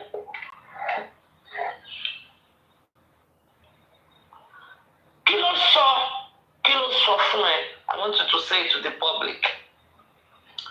Yet, when he took his last breath in your arms, Wumi, you looked, your name, the Wumi was not written there. I am the one putting the word Wumi, because he didn't die in the hands of the